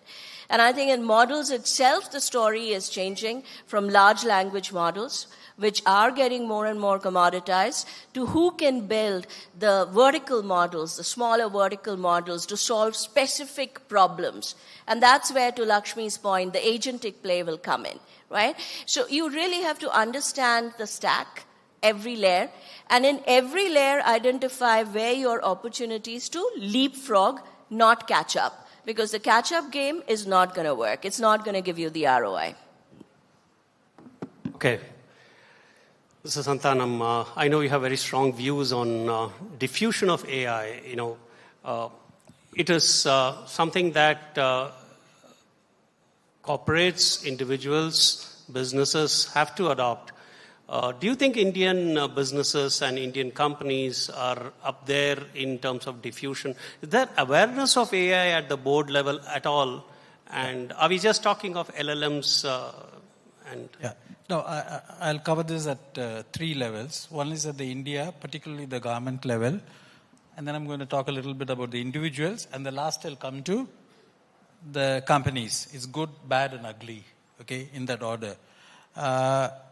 Frankly, I mean, I'm not going to get into this debate about humanoids and stack and other things. I think we have experts there. I think, in my view, compared to many other governments that I see in Europe, and other than US doesn't have a government which is regulating or driving anything, I think Indian government has done a pretty decent job, especially the MIT. I think the secretary who should have come today, I think done a very good job of creating a AI mission at various levels, various stacks and various things. And when I invested some time with the IITs and the IISCs, I think there is a tremendous amount of work that's going on. You have Sarvam AI, you have Bhashini, you have many others which have actually relevant for India. Okay, there's always this debate about foundational models. I think at this point in time, I mean, I'm sure that Niti Ayog would be talking a lot about some of the frontier work that we have to do. But a large number of us feel that there is foundational models, as she said, as commoditized. And what is important for us is diffusion. And I think this is something which people like Nandan, Xstep and others are doing. And I think the focusing on diffusion, which is in agriculture and in education and health, these are 3 things.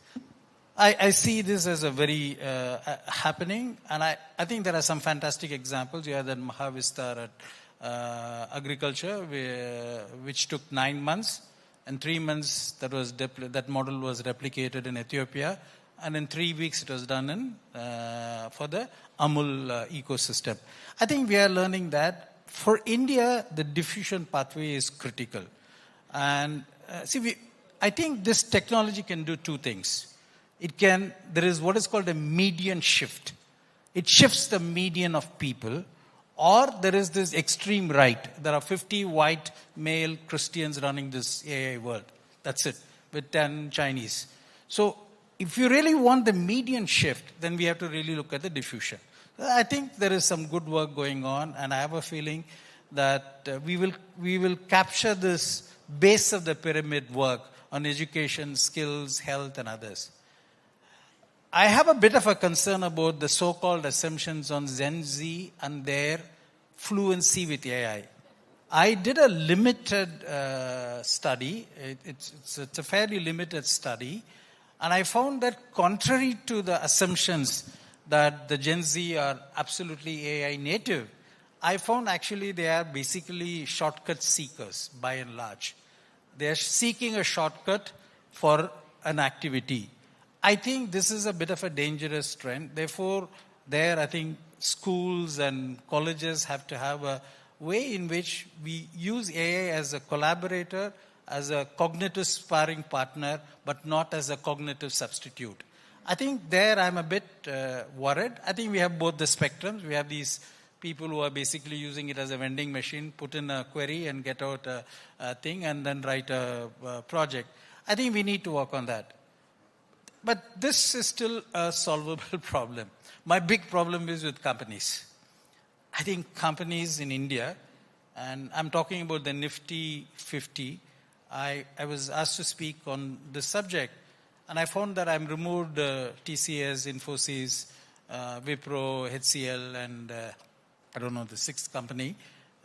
Cognizant is not listed in India, therefore they were not in the Nifty.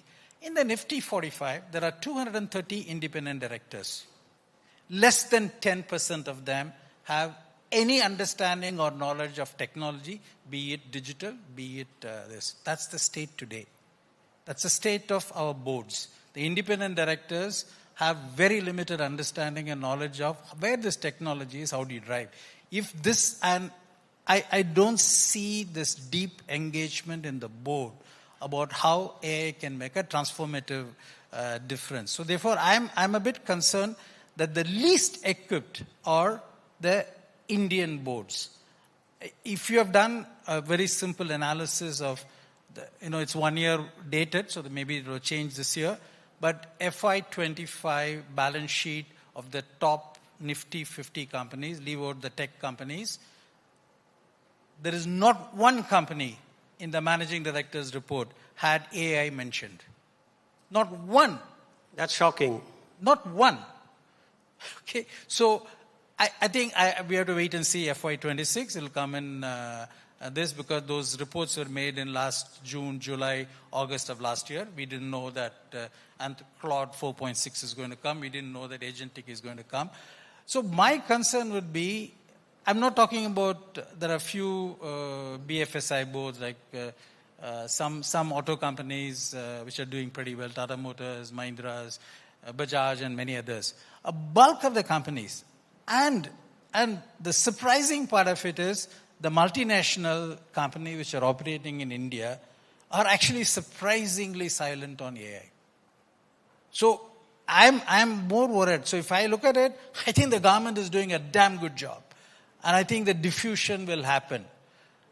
I think the individuals, I'm a bit worried. But I'm more worried about the companies which have to seek out growth and innovation rather than just efficiency. So that's where I am at this point in time. So these three layers. So I hope that I've provoked enough of you on this. I'll come back to you on those with follow-up questions. Debjani Ghosh has to leave in the next 5 minutes, so she has to catch a flight. So I'm going to ask you one last question. Would you want to talk about what Niti Aayog is doing in this area and your work associated with Niti Aayog in developing AI awareness, AI skills, and preparing the Indian workforce for that? So my work is very different. My work is really frontier tech lab scanning and understanding and preparing the stack analysis for Government of India. So we understand the leapfrog opportunities across sectors like semiconductor, quantum, biotech, etc. But on going back to your question on skills and workforce development, which is a huge opportunity for India, there are two things. First, I think we have to shift the debate and the discourse from the AI going to take away all jobs to how do we redesign for AI. And I think that's the biggest requirement right now. Because, in the last few weeks, some of the biggest people who have been speaking about how AI is going to, create a white-collar cliff and every job is going to fall through, have basically gone back and said, no, that's not going to happen. Right? So what we are seeing, and I think where you look at the data, as Lakshmi rightly said, a lot of the displacements till now were due to overhiring during the pandemic. So it was correction that was happening. And if you look at what's happening currently, you have to break down jobs into tasks because every job is a bundle of tasks. And you have to look at how many of these tasks can get automated and how many don't. And that decides job risk, high, low, or medium. Right? And when you do that assessment, you realize that the simple jobs, the entry-level jobs, which are one task job, data entry, call center, etc., these are the highest risk jobs. And so jobs won't go away, but with the entry level will definitely get disrupted. And that is important because that's millions of people in India and millions of youngsters in India. So the question is, what do you now do with them? How do you prepare them to move up the jobs value chain? Because when you move up the job value chain, what you find is a model that I think Dan Schipper came out with it. He called it first, but we are using it. It's called the human sandwich model, which is you have the AI in the middle, but you need the humans to frame the questions, to frame the inputs. AI does the work. And then you need humans again at the end to verify the outcome, to ensure that the outcome is safe, responsible, blah, blah, blah, right? So, and honestly, for those of us who are using AI extensively, it's the human sandwich model that is becoming important, and that will be very important when we get into the agentic era. Because you will need to have, as you know, the human in the loop in order to ensure your agents don't go crazy. So it's going to be very, very important. So from a job perspective, realistically, what we are seeing is the entry level has to be protected, and we have to really reimagine our reskilling, our skilling initiatives to ensure that people have the, what I call, workflow skills, and not just generic certificates that we are training for, which honestly don't have much relevance on the workflow. So how do you integrate skills? How many institutes are teaching our youngsters how to work with agents? And if we are not, why not? Because that's what they'll be doing. Most of them will be doing that in a few years. So why are we not building these skills? So I think it's going to be very important to sort of redesign our skilling, not just how we skill, but what are we skilling them on? How do we do that? And it will be important to redesign the workforce to pretty much manage this human sandwich that I'm talking about, which is AI coexisting with the humans. So that's how we see it. And I'm very sorry I have to catch a flight, but thank you so much to the panelists and to Raghu. Would you mind taking one or two questions if the audience has anything? Sure. Any questions from the audience for Debjani Ghosh before she leaves? One question only, please, because she has to leave now. Hello, madam. Nice to have connected. The current situation in AI, especially the AI readiness in India, is quite alarming. And when I look at the curriculum of the students, right? So until 20 years of his education, he or she is never exposed to AI. So how would you, view this point of AI readiness for the upcoming task force, which is currently pretty outdated compared to a world standard? So I think, first of all, learning doesn't just happen in the four walls of the institution. And a lot of AI can't be, we should not teach AI. We should do AI. You can't teach someone what is AI and how to understand AI. You have to allow them to build. You have to allow them to code. And I think there's a lot of opportunities available for youngsters. What I worry about is, while we are bringing in curriculum into our school system, into our higher ed system, to train students on the skills that are required, I think the problem is, are we changing it fast enough? Because AI itself is changing, the job requirements are changing, so it's not okay to bring in a curriculum and go revisit it after 5 years. We should be revisiting every 6 months to see what needs to change. But then, the skilling ecosystem today is way beyond institute. And those who want to learn, there's a lot out there for them to learn. What I worry about is not what you said, but what I worry about is the hunger and the urgency to learn is still not very high in India. And that's my biggest issue. Yeah. Thank you, Debjani. Thank you so much. We'll let you go now. Thank you. Yeah.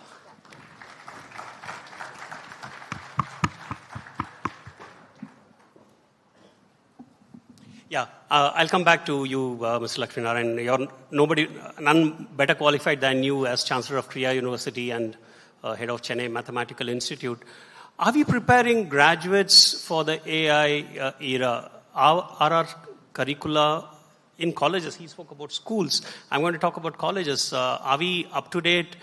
We have several colleges which offer computer science, AI and ML, and there are kids flocking to it, paying huge fees. But when they come out, are they well prepared for the job market? What is your assessment of this? The short answer is no. The long answer is, we have to see this in the cycle is invention, innovation, diffusion. Nothing new. We have experienced that. Invention of something, a new science, new knowledge, new tool, something, and use that to innovate and come up with different applications of that tool or agent in this particular case, innovation, and then diffusion. Diffusion is something that we are quite good at. We have demonstrated because we have always tackled as a country problems at the population scale. So diffusing it and creating capacity for the diffusion is something that we are comfortable. He said, fantastic talent, not necessary, but then the technology that's available that's today does not require superheroes for the diffusion part. Innovation requires a certain level of knowledge, certain level of problem-solving skills, certain aptitude, certain curiosity, certain critical thinking. That I don't think very many of the students going through courses in general get that. And students who are going through AI in particular will have to be it's very meager. I'll give you the best example that was given was that Yuval Noah Harari. He says, AI is not like a tool. Imagine a tool like a knife. I can use the knife for preparing salad, or I can use the knife to hurt somebody. But the decision is in the person who's wielding the knife. An agent is not like that. An agent has a knife, it can do whatever it wants eventually if it gets autonomous. So do we have people with the maturity to decide to innovate with those guardrails, with that context? We don't have sufficient number of them. The reason we don't have enough of them is we have not created that capability, they have not created that capacity, because we don't have the people to create that capacity. Who are the people who will create that capacity? That comes from the invention area. The typical cycle is there are researchers, there are PhDs, they invent something, they develop other faculties, there are postdocs and doctorates who are working with them. They understand the technology, then they go to colleges and start teaching. And that, 5 researchers, top-end researchers, will have 50 postdocs working with them. Those 50 will train and develop another 500 teachers in various colleges, and they will develop another 250,000 students. Kind of a classic model. It doesn't have to be like the way in olden days. This cycle is completely compressed now in a matter of about 1 year, 1.5 years. If you have right investment in research and leaders who think, who innovate, who create new knowledge, then this is easy. That is something that we have missed. We are not investing enough in research. The blame goes to the private sector. The government is trying to do so much to encourage research in education institutions, in other institutions. The private sector is just not investing there, despite the fat balance sheets that they have. That's a very sad state. Because of that, innovation and therefore diffusion is not happening. If you have sufficient number of innovators, 1,000 models will come out. Santanam talked about the Amul model that came up in 3 weeks. There are 1,000 3-week models that can be developed by people, provided we have that innovation capability. And correspondingly, we have to build that diffusion capability. That whole cycle is where we have to rethink not the traditional way of education, but a new way in the AI context. Santanam, you spoke about lack of awareness in company boards. Nifty companies, independent directors, only 10% of the companies had any reference to... The SFs are doing finance, regulation, governance, and sustainability. Yeah. And Mr. Lakshminarayan is speaking about companies just not interested in this. So what is the basic problem? Is it that there is a thinking that AI can be co-opted into the work stream as a matter of course, or is it that they're just not cognizant about the capabilities or the efficiencies that AI can bring into their operations? So I think other than the top tech companies and a set of global financial behemoths like JP Morgan and others, a large number of companies haven't yet figured out what to do with AI. The issue is Indian boards are not even talking about it. And the Western boards have really incorporated AI experts into their independent director position. That's really what I wanted to say. But I think we are, for India, I still believe diffusion is crucial. I'll just give you statistics of Tamil Nadu and Karnataka, because these are 2 states which are somewhat similar. In the government schools in Tamil Nadu, there are 2.2 lakh teachers. There are 37,000 schools. So that means the ratio is and for 60 lakh students or something like that. The ratio is as good or better than Finland, which is often. The primary school outcome currently is 1 in 8 in Tamil Nadu, and a very similar data in Karnataka. If they are class 5, they can do subtraction. That is the state of what we have. I would rather that India becomes a capital of the world for diffusion models of this kind, which can dramatically change the pedagogy and the teaching that we have. Just remember, 1 in 8 in Tamil Nadu, kids coming out of government schools and also private schools in the vicinity. I'm not even talking about in the tier 3, tier 4. And they cannot do basic arithmetic.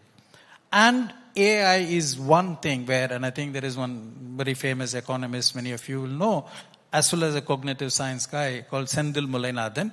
He's from Tamil Nadu and he moved there. He's at Harvard and then Chicago Booth. He says that AI must work on, there are two approaches that are happening right now. One is AI does significantly superior to what humans can do in that particular task. Whatever be the task, whether it's maths, whether it's science, whether it is agentic work. I said much more work has to be done and where only AI can do and humans cannot do. The Amul example, the Mahavistar example that we have, humans would not have been able to manage 20 million cattle, to be able to detect their diseases, to be able to spread. It's impossible humanly because you need army of veterinarians. I think while I'm disappointed by the work at the boards and other thing, I have a feeling it is in this diffusion into health, education and agriculture that India can play a dramatically different role compared to any other country can do. Because we have that size, the scope, the scale of what can be done. So I'm sorry, I'm not answering your question directly, but I really wanted to say that the most important work is in diffusion at these three areas, agriculture, education and health. And that's where I think AI can do what humans cannot do. I have a counterpoint to that. I wouldn't worry too much about diffusion in this country because diffusion is kind of a pull. You know, you look at any of the most recent public digital infrastructure that we have created. It's been accepted, whether it's payment systems, whether it's Aadhaar, all that Jan Trinity. The moment there is a usable, simple application, whether it's for a farmer or for a person living in an urban city, the pull factor and the jugaad mindset will make sure that whatever innovation gets diffused into the rest of the population. The area that I constantly worry about is the research area. You know, there are Eric Schmidt of Google has created a Schmidt Science Laboratory in New York. There is a student from Indian Institute of Science who studied here, went to Oxford, finished his PhD in physics. Somehow he got a chance meeting with Schmidt. He said, why don't you do something in computer science? I'll help you. He got him admission into University of Toronto where he did 2 years of postdoc work. And he's working now in Schmidt Lab in New York where the idea is they want to create self-driving laboratories that will kind of do research on their own in materials. What is the new semiconductor material that's going to come about? Now, here is a Bengaluru boy, studied in Institute of Science. He's been in touch with all the people while he was studying Oxford. But we let go of this opportunity. And there are so many such people. It's those people that need to come and do that invention bit. But we are happy at least that they're doing that invention using their gray cells in producing something for world good. So that's the most difficult area that we are finding it extremely difficult to, kickstart. Innovation is also a bit of a problem, but it's a problem of money. It's a problem of commerce. There are enough people to find or, buy a solution. I think more and more will start creating that. The diffusion, I think, Santanam is talking about is in terms of knowledge and skill creation, skill and talent. That, there is starting from the school system, there's a whole lot of changes that have to happen. Not necessarily the traditional way, but it has to be a new way of fast learning. We don't know how. I don't think anybody has figured that out. One last question before I throw it open to the audience. This is an important one. Are we building enough guardrails to regulate AI, not just in India, but globally? It seems to be now completely out of any regulation worldwide. And what does it mean for the human race? Both of you. I'm actually, it's a bit of a joke about this guardrail. I think there is no guardrail right now. There isn't. There are 5 labs, which are, and another 4 or 5 labs, which are doing every single thing. You just had the plea from Anthropic just 2 days ago. Allow me not to do this. Stop me from doing this.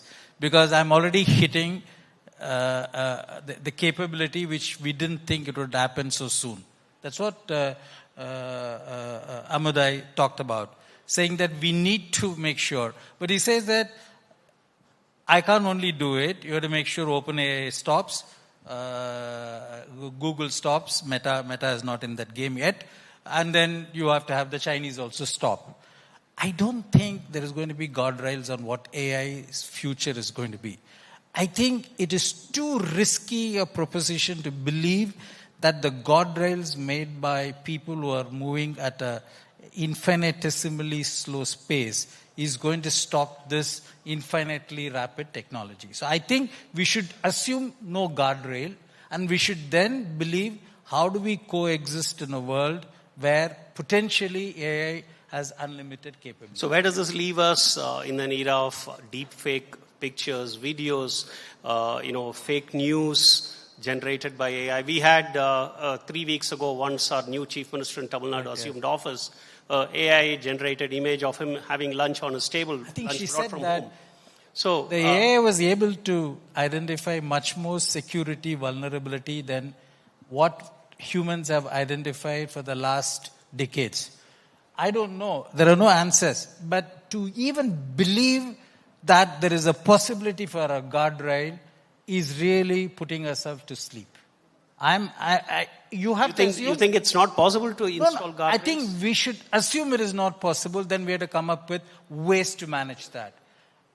More and more people today, anywhere in the world, are talking about coexistence. They're not talking about collaborative work with AI anymore. So this is my view.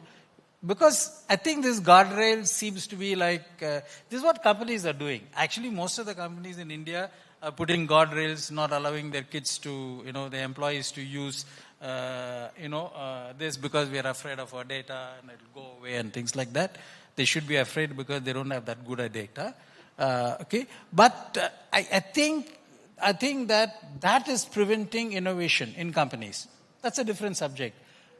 I don't think humanity can assume AI can be stopped by few guardrails here and there. You have to make a different assumption. Yeah. So Lakshminarayan. Right now, immediately, it's not a... See, for us in India, our adoption of AI models in the advanced stages, that's not taken off. So to that extent, guardrails are, I would say, a little less important, because there aren't that many advanced uses where you can cause a lot of damage. But then things are going to change, and we would certainly require guardrails. 2, I think the government's policy, they very clearly enunciated 3 stages. You can use AI for informative purposes, for learning, for teaching. It's just like the way we use Google, but in a much, much more advanced way. The second purpose, the next stage is decision support. Use it in all your decision support, make it more efficient. There are plenty of examples. Cash management system, beautiful decision management system, equity research, fantastic results that you get with AI. This is something that you can use where you get a lot of decision options from AI, but the decision is made by the human being, the typical human in the loop. The The next stage is complete autonomy to agents and complete autonomy to AI. That, the government is saying that we are not going to allow it, at least in the government systems. Okay? They can afford that. They have plenty of people. They have to keep all the people. But that's a call that the private sector will have to take. How far do they go? By autonomous systems, I mean self-driving car. That's a completely autonomous system. Can't imagine that kind of a system coming here. Guardrail or no guardrail here in this. So there will be certain natural guardrails that we have in this country, but we have to worry about guardrails. And the deep fake pictures, videos, etc. that you're talking about, there the watermark technology has come about. So after the damage is done, you know who has caused the damage, but you cannot prevent the damage from happening. Yeah, the audience, I see quite a few hands going up. Please keep your question short. Yeah. Sir, this is a question to Mr. Santanam. You see, we have been doing some work with your company. We supply some consumables to you. Now, I'm talking about robotics, for example, the glass industry. Where do you think AI can be applied, say, for example, in a company like yours? If there's a repetitive job, or secure it, or I don't know. I mean, having been to a factory in the past, I just wanted to know, in a factory like that, where can robotics come in and where can AI come in, sir? Your views. So I think we'll take it offline because it's a very specific question to a company. We take it offline, but the sky is the limit. Okay? The classical robots in manufacturing is going to make a huge difference. But the agentic work that's happening, the generative work, not the predictive, ML-based work that we were doing, the agentic work has got a huge opportunity to really significantly enhance the output and productivity of teams. So we'll take this offline because it's very specific to a company that I was working for. Yeah. Yeah. So my question is regarding this project Glasswing you would have heard about, the cloud mythos that is into cybersecurity in AI.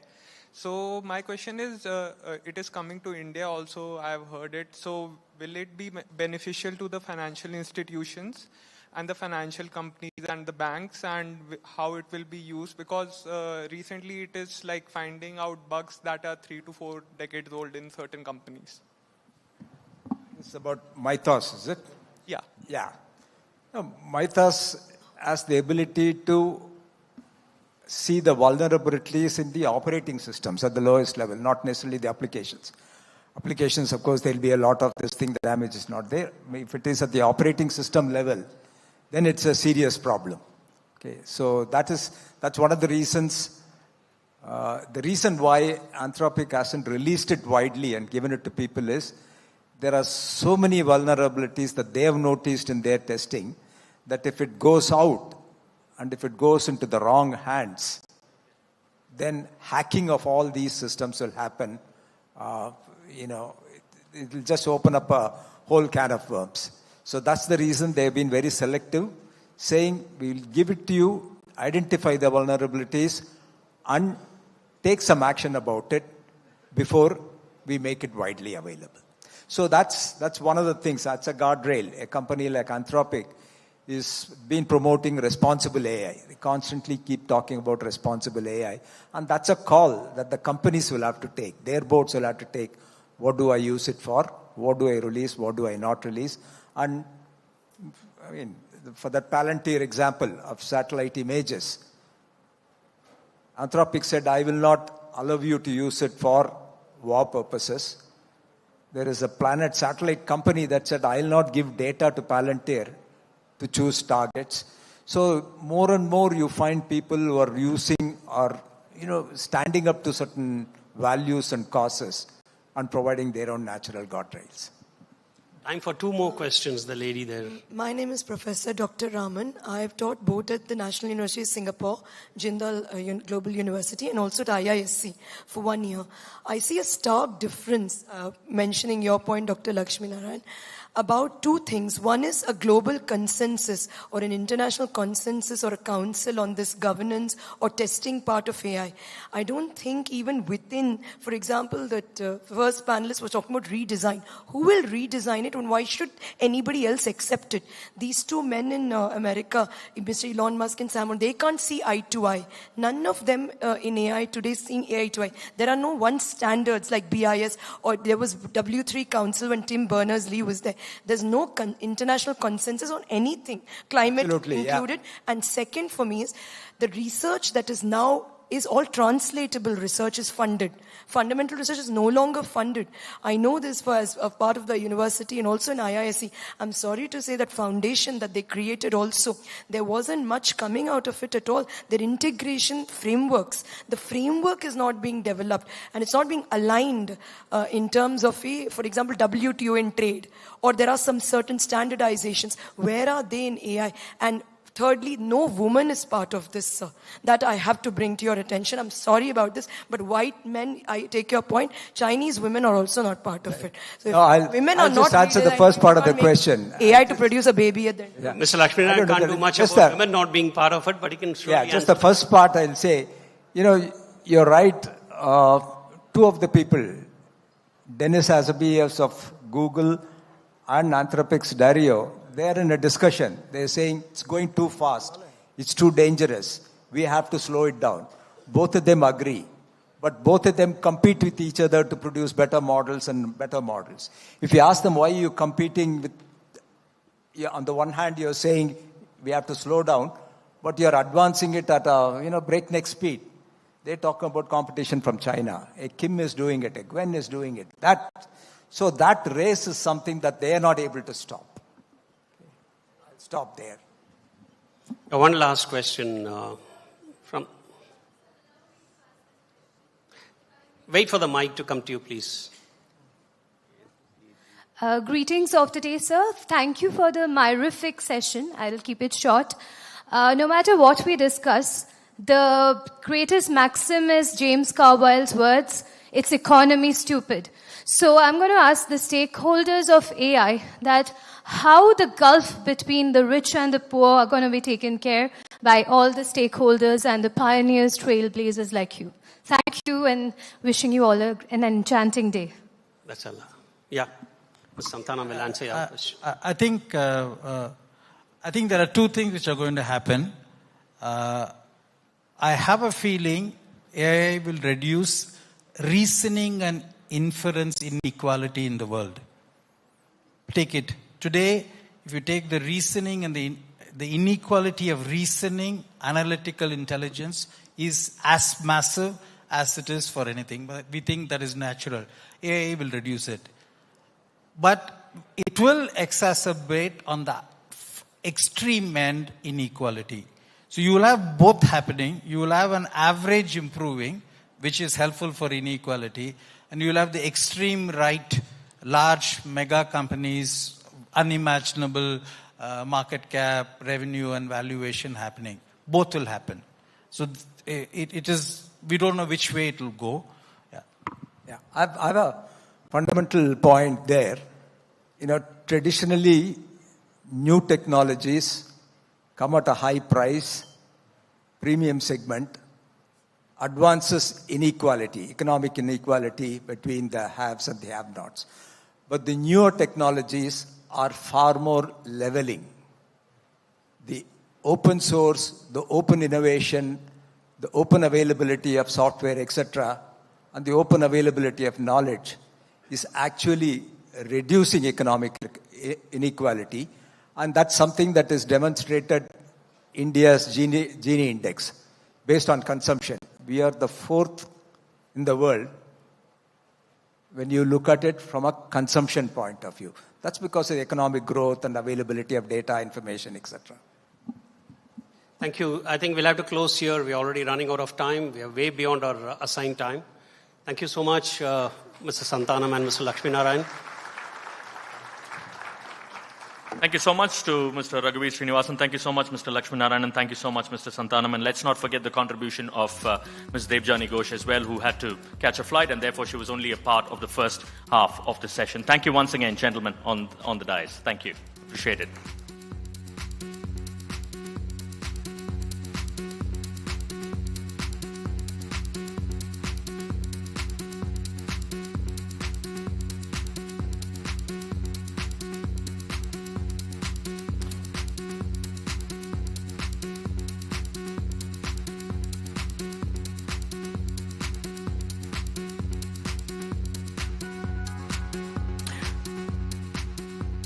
Right, and let's get started with the next of the sessions. So probably I'll just wait for a couple of minutes before the stage is set.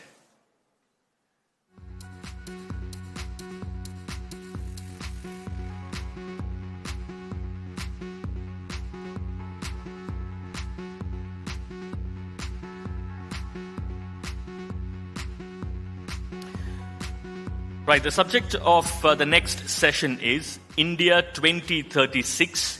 The making of a sporting nation. India 2036, the making of a sporting nation. Ladies and gentlemen, please put your hands together for a lady who broke the glass ceiling in shooting. Ms. Anjali Bhagwat, lovely to have you with us in our midst.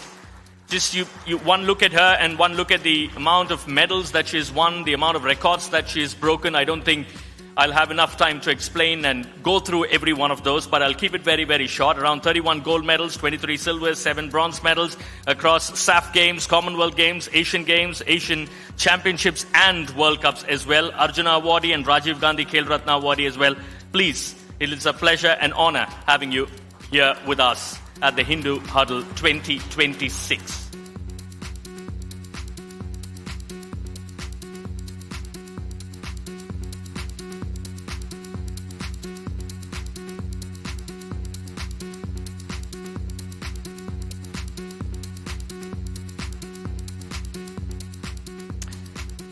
Right, and the next of our panelists, you go back in time and you talk about sprinting. There are a couple of names that come to your mind, one of the foremost being Ashwini Nachappa. Lovely to have you with us here in our midst. Olympian and Asian Championship medalist, a champion athlete who is carving her own space in an era that was dominated by the West. She won medals at the SAF Games and the Asian Games, competed in the World Championships as is an Olympian as well.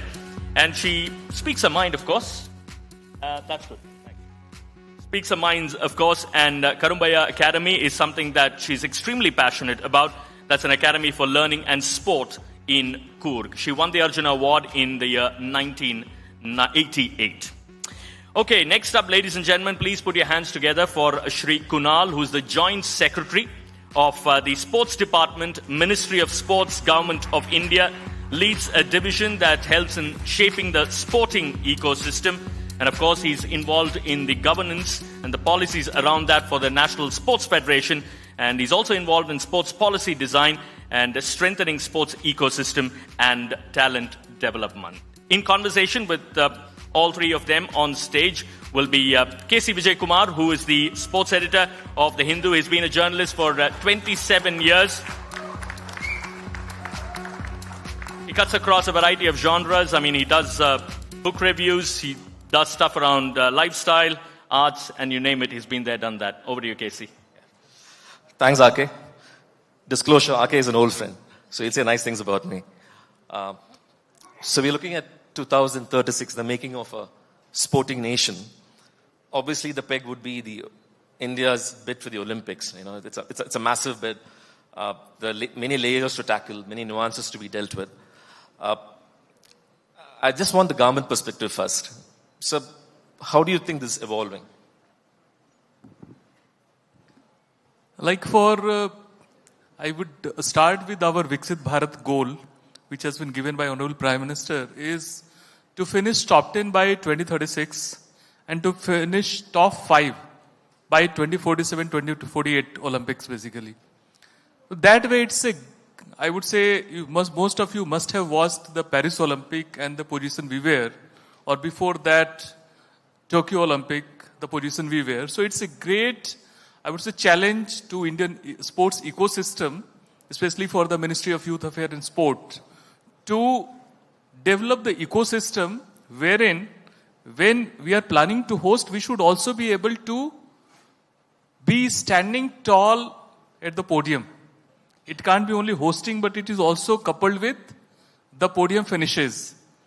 That way, you must have seen in the recent years, particularly from the last year, after Paris Olympics, we have brought in Khelo Bharat Niti, which is holistically addressing the entire components of sports.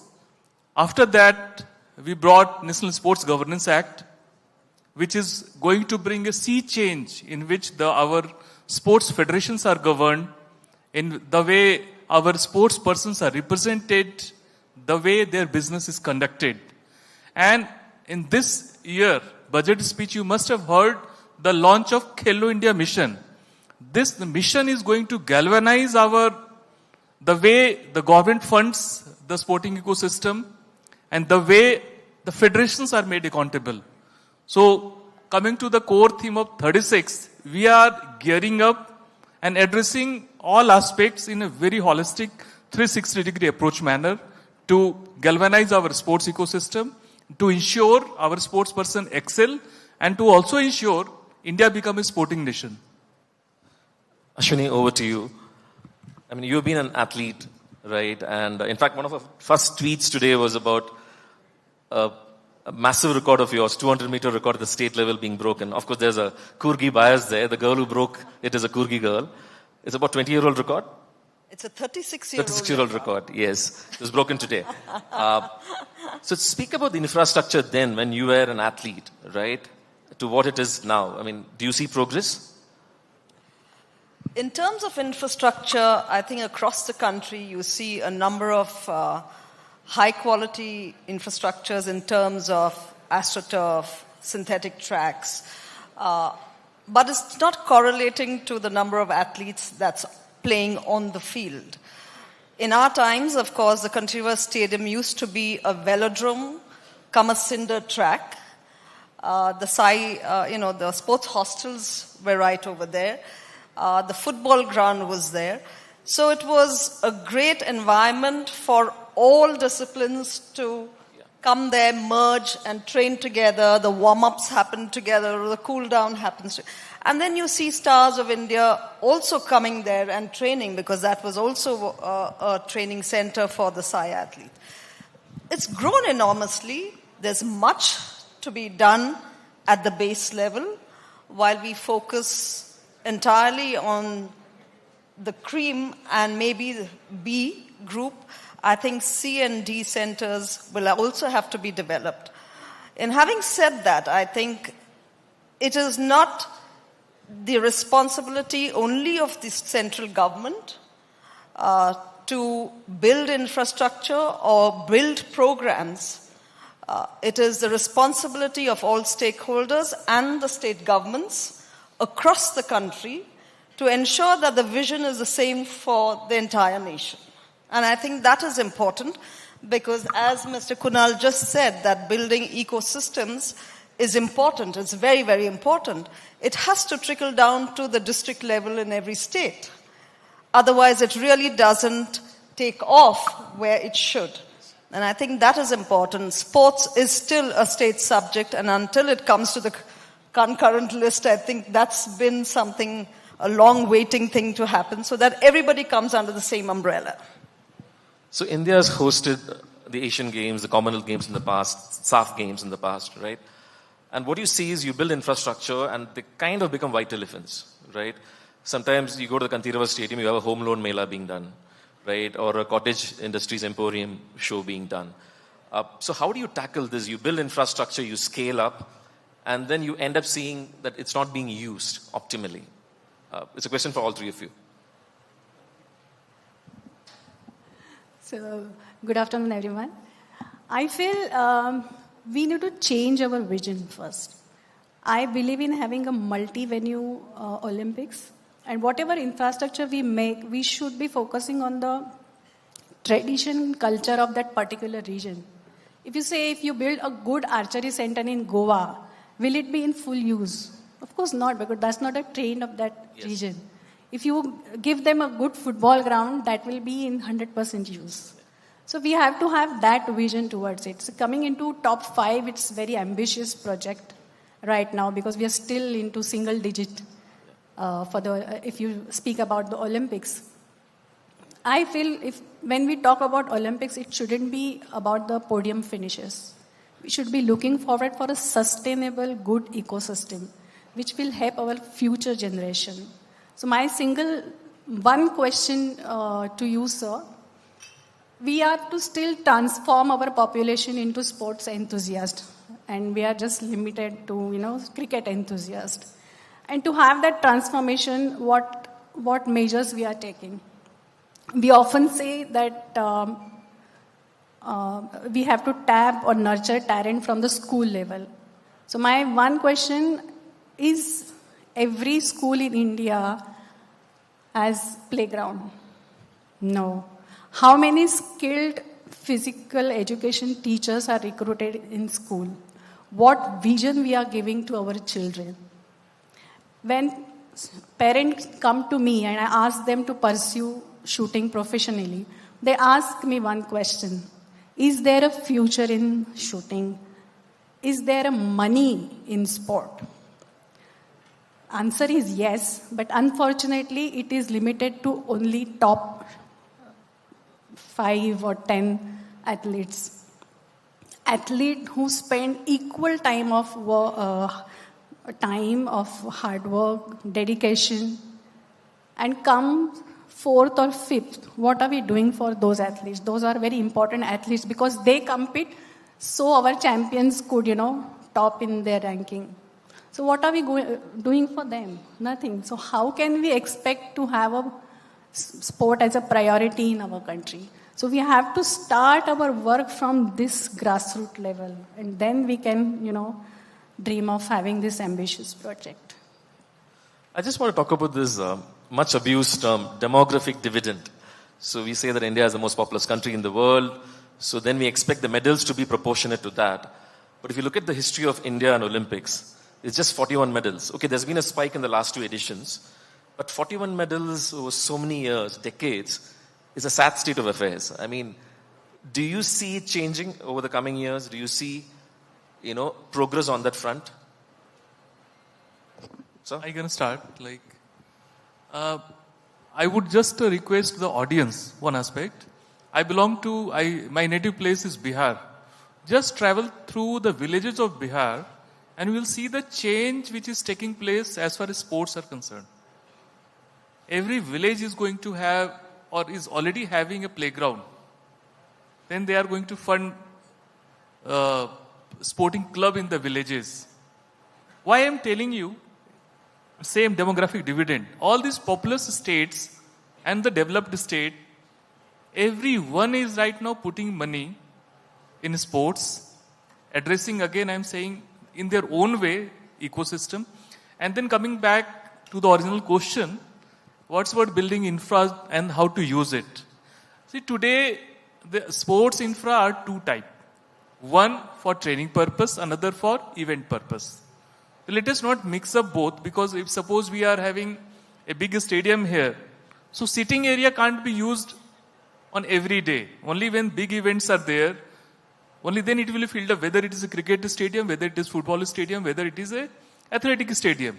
When you see Neeraj Chopra having his own league here in Bangalore, at that time, all the tickets were full from all parts of the country because people wanted to see Neeraj Chopra throwing javelin in Bengaluru.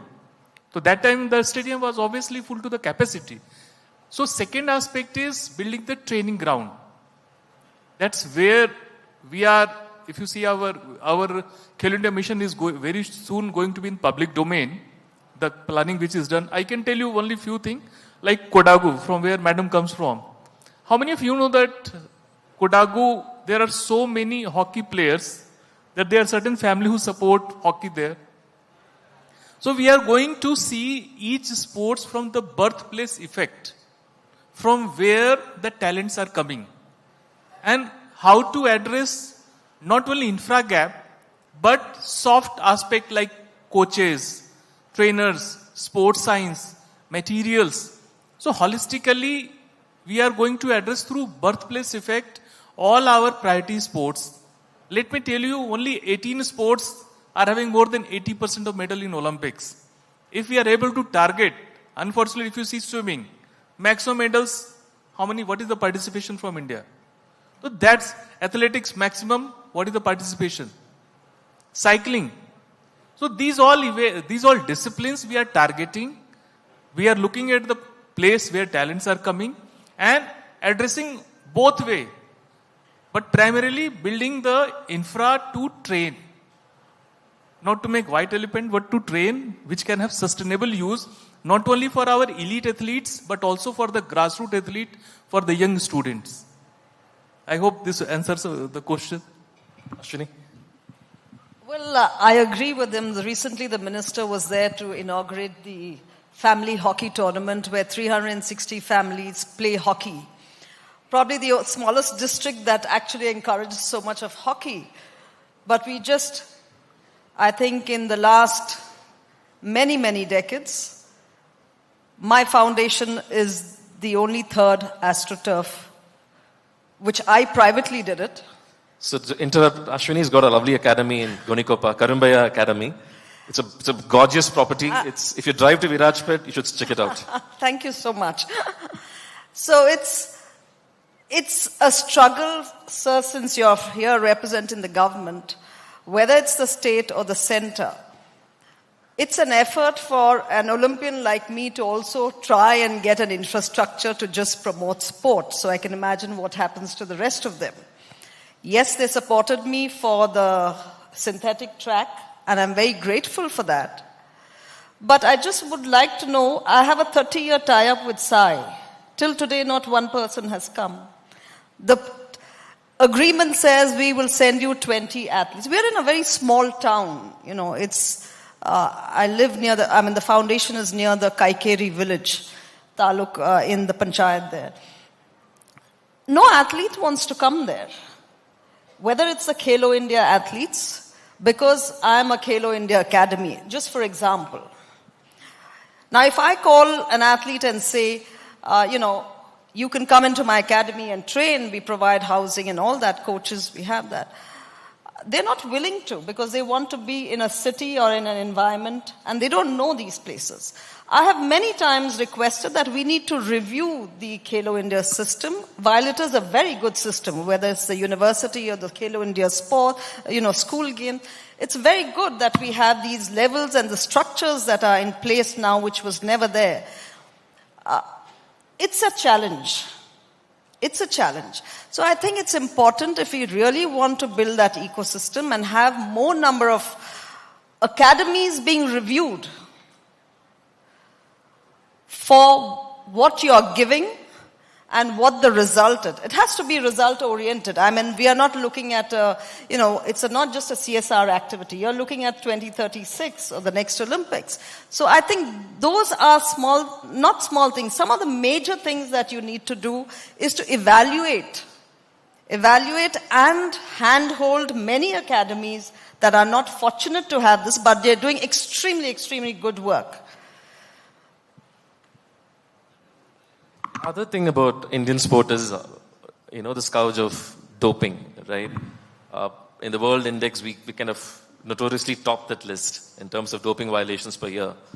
And it's been happening for decades. I mean, how do you see this issue being solved? I also realize it's a sociological issue. Like a poor child who wants employment in the railways or a public sector bank or a corporate probably is trying too hard to win a race. And probably there's a temptation, to stick a syringe in and at the highest level, maybe you want to become an Olympian and you just somehow want to qualify and you qualify and then you don't get those timings ever again, right? Is there a solution to this? Ashwini, will you go first? Just last evening, NADA had a session. The Senior Athletic Championship was being held in Continua. And it would be interesting to see how many athletes really signed up to listen to NADA. Okay. I'm sorry to say that, but I'm just saying it'll be interesting to see. Doping in India has been rampant.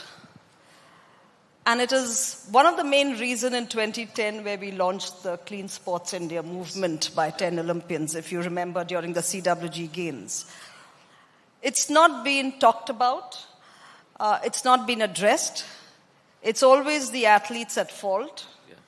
It's not the support system that's at fault. Now, if NADA gives me 3,000 drugs which are banned substances, now I don't know most of those drugs, all right? Some of them are openly available in the market. So most of the athletes that get caught, surprisingly, in athletics, are the road runners. Correct me if I'm wrong. Because there's so much of money involved in it. So we need to address this issue. For me, I think, somebody was saying we should have an Olympic Games open for drug use. So make it an equal level playing field and we'll see what happens. It's like they say 2D, Francis. Everyone is on it. Everybody is on it. So you legalize it. Like most often we say legalize corruption, you see.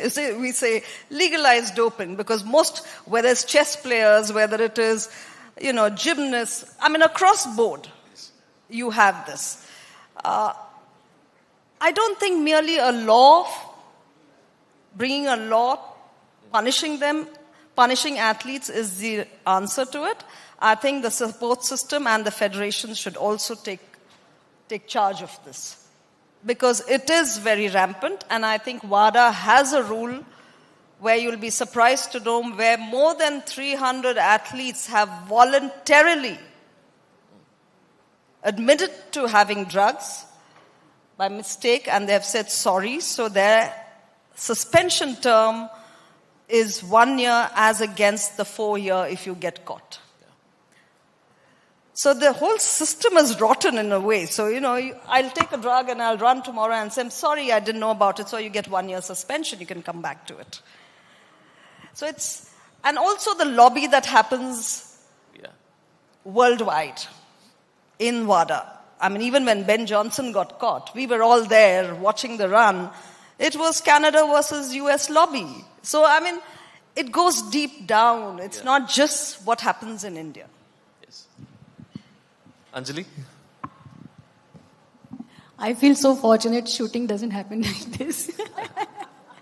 But we always discuss about this subject during our meetings of TOPS and tax committees. I do agree with Ashwini that few of the coaches, some government members, athletes are responsible for that. And sadly, many incidences happen during camps. Which were organized by SAI. So we need to be a little strict. Punishments are required. We need to punish athletes as well as coaches and organizers. We have to be very strict for that. And athletics associations, the way they promised us, they have some plan to follow for the coming Asian Games. So we are hoping that we don't get any more cases. Just a button here. Vijay, I've been part of the federation in the state, which now I've given up all these responsibilities.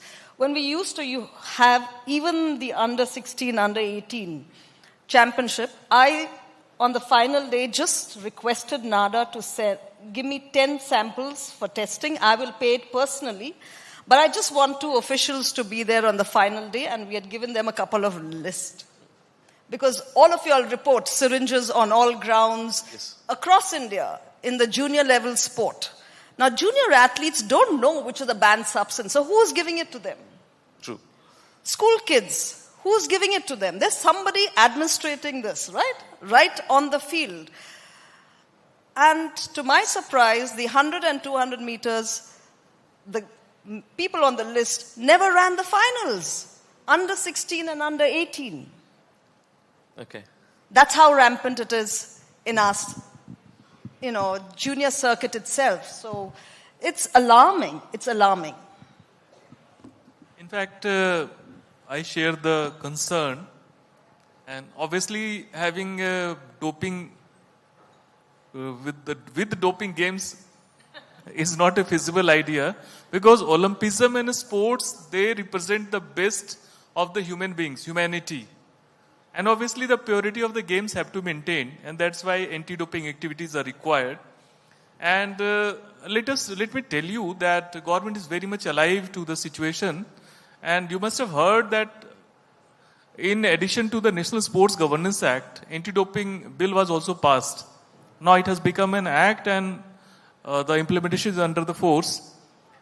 Parallelly, this year, 2 months back, WADA people were here and we had extensive dialogue with them.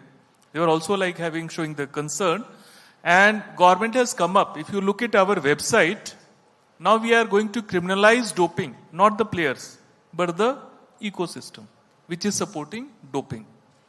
So let me assure you that there will be salutary effect on the people who are supplying, who are the middlemen, who are motivating the players to take medicines or drugs for enhancement. And parallelly, I would like to inform that NADA has come up with the Know My Medicine app. So very well you can check whether your medicine is doping free or not. Second, we have funded 2 laboratories in the country to certify doping free food or supplement. So these are the positive steps which government is taking in addition to regular testing as well as educational activity. And even we are requesting the NCRT to make anti-doping a part of the sports curriculum, because for sometimes, like students, young students or athletes, they may feel that their performance is enhanced, but it is having a lasting negative impact on their health, which is, you can't measure it only when its symptoms manifest. People get to know the consequences of doping, that too at the young age. So we are addressing it through educational program, but also we are going to criminalize the ecosystem which is supporting the doping, and you will see the result in coming days. We are expecting it to be tabled in the coming parliamentary session. Government is serious about it. Let me That's good. That's good. But why people are hearing more about dopers in India is because NADA is testing more number of samples today. Earlier they were not testing. True. So, federations and everybody was involved hand in glove in it. So today testing is happening, and we have to recognize that fact that most number of athletes are being tested regularly. Yeah. And that's why you hear so many number of athletes being suspended for a certain amount of time depending on what they've taken. Yeah. Ashwini, this to you. I mean, in your peak, you're an athlete. You spoke your mind. You had an original voice. You're also an actress, right? Small time. But do you ever regret that at that point you didn't have social media? Because right now, if an athlete has a grievance, they can take to social media, they can take to X, they can take to Instagram stories or whatever. They can post their grievance. But that's something probably which both you and Anjali missed out in your peak. I mean, do you regret that? Or I don't miss it at all. I didn't miss it at all. Yeah. I think we had a great life without social media. We had great friends. We bonded well with different... Today, everybody is living even in the camps, everybody has their cliques. We were a big gang of athletes going for the games together, having fun together, performing together. So I didn't miss it at all. I don't think... now, just for that 36-year-old record to be broken of mine, I wish young athletes had broken it much earlier. Records are meant to be broken. True. And then you feel happy, at least somebody is emerging, not 36 years later when we didn't have running shoes, we were struggling to get our spikes, we were running on. There was only one synthetic track in Patiala. True. Before the Asian Games came up, and then we had the Sai Center. I think we were in the first batch of Sai Center. So I'm happy. The journey has been good. It's been hard. It's made me tough without all these distractions. True. Anjali? Personally, I don't regret that we did not have a social media in our days. But if we speak about... But do you think it's kind of democratized in terms of an athlete has there is an issue, and there's a platform. Correct. There's a platform right now. Yeah. That is where I am coming. Yeah. See, I was a star in my days. People who knew shooting appreciated my performances, my achievements. But now, a single small state level achievement reaches to the common man. Yes. So our sport got promoted a lot. It has reached to the, very, very small level, to the villages, to the rural areas. And now if you see in every school and colleges, they have shooting ranges, and every competition which happens at the state and domestic level, it reaches to the whole India. And then we come to know about our talent so fast. I know a person practicing in Bihar is, improving so fast. I can tap him. I can tap that talent. So you have both advantages and disadvantages. The only thing, we have to restrict the use of mobile and social media to our at least top athletes. Okay. So what Gopi used to do, he used to take away the phone 6 months before any major tournament. So that restrictions we have to, keep in some Sai camps or camps organized by federation to keep up the athletes' focus and, keep them away from unwanted thoughts, extraordinary thoughts in their mind, and be focused on their training. Like we're talking 10 years from now, 2036, but as athletes, as former champions, what is the one thing you want to change in Indian sport? I mean, you wish it changes overnight. I feel people are now finding shortcuts. Okay. If you see, after every 1.5 months, the ranking is changing. They stay for a very shorter time at that stage because they have jumped to that position. The base work is very, less. In our days, we did not have ammunition and weapons with us. So we used to do a lot of holding practice, a lot of groundwork, a lot of fitness. Now I see a 15-year or 18-year-old athletes having a lot of injuries. They first start sport and then they see the requirement and then accordingly they start the sport-specific fitness, which is very wrong. We were very fit due to our all other activities, and for that fitness, then we joined a particular discipline. Yeah. So to avoid this injury, I would like to have good fitness regime or, tradition at school level, make our future generation very fit, adapt any sport and having less injury because they are losing out on time. We have many good shooters who are shooting so well, but they had to take break in between. And if that consistency is not there, it's very difficult for your mindset to be in that league again. Even if you have a same talent, when you come back to the same fitness, you are giving same score, but at the last minute to finish on that top, you need to have that mindset ready to be there. So if you have such breaks in between your high performance training, then it becomes very difficult for our top shooters, at least. I'm in the shooting per se, I say. So fitness is the basic requirement to be there. And secondly, we have so much of funding through tops and tags to the for the athletes. But few athletes are taking undue advantage of it. And taking undue advantage, it's giving negative impact on their improvement. If we are funding unnecessary, don't go abroad. You have everything ready in your country. You have infrastructure, you have good coaches, you have all sports medicine, science support over here. Just for the sake of going abroad, they go abroad, and then there's no teamwork happening few times. So that awareness or education we need to give to our young athletes through federation or through some government organizations. Ashwini, your thoughts? Well, since I run an education institution as well as a sports foundation, what I've noticed is, I'm a product of a school games, which I have told many a times. We didn't have buses then.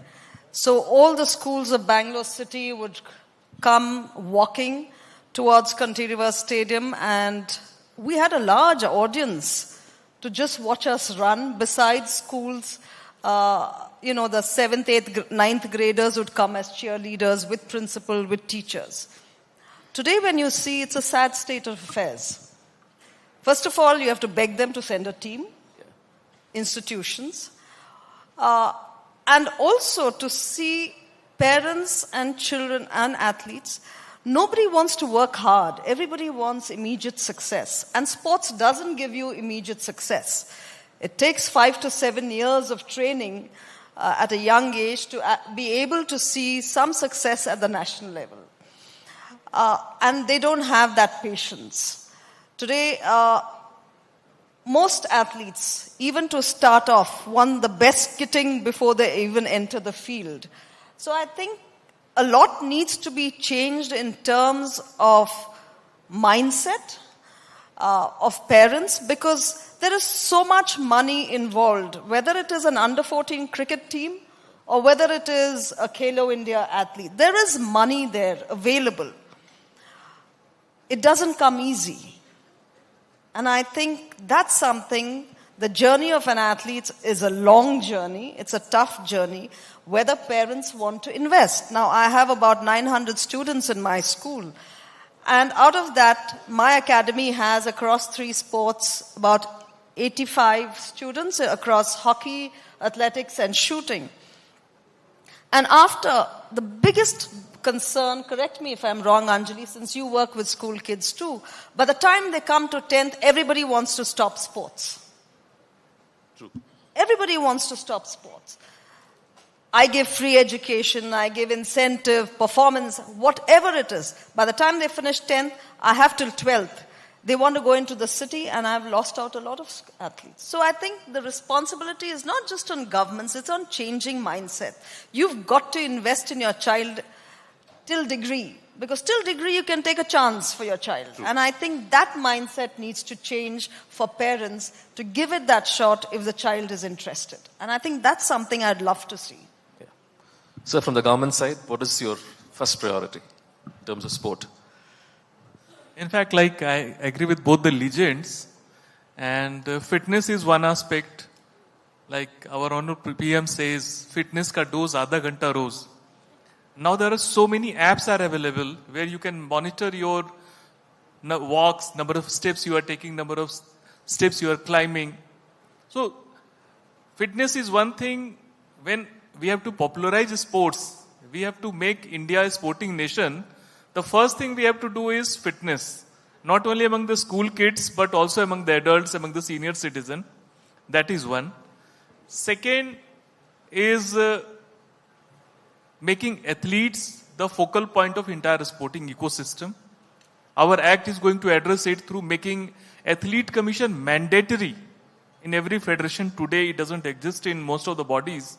Now it is going to be mandatory for every federation to make an athlete commission.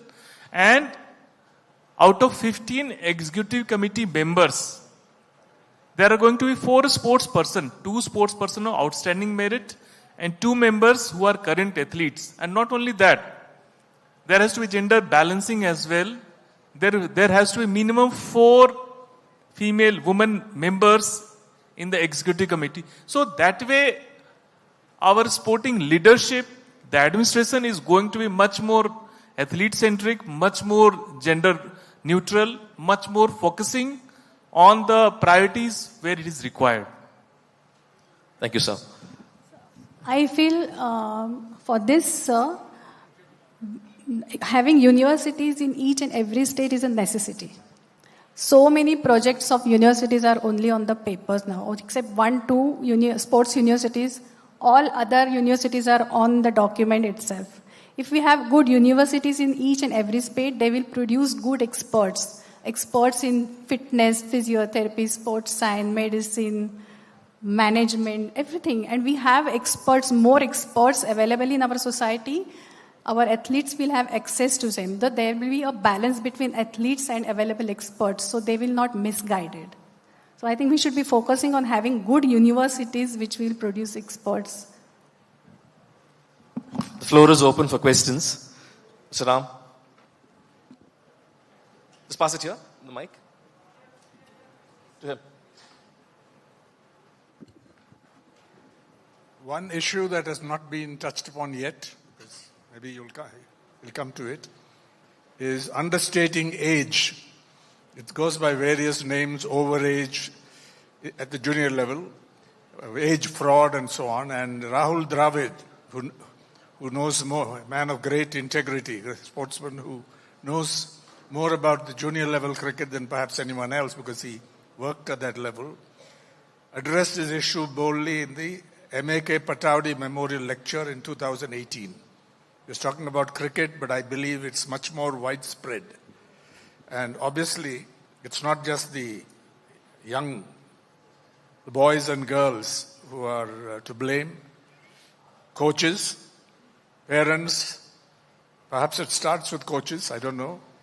Parents, and then the associations, either actively or through cover-up, failed to address the issue. And recently, the highly regarded cricket writer Gideon Haigh wrote a strong column, very nuanced column, and I'll be happy to share it, in Cricket et al. On the digital platforms. It's a Substack. The title is Boy Wondering. Read it. I won't say more about it, but is it very widespread we know about cricket. Is it very widespread, and what can the government do? It's not just the government that needs to act. Mindset, as was mentioned. So what needs to be done to end it? Of course, it's not just in India. It's well known. So how do you, it's the drug issue is there, but this cheating is there at the basic level. So how do you address it, and what can the different players in the field do?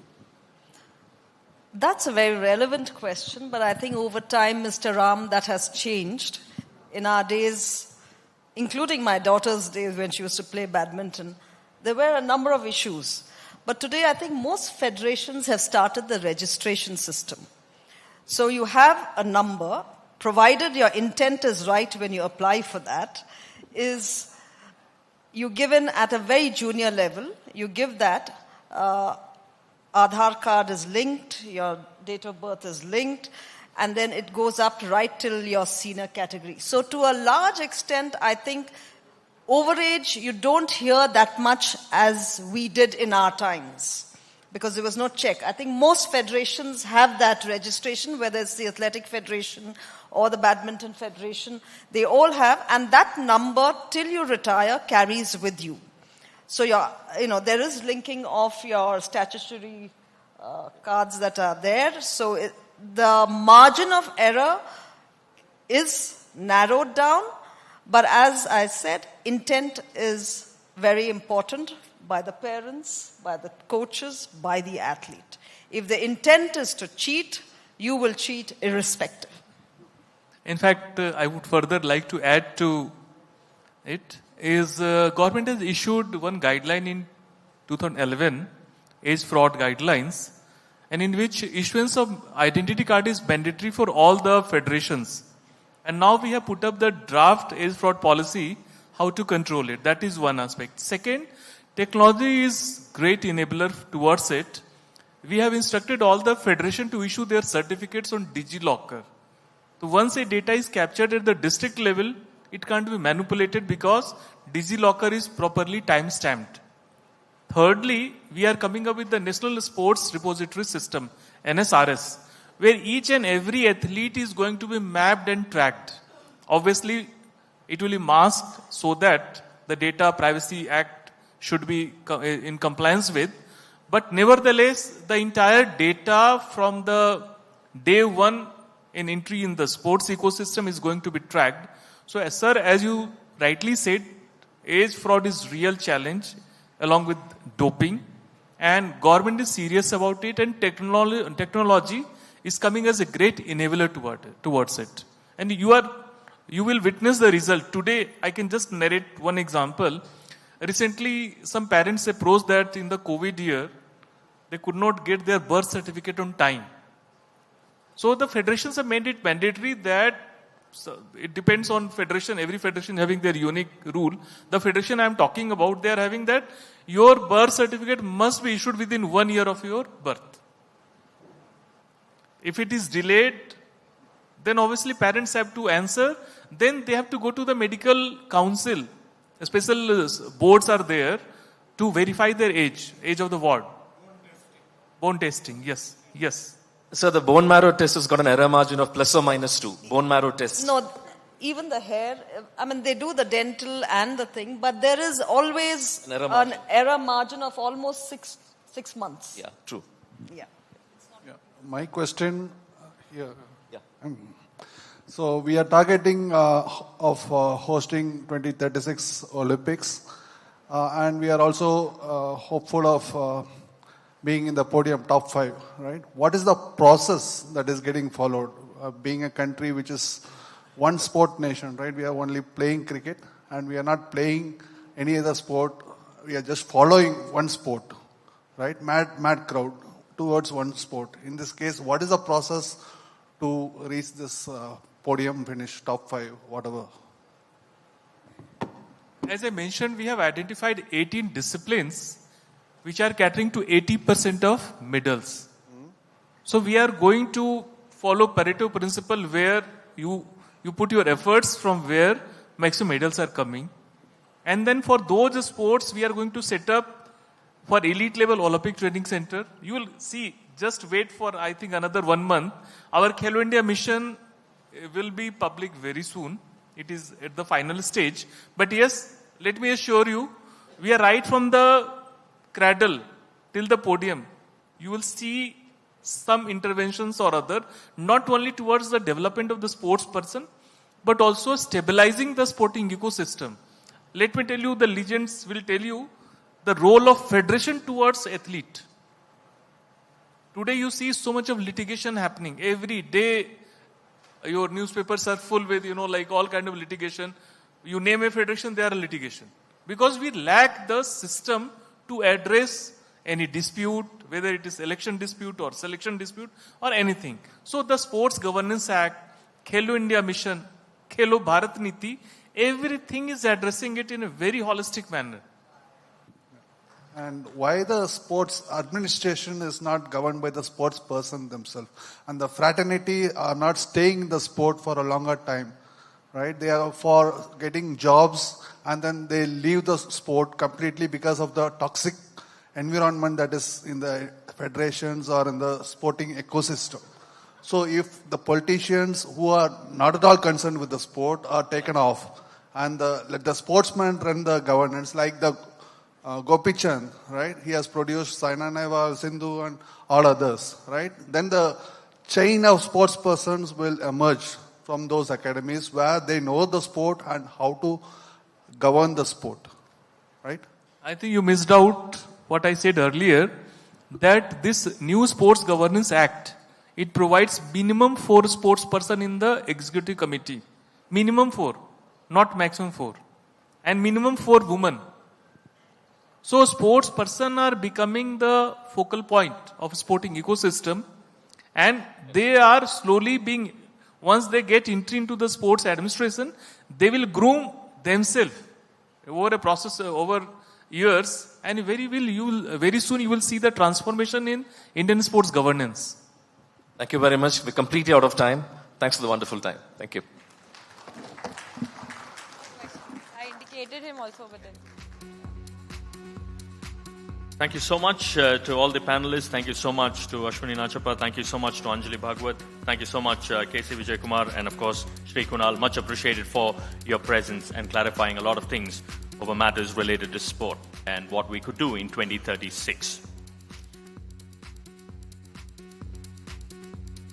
Right, ladies and gentlemen, on this note, we will take a break for about 15 minutes, a short tea break, and we'll assemble right after that. 15-minute break, please. Thank you.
admit, even as I had one eye on the trailer, I had the opportunity of having my another eye on Mr. Manoj Bajpayee. The intent with which he was watching every one of those frames was there to be seen. And that tells you why he has reached the levels that he has in front of all our eyes. Please put your hands together once again for one of the very best that we have known in this generation in Mr. Manoj Bajpayee.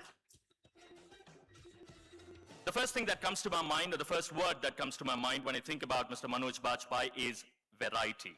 That's the one way I would want to describe him. Because when you look at what he has done, or what he did with Shekhar Kapoor's Bandit Queen way back in 1994, followed by the iconic portrayal of Bhikkhu Matre that was in Ram Gopal Verma's Satya, or you look at Gangs of Wasaipur, that's a different cult in itself. I mean, you look at Gangs of Wasaipur and people go, come on, you haven't watched that? What are you doing in life? Kind of a stuff that people talk about. And then, for those of you who watched Aligarh, I'm sure you know what it is, but for those of you who haven't watched Aligarh, please go ahead and make it a point to watch Aligarh, because it's a completely different portrayal of this remarkable actor.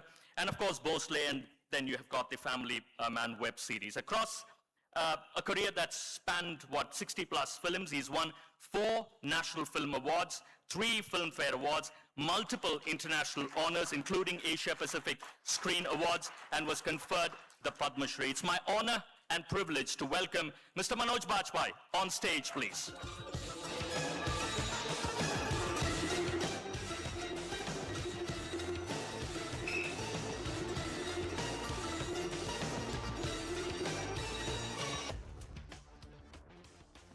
Right, speaking to him over the course of what promises to be 40, I'm sure it could go beyond that, we'll wait for that, is Rohit Khilnani. We saw him yesterday in the company of 2 wonderful women in Huma Qureshi and Kritika Kamra.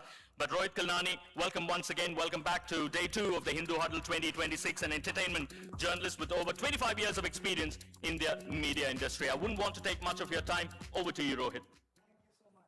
Thank you. Yeah, you should be having it anytime.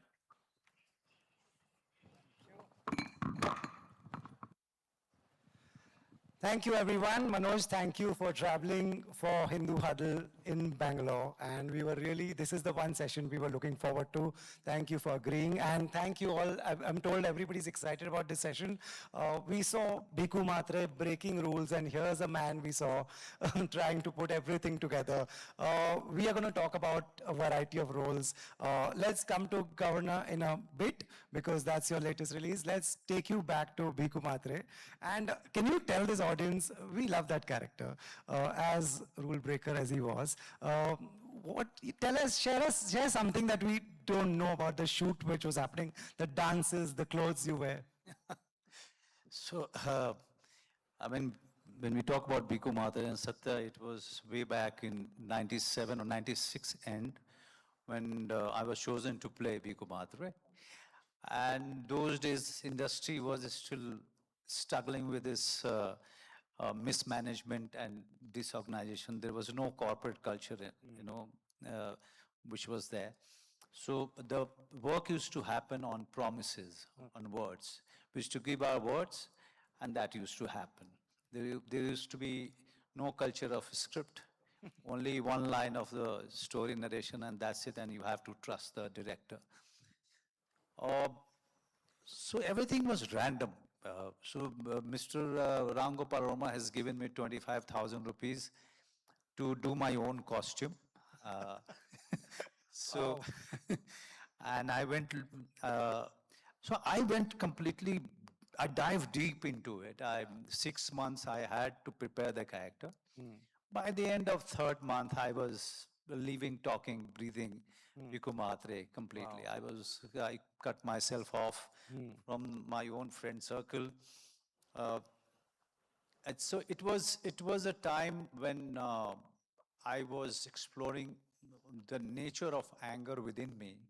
It was very intense. The whole preparation because I knew that this is the only chance that I have. I've been struggling for roles in this industry, going hungry, looking for roles, and looking for some some of my friends to give me some place in their rooms. So all of those basic struggle. But here was a chance for me, So I completely went, like a hungry tiger, Right. who had the last chance. The it was so intense for me that I didn't want to tell anyone, even my parents, my brothers, sisters, my friends, that I'm doing a very important role in Ram Gopal Verma's film. They only came to know when film was about to release. So nobody knew about this assignment of mine. But it took, Ramo took around 8 months. So just one day before the shoot, we used to come to know that there is a shoot tomorrow. And without even knowing what scene I'm going to do, we used to just land up. So most of the scenes were done in that fashion. Okay, so Ramo and Rag Kashyap was the writer, Saurabh Shukla was the writer. All of those people were thinking of scenes, new scenes, working on it, giving to us right on the set. So, but my character was always ready. I knew the backstory. I knew where he is in his mindset. Just the scene coming to me, and I wish to just put in Bhikkhu Mahatre immediately into it and respond to it. So for 8 months, on and off, we kept on shooting. But for my life was just beard and a long curly hair. That's it. I didn't touch anything else. I was merely surviving on loans from my friends.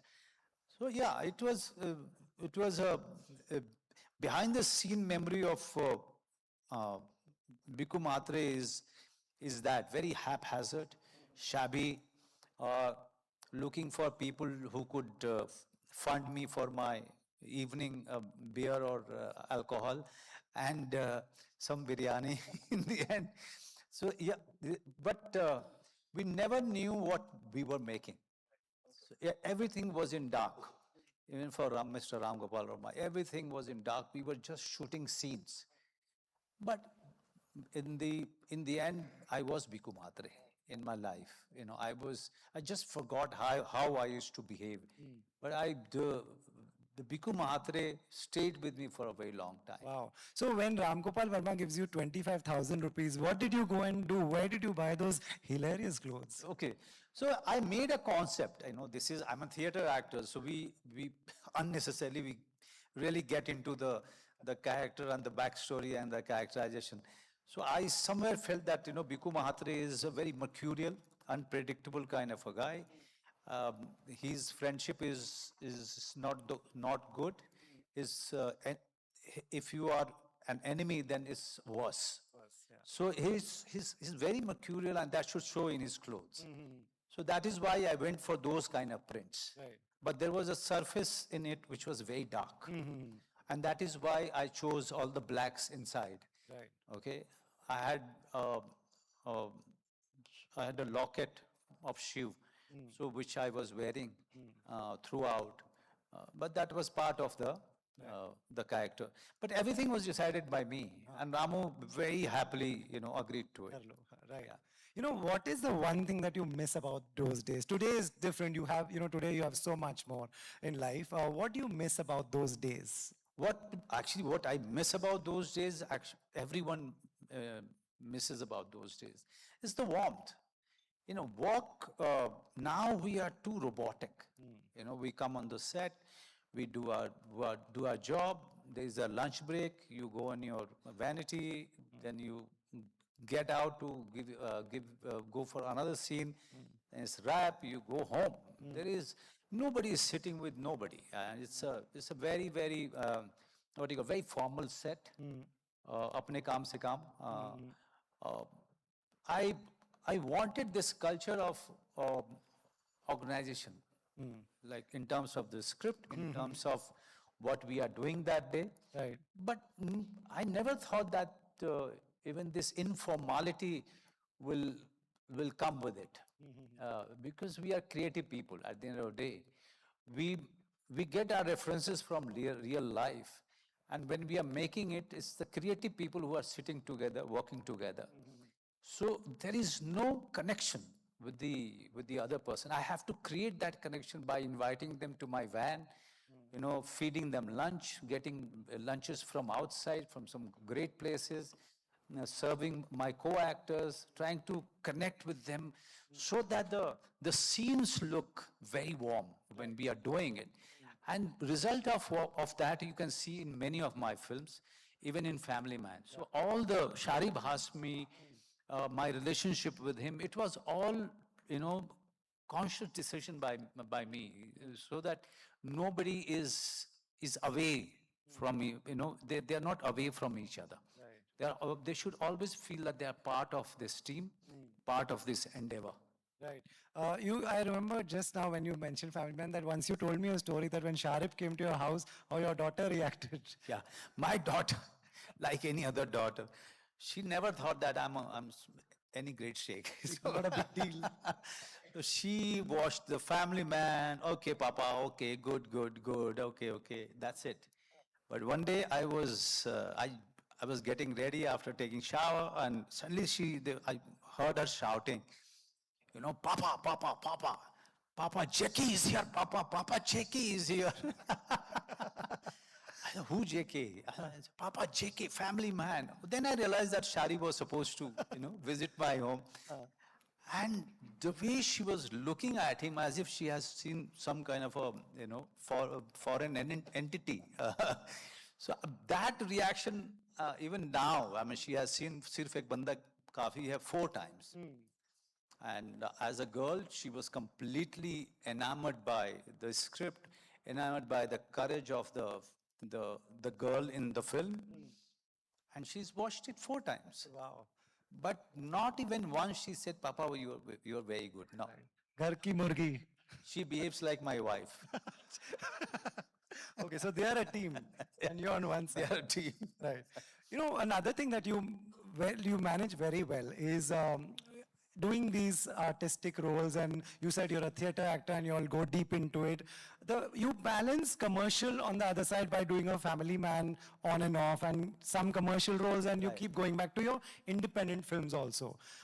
How does one, just to make other actors understand how to do this? Because the commercial part is so attractive. Like, Family Man comes on a big OTT platform. I'm sure the money is great. When you do independent, there's none of that. So, Right. why do you do it? Independent films, you get no perks actually, nothing. There is no money.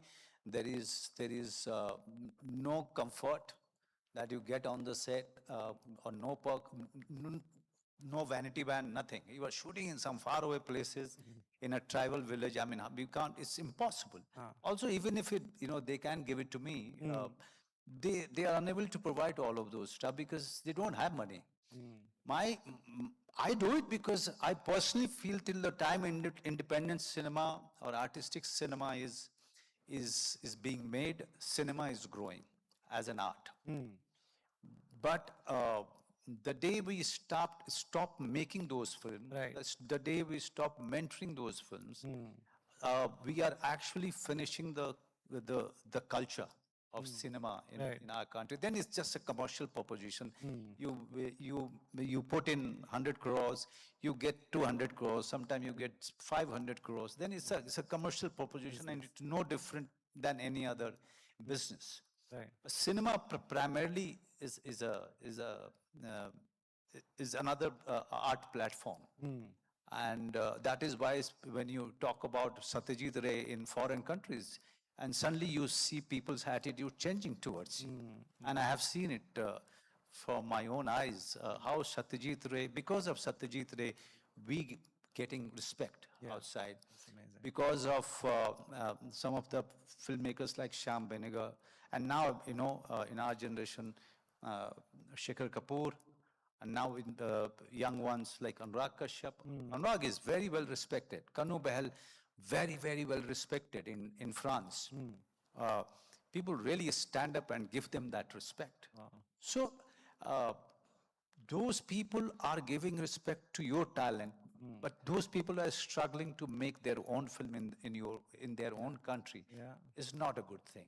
That's not a good thing. Yeah. Why are they? And see, I mean, commercial films, we independent film people should not look down upon it. Somewhere I feel that the independent filmmakers have a low, value for the commercial films. I can do independent films because I can do certain commercial, mainstream films. Commercial films, keep me in demand in the market. So I can freely choose a Devashish Makhija or Kanu Bahal, Right. or Gali Guliyan, and be part of a glorious creativity pursuit. Right. Right? So it is very important to understand the market and maneuver. Right. You said that they are getting respect outside. They are not able to make films that they want here. Why? Like because of the lack of the fund. Because lack of the avenues where they can exhibit their films. If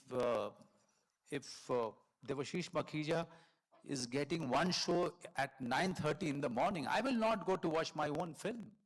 Why others will go? Yeah. Right? 9:30 in the morning, Mr. Rajnikant's fans will go. Yeah. Right? Correct. Or Shah Rukh or Salman's fans will go. They because those films are made for entertainment. And their fans are crazy for them. Right. They are in awe of them. But for an independent film, you need to have right shows, like afternoon, where people can come comfortably, or in the evening. So we don't get good exhibition, good cinema halls, good chains, good numbers of cinemas. It's all very, very difficult today. True. Just to play devil's advocate, when I talk to cinema owners, they say, "Log aayenge to hum lagayenge." Producers are saying, "Show nahi de rahe ho to koi aa nahi raha hai." Audience keh raha hai ki show nahi hai to hum ja nahi rahe hain. It's a catch-22. I'm sure there's a solution to this, but do you agree with that part, that a cinema will want it if there were a lot of takers? Rohit, I'm not defending, but this is a lame excuse. When your 500 crore film is showcasing and it just nosedive, by the evening it nosedives, but you are still maintaining it in the theater because the producers have put in a lot of money, and producers are very, very powerful. Because if you take it off, the producer will not give you his next film. So this is a very lame excuse. I mean, we are not asking for 5 shows in a day. Yeah. We are asking for 2 right shows. Good timing. Good timing. Main theaters and all that. Wow. Do you agree that the industry is going through a change because of the audience taste or whatever? Are we going through a transition? Because also, why are so many films not doing well? Week after week, they are tanking at the box office. I mean, there are many reasons, but the most important reason is we are still recovering from the impact of Corona. Okay. Right? And we needed some big budget extravaganza and make them look attractive for the audience, at least for the young audience to come in. Because families anyway, earlier families used to watch their films together on satellite. And very few times they used to venture out. Right. But in between, times changed, and many of the mid-range cinemas like Governor, they started doing pretty well. Just before Corona, I'm talking about, till that time. Okay.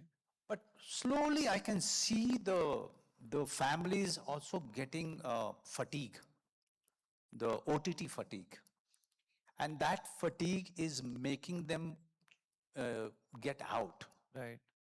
Because the weekends for these people, weekends are very important. Right. Taking their family out, just spending time together, giving the children fun time. So they are always looking for some kind of films which all of them can watch it together, which is not very violent, which is not very sleazy, which is very healthy and a nice story. Like Governor, I can say it flamboyantly. Governor is that film. Wow, governance. We'll come to that. I just want to, while we were at the topic, how many of you feel going to a theater is expensive, popcorn is expensive, ticket parking is expensive? Please raise your hand. Many. Yeah. इतने में तो Governor hit हो जाएगी. Right.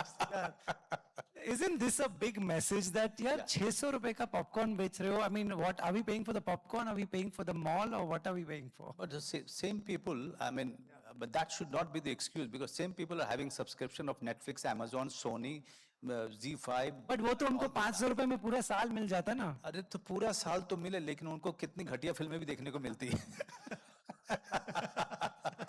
फिर छुप के देखना पड़ता है इनको रात को कि बच्चा सो जाएगा, बीवी सो जाएगी, तभी ये वाली फिल्म देखूंगा.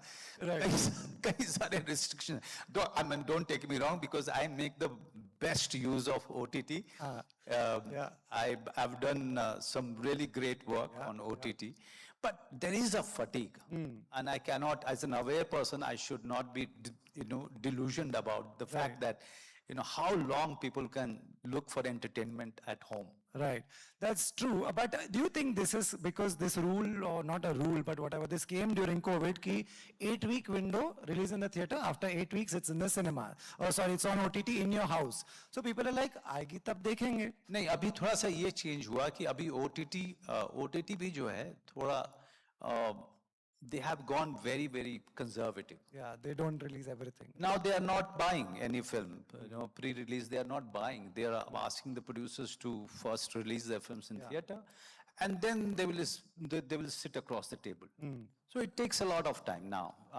More than eight months it takes. No, more than 6 months. 6 months. It takes for a film to come on OTT. Do you think that's good? Huh? Do you think that's good? Let it be. I mean, it's there has to be some urgency when a film is there in theater. Right. Yeah. Right. How many of you went to the theater in the last 1 month? Last 1 mahine mein? Okay, that's not bad. That's quite good. Yeah. Yeah, this is a good audience. We love you. Yeah. Okay. Coming to your latest film, my first question is that this looks amazing. It's a real story. When you play a real life character of someone who was around, is that added thing on your head? Yaar, family will watch, people who knew him will watch. Does that play on your mind when you're doing that? Actually, no, not in my mind, because unless I'm doing something which is very controversial, somewhere if you have a fear of family not agreeing to your portrayal or your story. But here it's a story of one governor who was flown into this position. You took some tough decisions which could risk the right. Can you tell them what period, when was it? It was 91. Okay. It was the time of Mr. Chandrasekhar ji. Right. He was the prime minister, and the political instability was quite a lot. It was quite visible. Every government used to fear the instability. Right. Okay. And S. Venkataramanan ji was brought into this position to really salvage us from this crisis. It was, as you've seen in the trailer, it was a time when we were going to be declared bankrupt anytime. Yeah. So he thought, why is gold kept in the reserve? That's the question he asked. That's we saw that in the trailer. That's a no secret. But yeah, there are too many nuances to it. Okay. Yeah. So he was brought into it with Mr. Gandhi recommended his name, and Mr. Manmohan Singh ji approved, and all the political parties. Who was the finance minister? No, finance minister. He was later on. He became finance minister in PV Narasimha ji. Okay. This time, but this was a crucial time that when Venkataraman ji, came into the picture. Right. Why did you do this? Why did you agree? It's engaging. It's the script is engaging. The first thing that anything that we say yes to, the script has to be really good. Right. The creative part and the emotional graph has to be really engaging. A script I read as an audience, and if it is engrossing enough for me, and if the character is really offering something new for me to explore, I just go ahead and do it. Right. This is the Hindu Huddle audience. They watch everything closely. They also see that, okay, this is Manoj Bajpayee working. They trust you. That's why they go for your films. They also see it's producers. They've made Kerala Story before. How do you all come together? Right. So Vipul Shah is a very old hand in producing films. Many commercial films. Many commercial films he has done. But his latest was Kerala Files, and which was quite controversial. Right. Yeah. Okay. But at the same time, his opinion is that it has gotten him many members of the audience inside the theater. So it's so that's why you see the mention of Kerala story. But what he's made right now is something that we all agreed to do, because it's not political, it's not controversial. It is talking about a time when India was in a crisis, and we needed someone to salvage this whole problem. And that time, it's very important for this generation to know that India was not always Pepsi and Coke and mobiles and malls. Yeah. India was also standing on the verge of bankruptcy. Yeah. A situation which could go out of control completely. Wow, looking forward to it for sure. The next few years of your career, then what starts from now. What kind of films would you like to do? You have crossed that stage कि काम मिलेगा या नहीं मिलेगा. काम तो अब आपको मिलेगा. You're a popular name. You're a great actor. What if it was in your hands? What would you like to do? Commercial films. Commercial films. Because अब थक गया करते. Because इतना दिमाग लगाना पड़ता है. Too much intensity. And after a point, your brain cells start giving up. So I always fear, getting some really serious ones where I have to do a lot of research. I have to dive deep into the character. But I'm attracted to it. Producers and directors, they always trust me with these kind of scripts. Right. I asked Vipul, why are you giving it to me, man? I mean, I want to chill on the set now, like commercial film actors. Right. You just dress well, sing some few lines from a very popular song, and that's it. Right. All easy, and I get my check. Isn't it so fantastic? Right.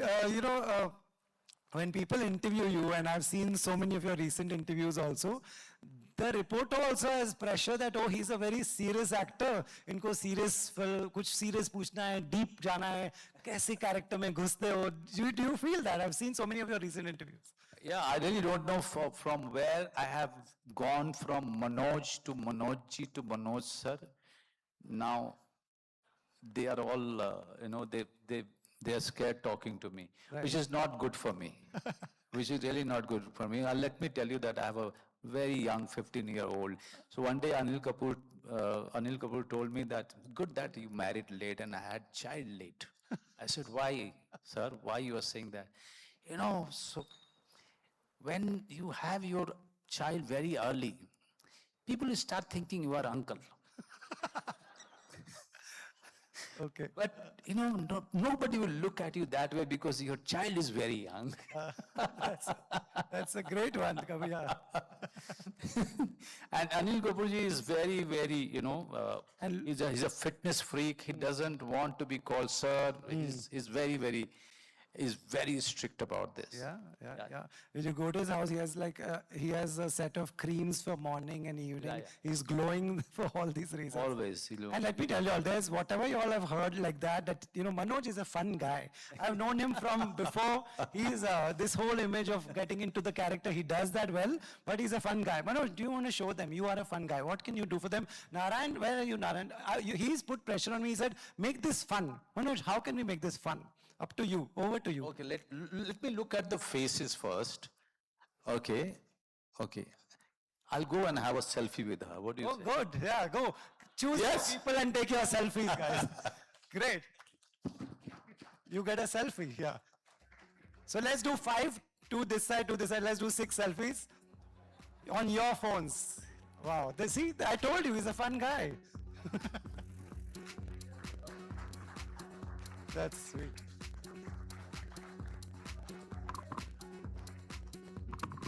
Okay, be seated. Everyone be seated. Manoj will come to your table and we'll...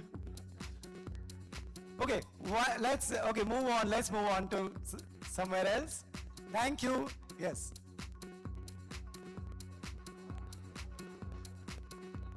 Yeah. Okay, let's go one in the middle. Yeah. One in the middle row. Manoj, who gets a selfie? See, this is what y'all came for. Nobody came for the interview.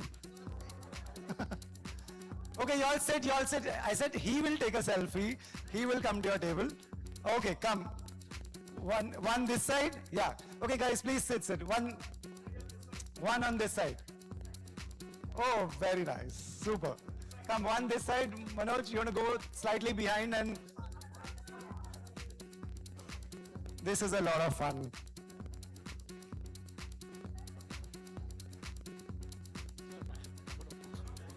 No. One second. Wait, yes. Come. See, guys, a big round of applause. A big hand to Manoj. I was right. Right. So, so that's what I mean to say is that some of us are lucky in this profession that we get to know them early on, and then over the years we get to know them. We should not make an image of a person like he said, he uncle ho jata hai, nothing like that. Right. Let's talk to the younger audience. India will change ho raha hai. Do you see a big difference in the way your daughter chooses what she will watch? What does she watch? Okay, it's very difficult to control these kids nowadays because you can monitor them when they are in front of your eyes, but in the name of studies, they are using computers. And I come from a pre-computer era. And, but yeah, I mean, Shavana, my wife, she is like a hawk, but also we are not conservative people. So we know one thing, that they are the children of this time when the studies are happening on laptop, computer. It's having a very ongoing conversation with them about the social media, about the predators who are roaming around, trying to capture a teenage attention, or a small girl's attention, a small child's attention somehow, to trap them. So when you keep talking about all of these disadvantages, so children are aware, they come and they share with you. It's very important, mainly in today's time, to keep having those discussions about the world, the changing world, the world that we are existing, surviving today. It's a world which if it has few advantages, there are many disadvantages when the shift is happening so rapidly. So it's you have to keep having those kind of conversation with your children, and this is what my wife does and women. No matter what I can do for my daughter, she connects to her mother more in terms of security and safety. Moms are moms. Yeah. Right. Are you a strict father? Are you like... No, I'm not. No, I'm not. I mean, both of them roast me every day. Both of them roast you every day. Right. Do you see a change in the way younger audience is watching movies now? Or movies or OTT shows? जो हम देखते थे, वो अलग था from what these guys are like to watch? Okay, I mean, like Euphoria, which is very popular. Yes, right. But the 15 years old and 14 years old, they have been watching it. Yeah. And you think that is adult, and there are, few of their stuff that they should not watch it. But, you can't help it. Even if they are logged into a laptop, they find a way to watch it. Right. But if your conversation is ongoing, they come and tell you that they are watching it. Okay. That's good. And now the other day she was telling her mom that Papa should not watch Euphoria. It's not good for him. Wow, that's so you being censored. That's amazing. At home. Right. So you know also the other thing about the younger generation is that they become rebellious early on also. Now suddenly there's cockroach Janata Party. We are not talking politics here, but I'm saying people will just follow some of them. I don't know what they're doing, but I'm saying some of them will follow because it's cool. Sab baat kar rahe iske bare mein. This is the right thing. Right. What do you want to tell the younger audience, the people of this country, younger people? What would be Manoj's advice? I mean, younger people have a great role to play. And they always had this an advantage of age and the energy.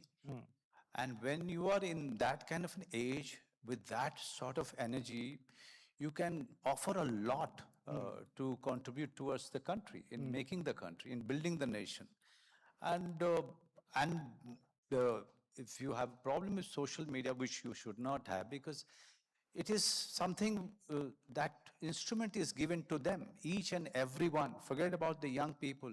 I go back to my village, I see the farmers carrying, and they're watching it when they are in the field. So the phone is with everybody. So there is no control over anybody's. You can't censor it. You really can't censor it. And if they're watching it, they will have their sides. Right. They will be looking for some avenues to manifest themselves. Right. Where are you in this social media game? Are you cool? Like, do you like this Instagram game, making reels, selfie, posting, or just scrolling, doom scrolling? Where are you? I mean, in my free time, when I have nothing better to do, I watch all the comic stuff. Yeah, on Instagram. And I laugh because the people are actually making comic. Those snippets, reels, even in the faraway villages, and how they are thinking about it, how they are constructing it, how they are shooting it with very limited resources, and they are going viral. True. Can we have that image of Manoj reading the newspaper on screen from Governor? There's a beautiful picture. Yes, see, this is, Manoj, आजकल तो, I mean, good, we are at the Hindu Huddle talking about newspapers. ये कितना important चीज़ है that, go pick up the newspaper, read what is happening, and also credible, legit paper, not just Instagram headlines. No, I mean, look, now newspapers used to be our daily routine, part of our daily routine. Even though we were broke, we were doing theater. Even in our villages, when the newspaper used to come in the evening, because it was in the village. End of the day, huh? End of the day. So it was always part of the morning routine or the evening routine. And one newspaper, they used to pass on one page or then another page to each other. Right. From there to here, now there are links. Your favorite portals that you can go to for any kind of a credible news source, which is not taking any side and giving you just authentic news. That's it. Right. Basically, what you mean is a Hindu. Yeah, Hindu. Right. Manoj, when you go back to your village, what is the reaction there? There's a world celebrating you. You are walking the international red carpets. You are at all these places. What is life there, and what do you do when you go back home? Well, I mean, it's every time I think that I'm going to chill, relax, stay there away from the whole crowd and film industry, but it's not possible. There are people standing in front of your house from morning till evening for a photo, or to have some kind of chat with you. Now most of them are completely unfamiliar with me. Many people that I have grown up with, they shifted from the village long back. Moved on, right. All my school friends are in the district town.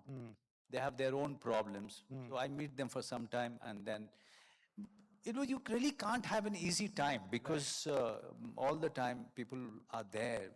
They want to meet you. And there are my friends' relatives, my friends' neighbors, and whom he can't offend. So he has to make Yeah. Those guys meet me and get some selfies for them because he has to stay back. Right. So most of the time he's doing favor to them. Right. That's nice. Yeah. Smart friends. Right. Are you as an actor scared of AI? AI is such a topic all over the world. Internationally, actors are scared that AI will take my job. Do you think AI will ever take Manoj Bajpayee's job? So the fear is coming from the right place. Okay. Because you are creating an alternative platform where you are also creating scenes without actors, without directors, right, anyone. But at the end of the day, I'm always in favor of what you call development, technological development. Correct, yeah. It is there are going to be many disadvantages, but there are going to be many advantages also. Now look at the post-production cost, how it is going to reduce. Even the small films, the independent films, they'll benefit a lot from it. And also the commercial films, they'll benefit a lot. I'm very sure that human experience cannot be recreated. Right. Cannot. You cannot create a performance in the authentic time, on the real time. Right. You can't recreate that. There will always be some fault because Manoj Bajpayee is living his experience. Yeah, lived experience. When it's all lived in. When I'm facing the camera, when I'm creating Venkataraman ji, I have not seen S. Venkataraman. So whatever you see is my own reference from different phases of my life, right. And then my own imagination. So lived-in experience, I doubt AI will be able to create. Right. So you need a journalist, you need an actor to have this conversation. Lastly, we just have 1 minute, so we're going to take 2 questions from the audience, one this side, one that side. Pass the mic and let's take 2 questions and wrap this. Let's see where the mic goes. Hi. Yes, please ask. Yeah. Hi, I'm Devashri from the Hindu, and I have one probably a silly question. But if you had to choose between Bhiku Matre and Shrikant Tiwari, what would you choose? Wow. Okay, it's not a difficult answer for me because because of Bhiku Matre, I could get Shrikant Tiwari. Right. Bhiku Matre has given me my career. And that is why I'm sitting here. That's how I could be part of around 100 films. Okay. And also I would like to correct the gentleman who was giving my introduction. It's not 3 national awards, it's 4 national awards. Oh. Yes. Thank you so much. You know why I flaunt it? Because in the time of favoritism, none of it came because of the favors. Yeah, to the point. Sir. Big hand to Thank you that. so much for Big hand to that. Yeah. That's a big deal. 4 national awards. One question from here. The front row. Yeah, we have a NDTV journalist here sitting in front. Yes, Gargi. Yes, Gargi, you can ask. Yeah. Don't ask me political questions. See your image.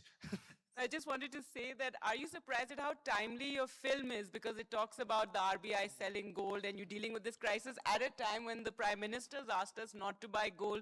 And there was a now discredited Bloomberg report that said the RBI has sold gold. That got denied. But it's very timely. A journalist is always a journalist, right? But I must tell you what a coincidence, right? 4 years back, Bipul Shah gave me this script. Yeah. And 4 years back, I don't think even anybody could imagine that we would have even a social media movement and the country will be dealing with so many problems of today's time, right? We could not foresee. Even when we were out traveling to Delhi promoting our film, one morning Divang, the very known journalist, came to my room and he said, बाबू आपको पता है बाबू आज हम आपसे सवाल करने वाले हैं ब्लूमबर्ग का ऐसा कुछ हुआ है I said I don't know so but आपकी फिल्म उसी बारे में है मैंने कहा yes but my research is about 90 or 91 my research is not about today so you can't an actor cannot have all the answers about the economics of this country is actually expecting too much from an actor and that too from an actor who's just a history honors not economics honors Right. Thank you so much, Manoj. Big hand, guys, ladies and gentlemen. Manoj Bajpayee. Thank you. Thank you. Thank you very much. Thank you. Okay, let's end with that. One dialogue. With the same tone, it cannot happen. I was too young and also I told you that to say one line, and you are asking a non-commercial actor. So we go into the character and then in the situation we do say those lines. Sir so far तो ठीक है लेकिन इतने फार में आके मैं गलती करूंगा. Right. Yes, you were saying.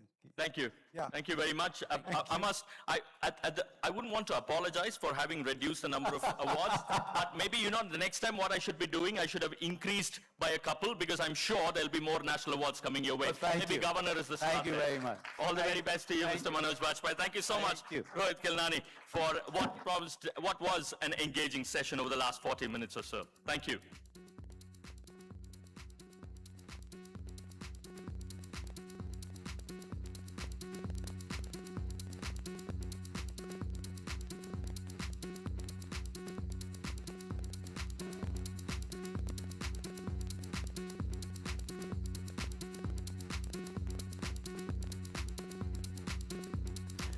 Right, ladies and gentlemen, we should be starting with the next of the sessions. It's memories, medium or message. Art as a mirror to a world in transition. Just a couple of minutes for the stage to be set up, after which we'll start the discussion. Memories, medium or message. Art as a mirror to a world in transition. That's something that we shall be concentrating on.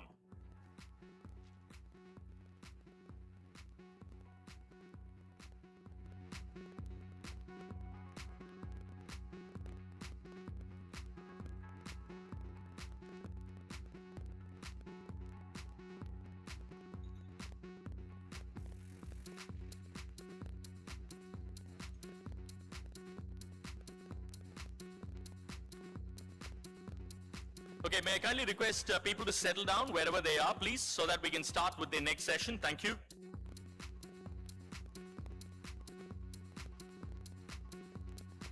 Could you please take your seats so that we can start the next session?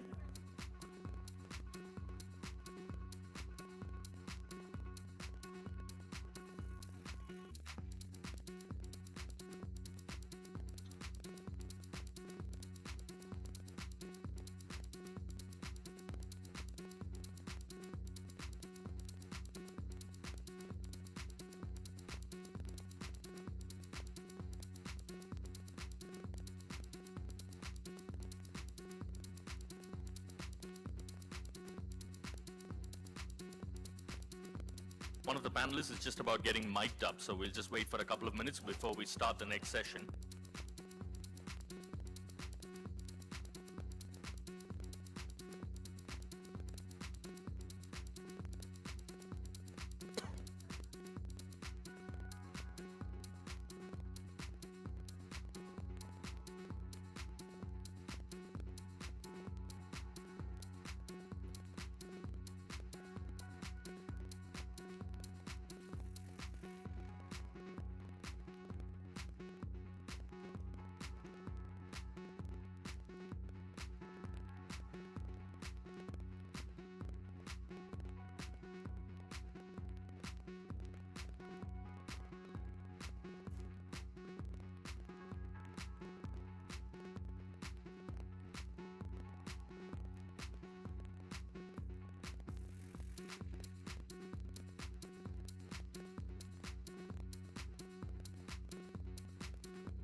People right at the back, can I request you to take your seats? People right at the back, to my right.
Are we good to go? Okay. Right, memories, medium or message, art as a mirror to a world in transition. Ladies and gentlemen, honor and privilege, please put your hands together for Mr. Abhishek Poddar, who is an art collector, a businessman and a prominent collector and a patron of the arts in India. May I kindly request you to please come forward. So a big round of applause. He's been collecting art since high school, building a significant collection of South Asian art, craft and antiquities. He served on the advisory committees of institutions, including the Deccan Heritage Foundation, FIND and the Lincoln Center Global Council in the USA. He has served as the honorary counsel for Poland in Bangalore. In 2011, he founded Art and Photography Foundation, donating over $7 million and 7,000 works to establish MAP, that is Museum of Art and Photography in Bangalore. Lovely to have you with us, sir. Next up, ladies and gentlemen, may I have the privilege of inviting Ms. Seema Kohli, the artist, lovely multidisciplinary artist who explores mythical and fantastical realms through an eco-feminist lens. Her practice spans over 4 decades, integrating painting, sculpture, performance, and poetry to celebrate the cosmic feminine and the concept of the Hiranyagarbha. Seema Kohli, of course, views her canvases and verses as conscious beings. Thank you so much, ma'am, for being here. Next up, please put your hands together, ladies and gentlemen, for Ms. Shilo S. Suleiman, the artist and award-winning Indian artist, of course, whose work bridges magical realism, technology, ritual, feminine energy, and social justice through paintings and sculptures and immersive installations and public art as well. A published author by 20, Suleiman gained international recognition after our Ink Talk, and that was featured on TED.com. Thank you so much once again for being a part of this illustrious panel. And last but not the least, may I kindly request Dr. Narayan Lakshman, who will be the moderator, of course, the curator of the Hindu Huddle 2026, to proceed with this session. Over to you.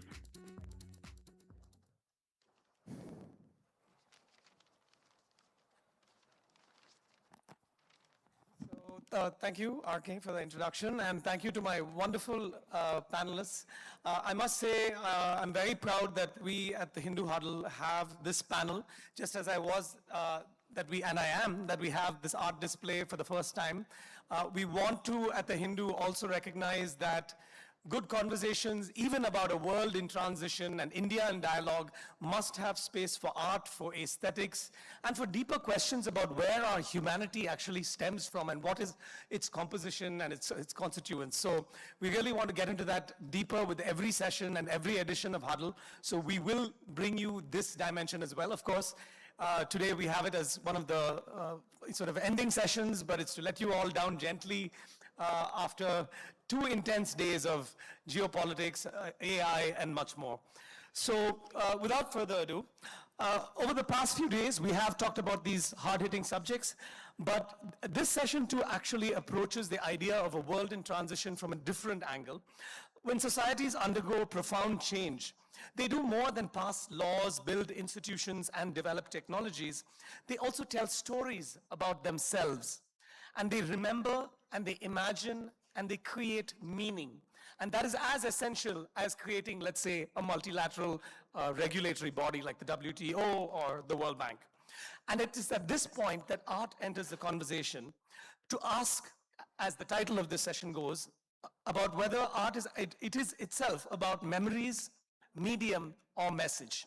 And I'm not setting up an artificial distinction between them, so don't feel compelled to look at it through that lens. But as these ideas might be inseparable, they are also equally essential to help us make sense of ourselves. So our panelists today, ladies and gentlemen, if you haven't seen the introductions, touch upon these different aspects of medium, message, and memories. Seema Kohli's work draws upon mythology, spirituality, and the feminine principle to explore enduring ideas of creation, consciousness, and memory. Shiloh Suleiman's work sits at the intersection of art, technology, and activism. And through her initiatives such as the Fearless Collective, which she is the founder of, she has worked in a rather direct and powerful transformative way with communities and movements across the world, exploring how art can become a force for solidarity, resistance, and social imagination. I think you include Palestine, Iran, Sri Lanka, conflicts in all of these areas, and situates artists as activists at the front lines of these movements. Abhishek Podar, an incredibly well-known name probably across the country, but certainly in the Bangalore ecosystem, through the Museum of Art and Photography that he founded, engages with another crucial question in this context. What does society choose to preserve, and what does it allow to disappear? So he will look at it through the lens of that institution and institutions more generally to give us a vital sense of what protects art, takes it forward, alters its shape. So let's begin there, actually. And I'm going to ask a question which is open to all three of you. Between these three dimensions, memory, medium, or message, if you had to pick one that resonates most closely with your life and with your practice, which one would it be? And if you'd like to share any images to begin with to start telling your story, we can do that as well. Why don't we start with Shiloh? Absolutely. Could I have my slides come up?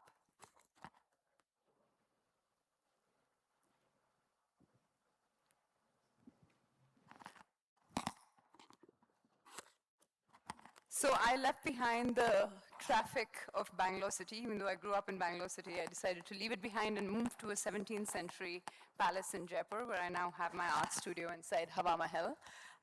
But true to my inner Bangalore girl, I still continue to engage with technology pretty deeply. I make large-scale installations that respond to everything from the motion of planets and the motion of winds to movement, to tidal data, to biofeedback installations. I made some of the world's biggest biofeedback installations, including this one, which was at first at Burning Man, but then eventually ended up at the pyramids of Giza last year, which was a very special place to be exhibiting. I often say that my work is unapologetically feminine because I think subverts a lot of ideas of what technology needs to look like and who has access to it. My work doesn't look like it's polished away and made by machines. It actually looks incredibly handcrafted, very sensual, and yet can be engaging with augmented reality, AI, virtual reality, and so on and so forth. At the heart of my work is a deep reverence, belief in cultural perpetuity, which is also why it makes sense for me to be in this beautiful ancient building in Rajasthan making contemporary and technological art. But today, actually, since we're in a space that really speaks to the news, I want to speak to my other side of my practice, which is Fearless. So I started Fearless in 2012. At my first ever protest. I was at the height of my, well, back then, in my early 20s, at what I thought was the height of my career, speaking on stages across the world. I gave a TED Talk that got 1 million views. And then I went for my first ever protest. Yeah. Oh, sure. And then I went for my first ever protest, and I felt this wave of rage and power and beauty. And simultaneously, a lot of the stories we were seeing in newspapers were rooted in a lot of fear. We were constantly fear-mongering at the time of the Nirbhaya protests, and it felt like we needed a counterforce. So Fearless began in protest and turned into a flood of beauty. In the beginning, it was intended to be a little bit of a secret street art name for myself, but I'm very hard to keep a secret, and I also recognize that actually it was in scaling up this vision. Like, we needed an army of artists and activists who were willing to turn up at the front lines.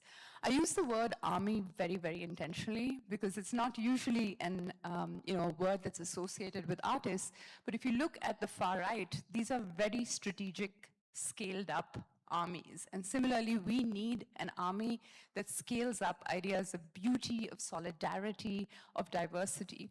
And so this vision of an army began when I went to Pakistan in 2014 for the first time, and we began to identify political artists in India, Pakistan, Nepal, Sri Lanka, Bangladesh, Uzbekistan, Afghanistan, Iran, and Myanmar.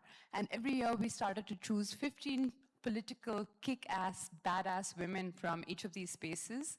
And we fund them, we resource them, we train them in our methodology so that we could form essentially an army. As this army grew, we recognized that actually the risks that we face on the front lines are very real.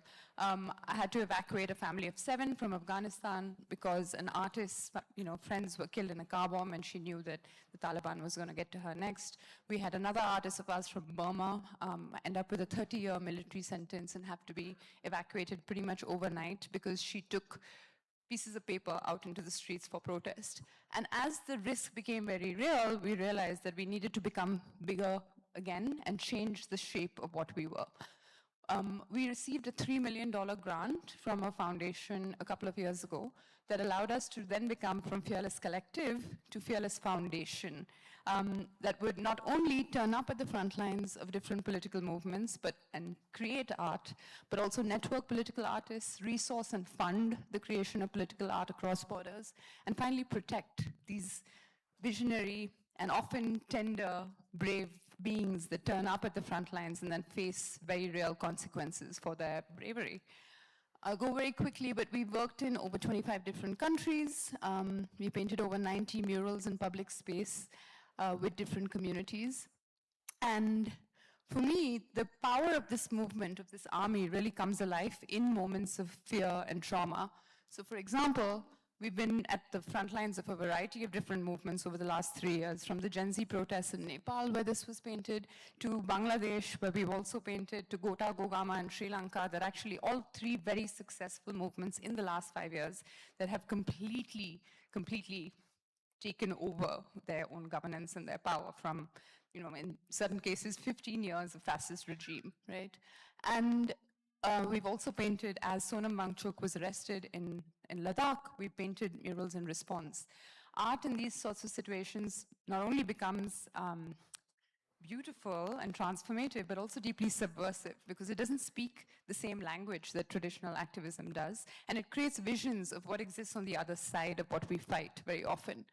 With the Palestinian crisis, that for me was a classic example of how we were able to activate. I feel like with the Palestinian crisis, so many institutions failed us, and we were able to pretty much instantly mobilize after October 7th, 50 artworks across South Asia that spoke to beauty and solidarity, and also the historic solidarities between South Asia and Palestine. This was then made an open source archive. People could print it out, take it out into the streets, and paste it up all over the world, from cities in Berlin to Indonesia and beyond. As soon as the ceasefire ended, we happened to be at COP in Dubai, and so we were able to actually host a huge protest in front of the Israeli pavilion that again spoke to the poetry of Faiz Ahmad Faiz and so on and so forth. And finally, as the student encampments kicked off, we were able to actually paint a mural in the heart of empire in London with the Palestinian youth movements that spoke to, again, these historic solidarities. Just very quickly to end, very often when people ask us, or they look at art, they look at it as being this like ephemeral, beautiful, frail thing, and yet turn to the streets of Sudan and it's a woman on stage who is singing in the revolution. Turn to the streets of Bangladesh and it is the hand-painted pavements that bring in a new empire. Turn to the Iran and what happened in Iran recently, and you see how musicians playing in front of power plants or even the AI Lego videos are probably more powerful than any kind of traditional storytelling and reportage. So artists are not just mirrors, but actually makers of the world. Fantastic. Thank you, Shailu. Seema, would you like to go?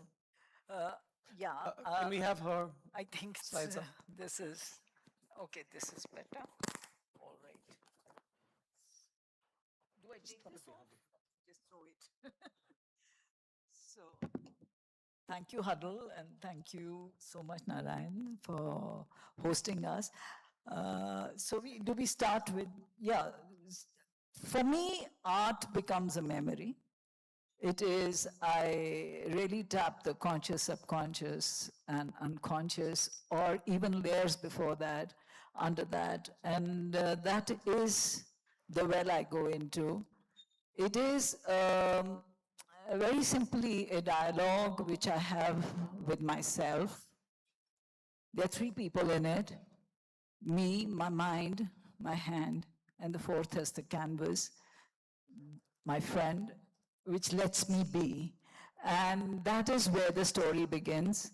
And I keep on, I think it's like a brooding kind of a thing for me, where the stories keep growing, keep emerging, and they emerge out of various spaces. It is not something that I have planned. I very rarely plan a canvas, how I'm going to start it. There are stories from different mythologies, philosophies, ideologies, whatever has been a part of my conviction while growing up, what I've heard, and the present environment, everything gets woven into it. As you see, each and every, there is a Maitreya Buddha, there is, the Laleshwari, then there is also the Carmen, and then there is Ardhanareshwar also in between, there is Varahi. So, but they all get interwoven. There is Saptamatrika, in the sky as Dakinis. So all these stories get relevance in my work, and they get interconnected, sometimes of different, they're from different origins also. And actually, I don't want to give a message, because it is not my message. It is the message of the image that has emerged. It may sound very bizarre or mystical or whatever, but an image is always more powerful than what an artist wants to say. Because for an artist, my words are very limited, and the images carry much, much more heavier meaning to the person or the audience who is watching it, who is relating to it. And that's the only reason why whenever we are talking about anthropology, we are looking at the past, we look at art. We do not go to anything else but to art. Whether it is BC, AD, whatever time you want to go into, it is the art that connects us to our present, to our contemporary life. And that was a contemporary life at some point. So all art is contemporary to me at some point. It is saying something about the people, about a particular person, about a particular society, or a particular reign, or whatever, religion you want to talk about, philosophies you want to, everywhere we have to look into art of that time, whether they are cave drawings, whether they are any kind of monuments that we see today. So everything gets connected to art. And for me, that image is what I revere. That image is what I sort of bow down to. And for me, it is something that is constantly a magic that is constantly happening in front of me. And I see that happening because when I hear somebody who is probably connecting with my work or looking at my work, their story is absolutely different than mine. It can be shown anywhere in the world and they connect. And that's where I find that the image becomes more powerful than the art. And my art is all evolved over years, I must say, as anyone's probably. I started to think about interpreting whatever my thoughts were as images a long time, many years before I established myself as an artist. And I went into the philosophy of different spaces and faiths. All I could find was that we are all connected, and the idea of golden womb emerged. The idea that we are all connected with each other through one single space, one consciousness. And that inspires me, and that's how it got connected to my memories, to the different things that probably the environment in which you grow, the trees and the rivers, which you get aware of and which you find so immersed in, they are already within you, they are already flowing in you, and that is the beauty of art for me. That's how I connect with each one of us. That's how I connect the imagery to the people and bring them into my art. As soon as you talk about one single space, one single womb, and the way we are connected to it, I would just like you to think about the idea of breath. Whatever I am breathing, it is you. We all are breathing in this one single room, the same breath of probably what we think is dead, non-living, the walls.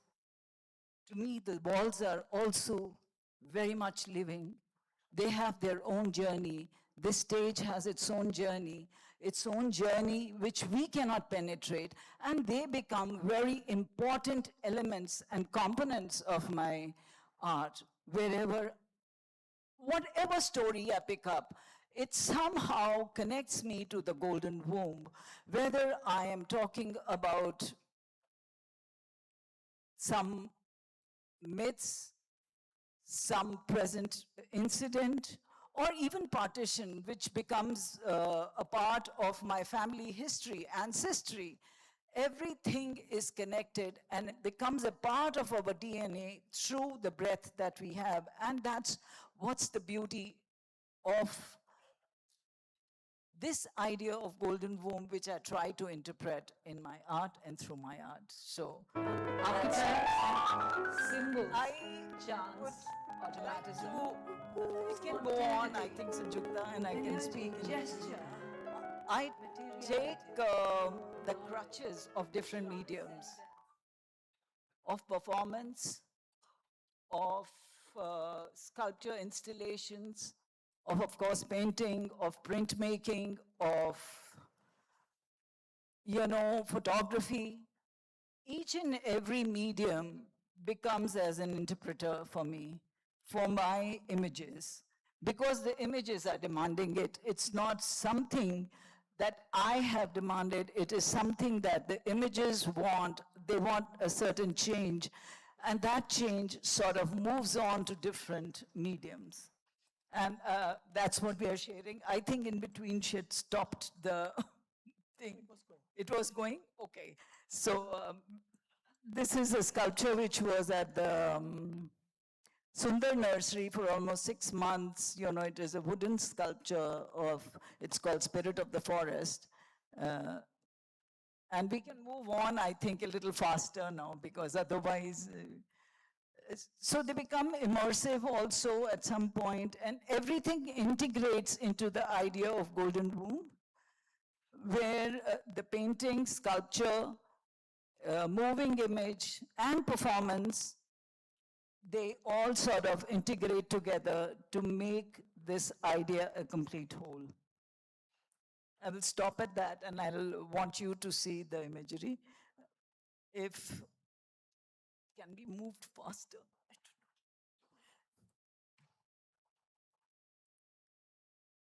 Yeah, so this was a video that I made for on partition, as my parents came from Greater Punjab, and my friends who were there in Lahore went down to my village, and they captured a lot of images about which my father had told me, and they brought back, and this was shown at the Partition Museum last year.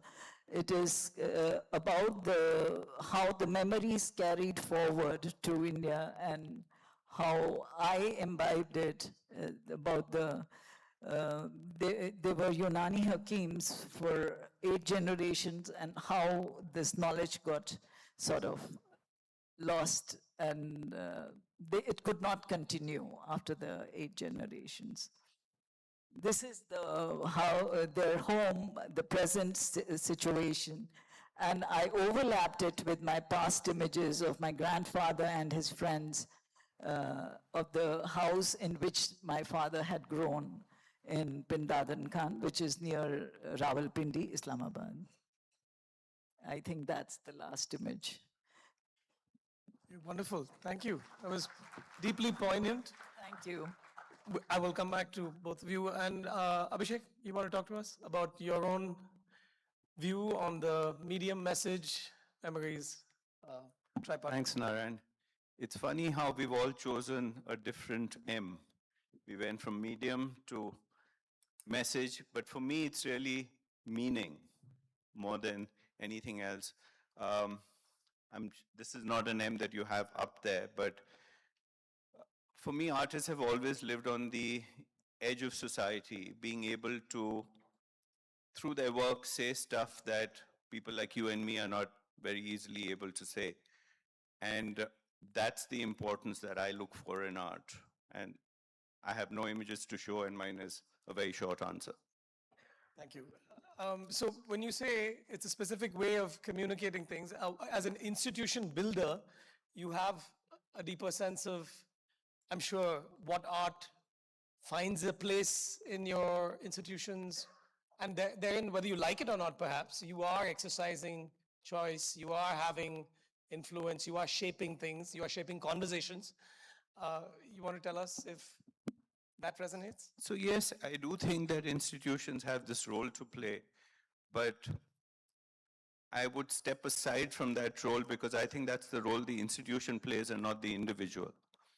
A lot of the decisions that are taken at MAP are not mine. I have no curatorial expertise or even access. And very often occasionally when I have tried to step in, there's been issues that I've had to deal with, and they say, why don't you do it then? And I'm not capable of doing it, so I've stepped away. Yes, the collection is what gets shown, but it's not just about the collection, it's about the stories one tells with the collection and how you connect with it. So to that extent, yes, the institution does have a role, and I think we've got very capable curators and educators who work at the museum, who communicate this through the artworks and how they connect these. Okay, so let me just probe a little further on that, and because you are also a collector, and we spoke earlier, you've had a rather long association with art and artists. When you collect an object, is it just an object? Are you actually collecting an idea, or are you actually collecting a story or a fragment of history? How do you see it yourself? I think different things at different times. Sometimes it's just an object, sometimes it's an idea, sometimes, and also I think, Narayan, how I collected as an individual has changed from how I collect for an institution. I don't think I had that responsibility when I was just buying something for myself. but there is a lot more baggage that you carry sometimes because of this. Is it firstly going to be museum worthy is the first question you ask. What is its role in the museum and what story is it going to say? So these are the other things that I never had to contend with earlier, which I'm doing so now. Fantastic. So let me come back to Shiloh. You spoke very poignantly about the message aspect of art, and you're very personally involved in a number of movements. How do you account for the fact that we live today, and this goes back to a world in transition theme, that where values seem to be shifting, people we saw as oppressors and victims changes over time, new allies join, some people drop off from the movement, even become hostile to it. Values are embedded in that. So when you look at it through the perspective of art, adding fuel in a sense or power to a movement, how do you navigate that shifting ground under your feet? I think that's a really interesting question, and I think it also brings me back to what happened with the Iranian war pretty recently, where I think simply because of the use of the AI Lego videos, I personally changed my opinion about Iran as a result of those videos. And I think it also gives us access to how artists can use culture, memes as tools to be able to shift those opinions. So again, I think it's less about how do we respond to a shifting landscape and how do we actually take the power back to shift the landscape, to make the landscape, and to see what are the stories that we want to tell and we want our countries to be shaped on. Yeah. And is art able to do that? Have you found in your own personal... Does art actually end up shaping? Absolutely. I mean, through the course of the work that we do in the streets with Fearless, I call them almost like extended dinner table conversations, where sometimes you're on a dinner table and you're having a conversation with your fascist uncle, and it gets a little bit awkward, but it's kind of like that. We're doing it on the streets en masse with communities. We get into fights. We have mobs, mafias. We sometimes have to run away. We've had gunshots on the streets at protests. And in the process of actually sitting with the tremendous polarization and discomfort of public opinion right now, we find middle ground. And I think that's really what's missing right now, is a middle ground, a collective emotional middle ground, where a multitude of realities, a multitude of identities can coexist in public space. So I see that being a very active shape-shifting that we as artists do. Fantastic. Thank you. And Seema, let me ask you, you spoke again very eloquently about the stories that have come to you, which have, result in this wonderful imagery that comes onto your canvases. Were they shaped, you did allude to Partition and the video, were they shaped by a specific narrative, storytelling that happened in your childhood? Because there's a certain genre that your art belongs to. I mean, of course, and it defies genres as well, because you also defy mediums, but your particular history and childhood. Childhood was a time when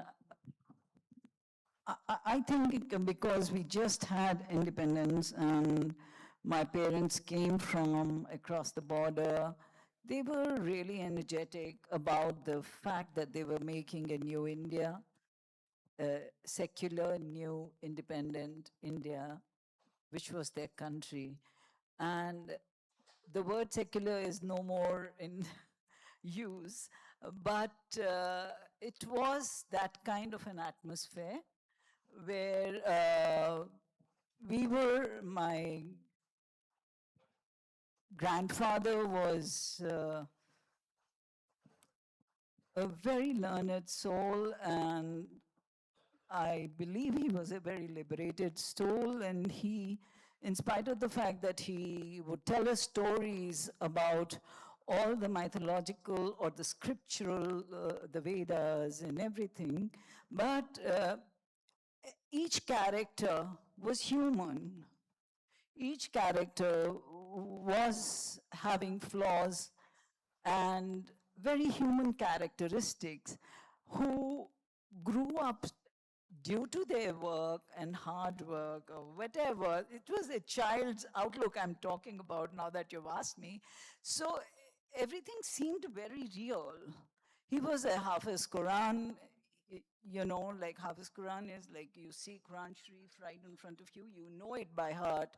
Not only the verses, but the meaning of it. So a lot of imams and people were coming into our house and discussing it with him.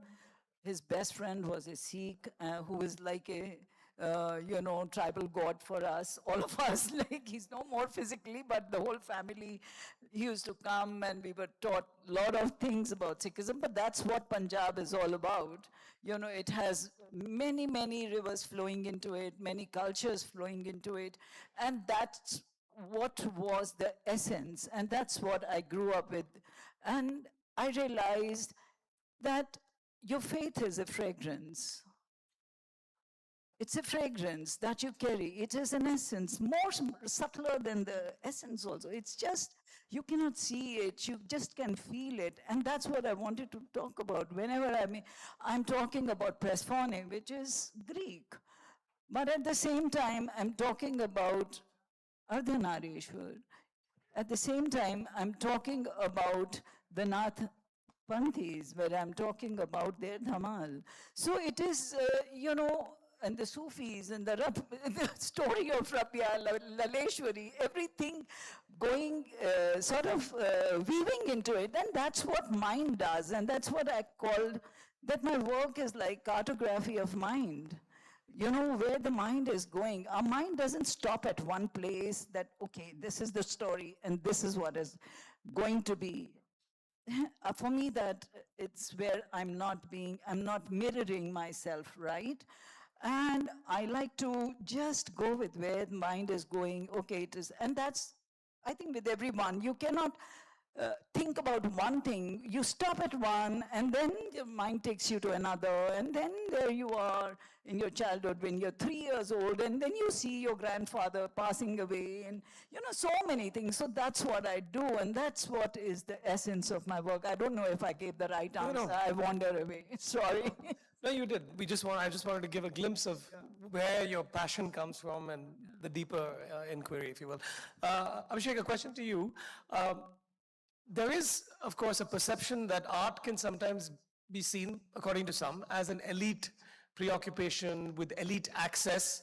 And there again, the question of institutions and, throwing open the doors and movements that bring art to the public matter a lot. In fact, I would ask this question to Shiloh too, who's actually taken to another level where you actually engage with people and impact what's happening.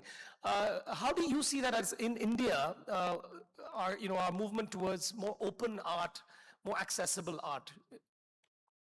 So it's true that in India, there is this perception that art is elitist. And I think I would largely blame this disease to the press. When I was growing up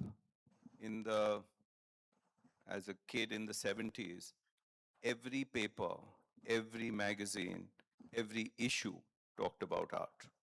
And it was not elitist then. It is the auction results and the wine and cheese openings and how much the prices have gone up and the celebrity status that art has gotten, which has been hyped up by the press, that it is perceived to be elitist. To be fair, there's a whole ecosystem. We are one, I admit. You are a large part of gallerists, it. And I'm sorry to brokers. say that. I'm not saying it's the Hindu, but it's the press in general.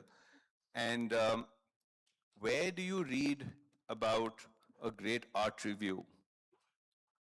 It's a rare sight in the Indian press today. So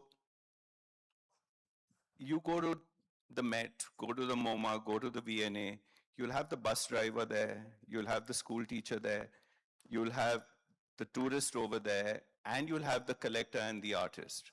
But in India, go to a museum and who do you see there?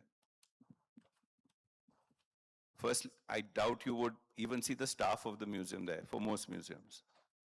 So we need to change this, and I think we need the help of the press to change the perception. And at the end of the day, there's another problem, I think, in India, because art is everywhere. We have it outside the house, where the housewife goes and does the little rangoli every morning. The way the puja room is set up. Look at the way Shiloh is dressed. This is art. You go to a marketplace, the way the guy puts out his wares, that's an installation. So this separation of art as a gallery and as a museum thing is a recent concept. So art is everywhere. We look at art, we don't respond to it in the same way. It's just what we consider art has changed now. I just want to add to that, actually. I completely agree. And I also think it's a very colonial concept because before colonization, we didn't have exclusive gallery spaces where art was seen by a few. Art was, like he said, everywhere, right? Embedded in our love letters, in our weapons, in our utensils. And actually, I was just at the Biennale, the VIP opening of the first few days in Venice. And I was really pleased to see the dam burst, in a sense, because there were protests in front of the Russian pavilion, for example, like Pussy Riot shut down the Russian pavilion wearing tiny black silk negligees and punk rock pink pussy caps. And I fucking loved it. You know, I loved that we could see how we were actually taking away the elitism of art and we were bringing it into real geopolitical moments.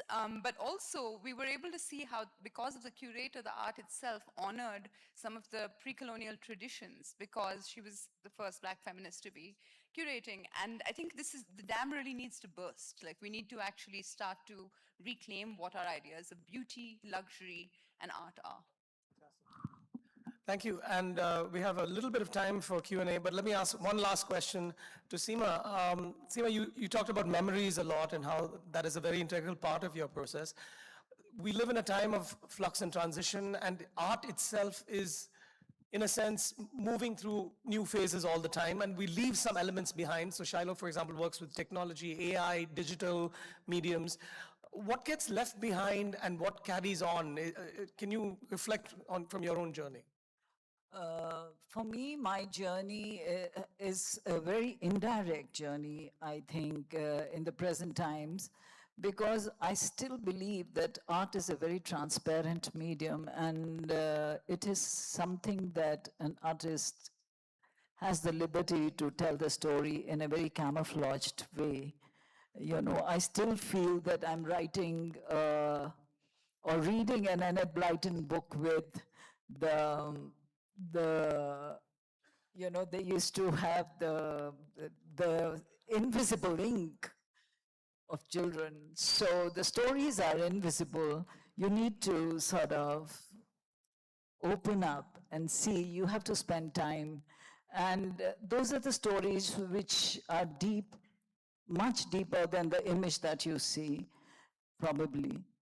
Or even when it is a performance, the words that are spoken, they may be, you know, very simply, but the way they are put together, you need to understand them much more. I think you need a lot of time, much more time than a very direct. I'm not an activist. I very categorically say, but all art is political. We cannot take it away from that. I talk about gender, but that is also about, not in a very white way. It is not a feminist, but a womanist art.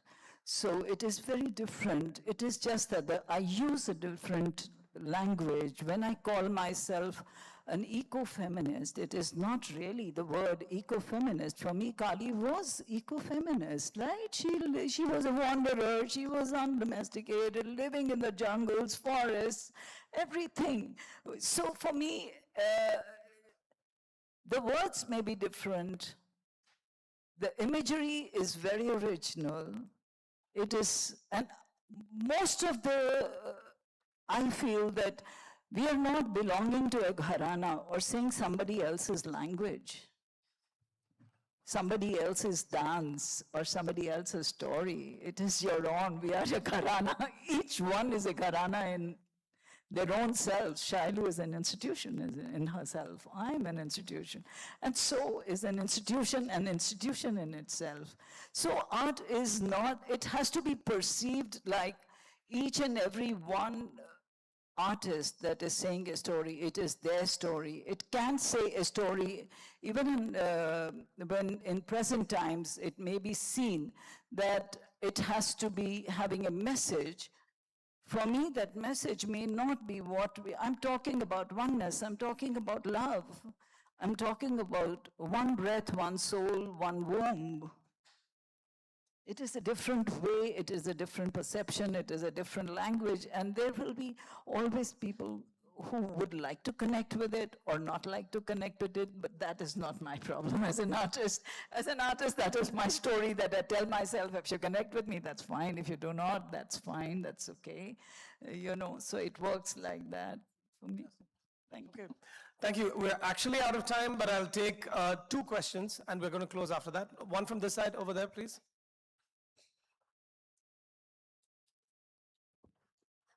Foremost, cheers to the journey that 3 of you have taken, and more power to the road ahead. Segueing from what the moderator said in the last segment, my question is premised on that beautiful paradox that art has, the juxtaposition between permanence, solidity, rootedness, and tremendous fluidity.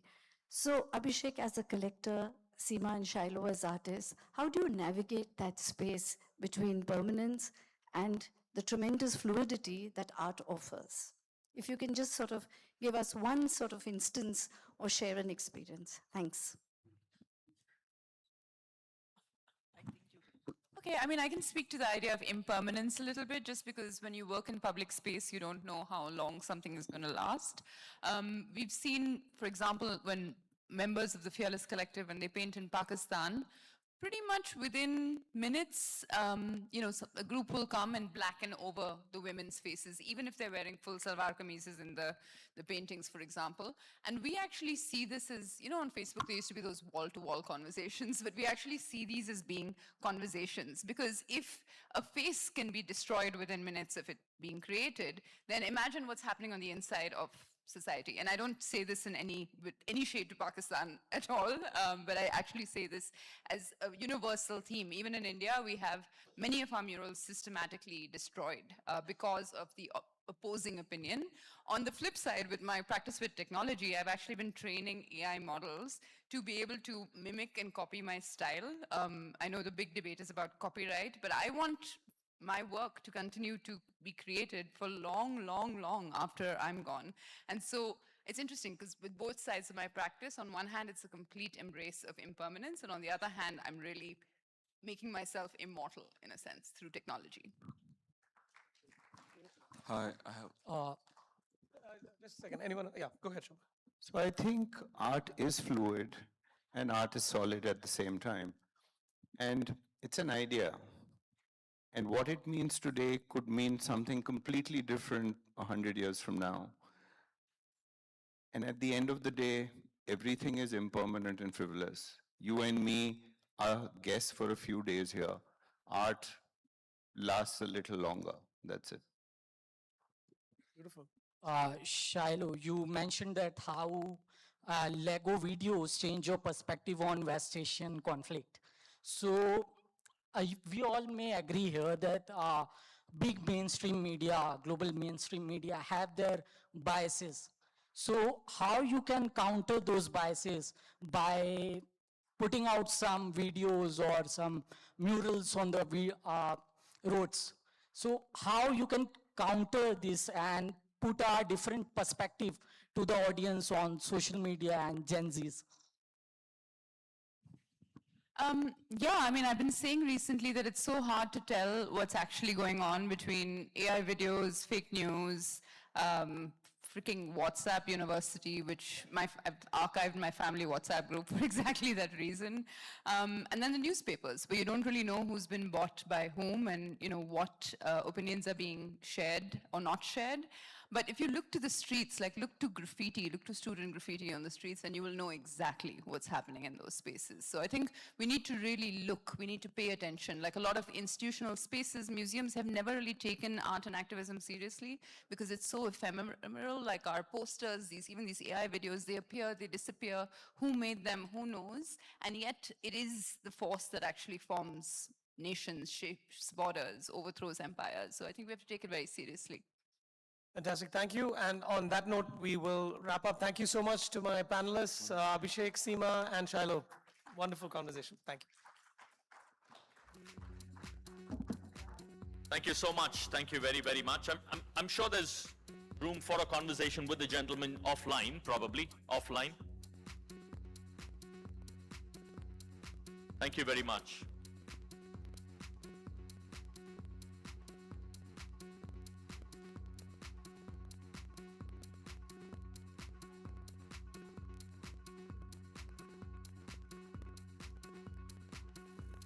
Thank you. Thank you very, very much.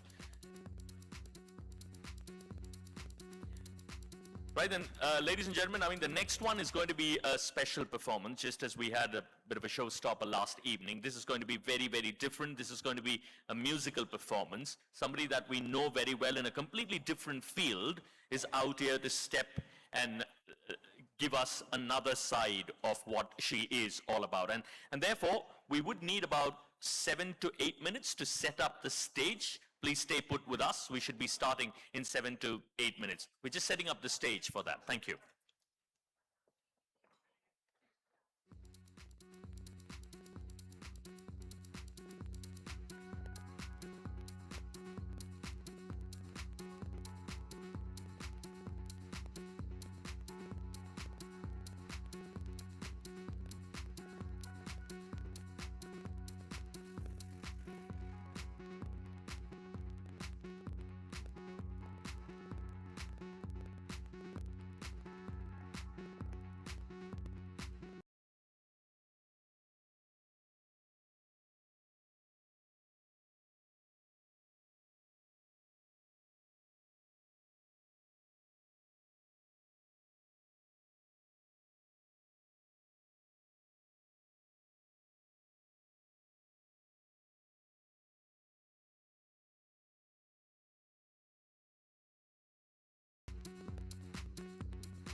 Right, just a quick announcement. The musicians who are due to perform in a few minutes from now are very keen for you to follow the list of songs that they're going to perform around, and therefore there will be a song list that will be passed on to every one of you that is around in this hall. Thank you so much. Thank you so much. We are just setting it up. We should be ready in the next few minutes. Thank you.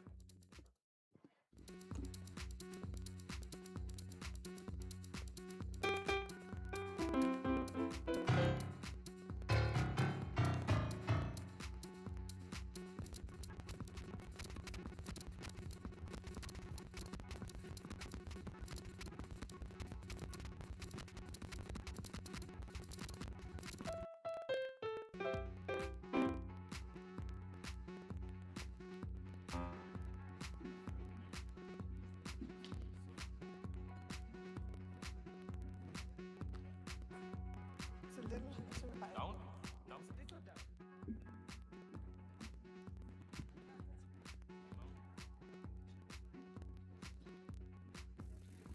Check.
Ladies and gentlemen, may I kindly request you to take your seats, please? Thank you.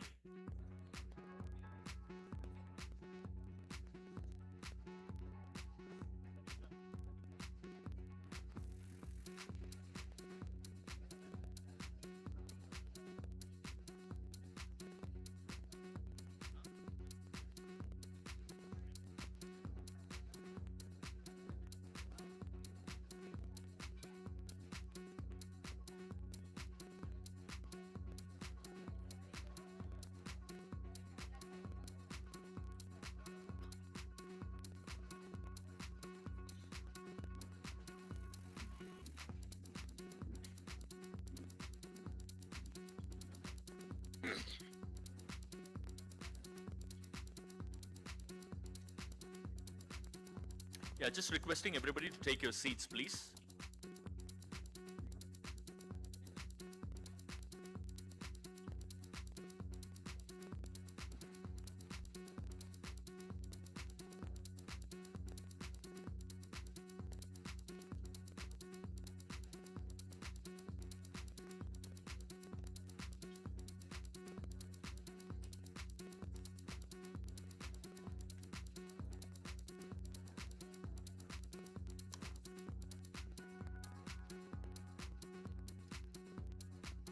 Right then, let's get started actually. Introducing the performers first up, it's a very, very different introduction. The reason why I say it's a very different introduction is because the lady that I'm going to introduce to you is somebody that we all know, is somebody that has been there, done that, has achieved so much as the Foreign Secretary of India from 2009 to 2011, was previously the ambassador of India to China and the United States of America as well, and the author of The Fractured Himalaya, India, Tibet, China, 1949 to 1962. But more importantly, the role that she's about to fulfill is something that she's had a passion for throughout the course of her entire lifetime. Ladies and gentlemen, please put your hands together for Miss Nirupama Rao. Lovely to have you with us in a completely different avatar, ma'am. It's our honor and privilege to have you with us. Accompanying her, please put your hands together for Soundari David Rodrigo, who is a pianist, a music educator, director, composer, and intellectual property lawyer with over 20 years of international experience, trained at the Royal College of Music, London, and the University of California, Berkeley in entertainment law. She combines artistic excellence with academic distinctions. Wonderful to have you with us, ma'am. Over to you both for what we expect to be a fascinating next 30 to 40 minutes or so. Good evening, friends. The title to our performance this evening is Music, Memory, and diplomacy. There are many ways to tell the story of a life. One can tell it through dates and through milestones, through places lived in and positions held, through achievements and disappointments. As a diplomat, I spent much of my professional life dealing with the stories of nations, their aspirations, their conflicts, their triumphs, and their setbacks. But when I look back today on my own journey, I find that it is not only events that I remember, it is song. Music has been one of the enduring constants of my life. It has traveled with me through childhood and adulthood, through India and beyond India, through moments of joy and moments of uncertainty. It has been a companion during long journeys, a source of comfort during periods of loneliness abroad, and a reminder that beyond politics and diplomacy lies something profoundly human. This evening is therefore not simply a concert. It is a musical memoir of sorts. The songs I have chosen are not necessarily the greatest songs ever written, nor even my favorite songs in any definitive sense. They are songs that have stayed with me, songs that evoke memories, emotions, places, and people, songs that help shape the soundtrack of my life. I did not grow up in one place. My father served in the Indian Army, and our family moved frequently from one part of India to another. Long before I became a diplomat, I was learning how to adapt to new surroundings, make new friends, and discover unfamiliar places. Looking back, I realized that those experiences prepared me for a life spent crossing borders and building bridges between cultures. The songs tonight speak of dreams, departures, longing, memory, resilience, and hope. They speak of the journeys we undertake, both outward and inward. I hope they will evoke memories of your own. The first song that we are going to perform, and I'm very happy to be here with Soundari David Rodrigo, who's been a friend of mine for many decades now, from my days in Sri Lanka. And we've done many concerts together, but tonight's is, I would say, very special. So we begin with Beautiful Dreamer. Every life begins with a dream. Before diplomacy and public service, before embassies and negotiations, before Beijing and Washington and Colombo, I was a young girl growing up in different parts of India, as I mentioned, curious about the wider world. Stephen Foster's Beautiful Dreamer, which is what we are going to perform, was written in 1864 and became one of the most beloved American parlor songs. Its gentle melody and wistful lyrics have allowed it to endure across generations. Yet it possesses a timeless quality. It reminds us that dreaming is not an escape from reality. It is often the beginning of reality. Looking back, I think every significant journey begins as an act of imagination. Beautiful Dreamer.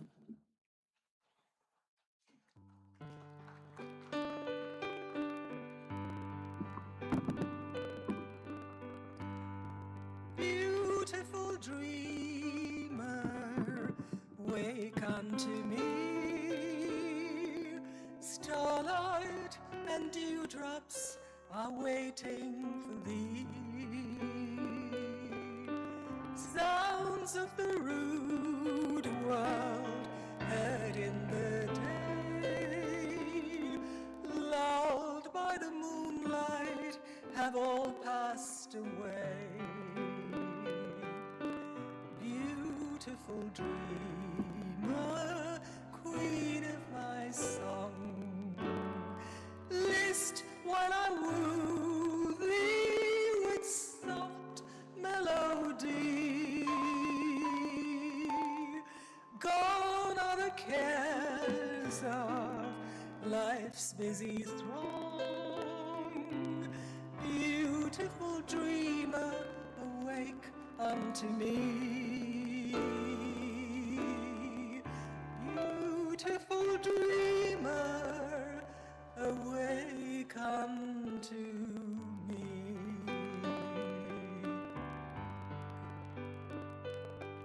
Beautiful dreamer, out on the sea, mermaids are chanting the wild laurel.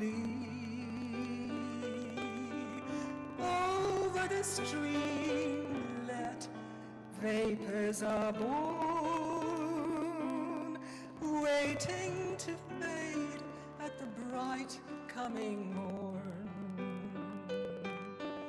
Beautiful dreamer, beam on my heart, even as morn on the streamlet and sea. Then will all clouds of sorrow depart.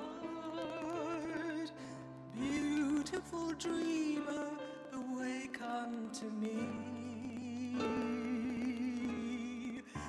Beautiful dreamer, awake unto me.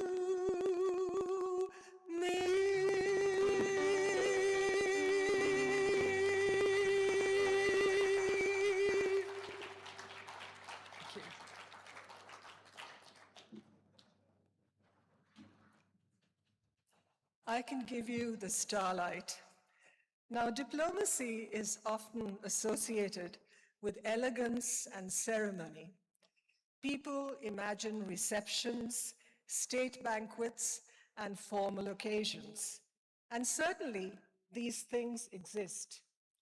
Yet, diplomacy also involves patience, discipline, and the sense of the historical.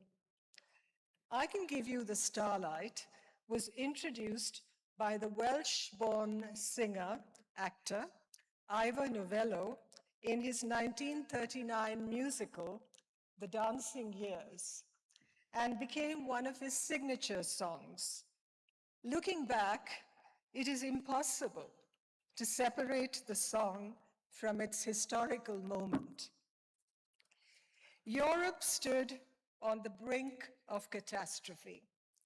The clouds of war were gathering, yet audiences flocked to Novello's musicals. They offered not escapism in a trivial sense, but reassurance. They preserved a vision of beauty, romance, and civility at a moment when those values seemed increasingly under threat. Listening to the song today, one hears not only its melody, but also its historical poignancy. It evokes a Europe that was about to vanish, the Europe of grand hotels, concert halls, cafes, and elegant conversation. For audiences in 1939, the song was a reminder of what was worth preserving. I sometimes think diplomacy serves a similar purpose. In moments of international tension, diplomacy is not merely a mechanism for managing disputes.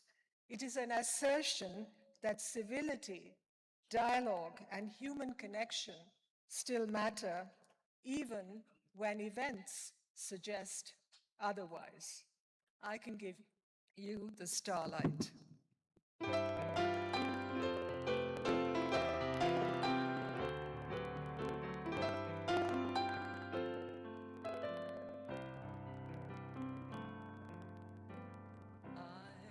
can give you the starlight,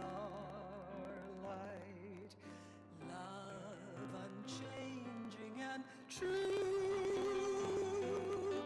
I can give you the ocean, deep and tender devotion. I can give you the mountains, pools all shimmering blue. And I shall be all you ask of me. Music in spring, flowers for a king. All these I bring to you. When I was young, my foolish fancies used to make a great mistake. But now a little love, a little living has changed my ways and taught me and brought me the joy of giving.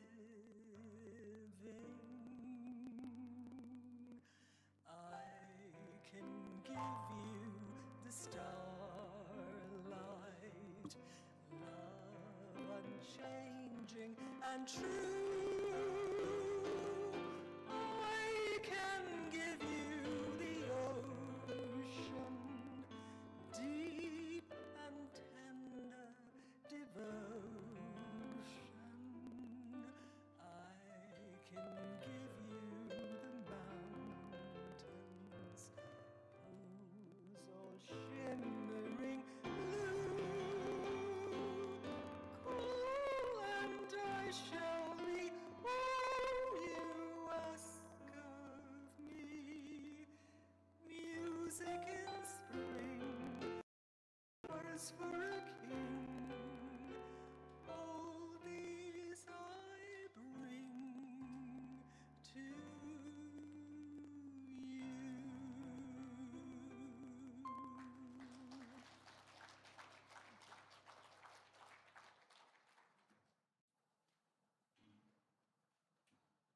Dream a little dream of me.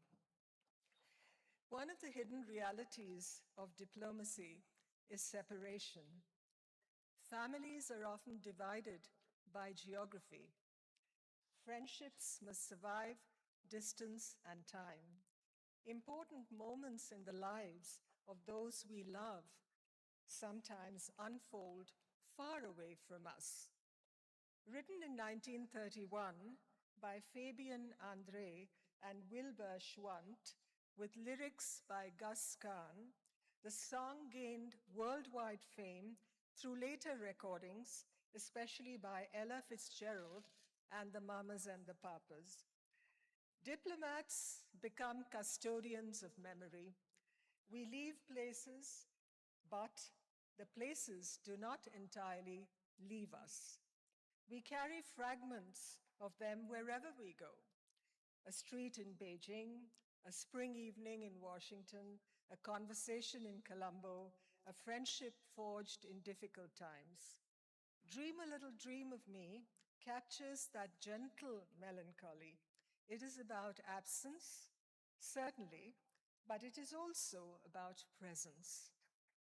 The people who matter remain with us even when they are far away. In that sense, it is a song meant for diplomats. It reminds us that relationships can survive distance, borders, and the passage of time. Of me.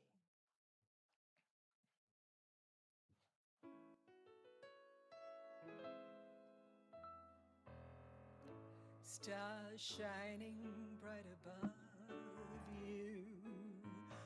Night breezes seem to whisper, I love you. Birds singing in the sycamore tree. Dream a little dream of me. Say nighty-night and kiss me. Just hold me tight and tell me you'll miss me while I'm alone and blue as can be. Dream a little dream of me. Stars fading, but I linger on, dear, still craving your kiss. I'm longing to linger till dawn, dear, just saying this. Sweet dreams till sunbeams find you. Sweet dreams that leave all worries behind you. But in your dreams, whatever they be, dream a little dream of me.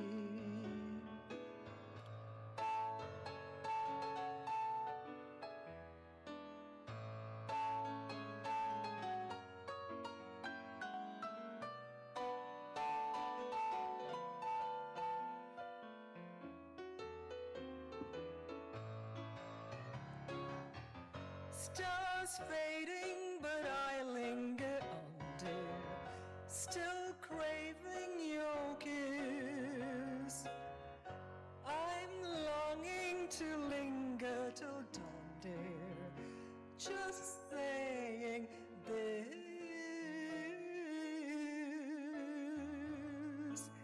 Sweet dreams till sunbeams find you. Sweet dreams that leave all worries behind you.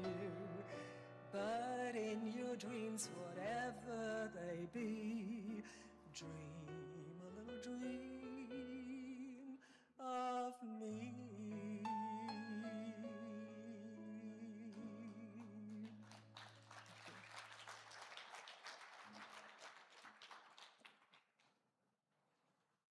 Misty. Misty began as an instrumental composed by jazz pianist Errol Garner in 1954. With lyrics later added by Johnny Burke, it became a jazz standard recorded by many great artists. It captures that sense of being unexpectedly touched by another person's presence. The international landscape is often misty. We rarely possess perfect information. We make decisions amid uncertainty. We try to understand intentions that are not always clearly stated. Yet diplomacy proceeds nonetheless, guided by judgment, experience, and human connection. Perhaps that is why I find this song so appealing. It reminds me that not everything important can be quantified or explained. Some things are understood through instinct, through trust, and through feeling. Misty.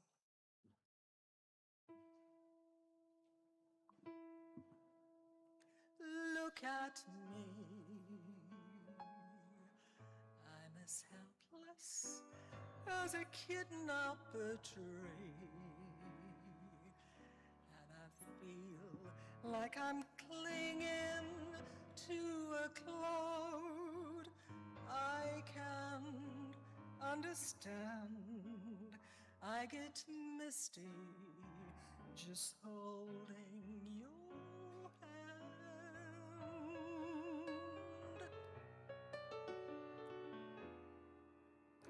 Walk my way, and 1,000 violins begin to play.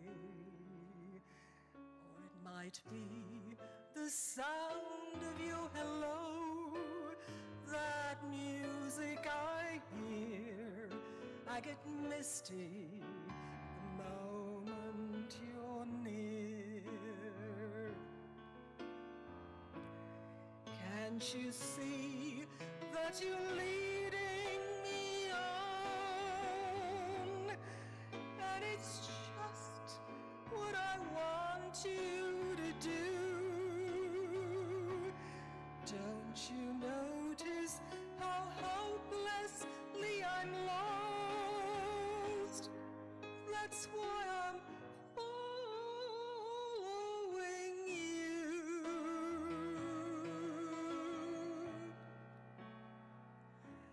On my own,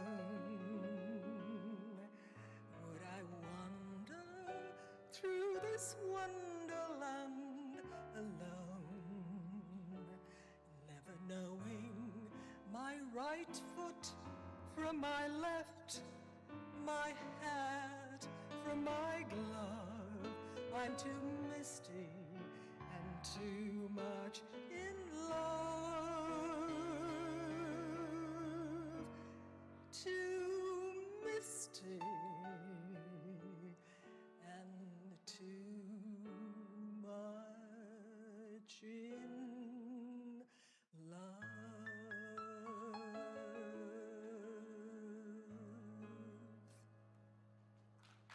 Thank you.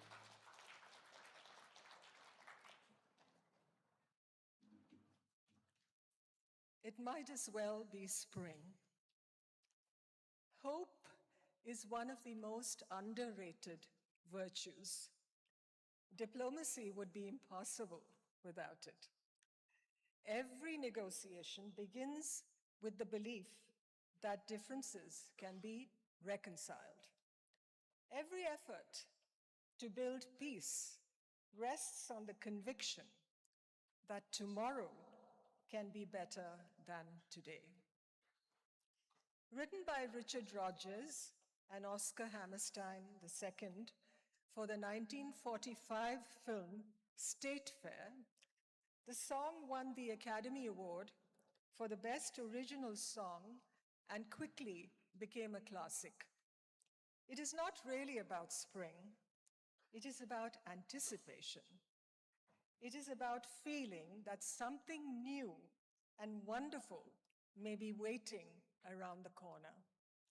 The older I grow, the more I believe that renewal is not a season, it is a state of mind.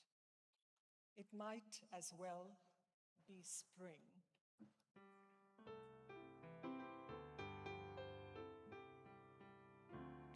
I'm as restless as a willow in a windstorm. I'm as jumpy as a puppet on a string. I'd say that I had spring fever, and I know it isn't spring. I am starry-eyed and vaguely discontented, like a nightingale without a song to sing. Oh, why should I have spring fever when it isn't even spring? I keep wishing I was somewhere else, walking down a strange new street, hearing words that I have never heard from a man I've yet to meet. I'm as busy as a spider spinning daydreams. I'm as giddy as a baby on a swing. I haven't seen a crocus or a rosebud or a robin on the wing, but I feel so gay in a melancholy way that it might as well be spring. It might as well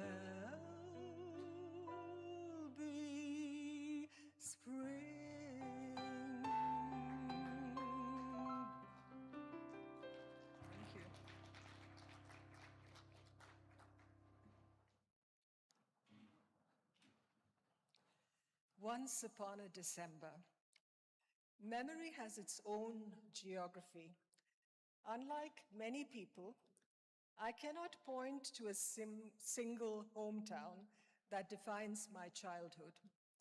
Instead, I carry memories from many parts of India: cantonments, schools, railway journeys, friendships, and family gatherings. Each forms part of a larger mosaic. Once Upon a December was written by Stephen Flaherty and Lynn Ahrens for the 1997 animated film Anastasia. The song evokes fragments of memory and a longing to reconnect with one's past. As diplomats, we spend our lives looking outward towards the world.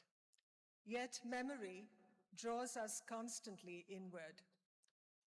The song speaks of the persistence of the past, of how certain moments remain alive within us long after they have passed. It also reminds me of my mother and of enduring influence of family in shaping who we become. Once Upon a December.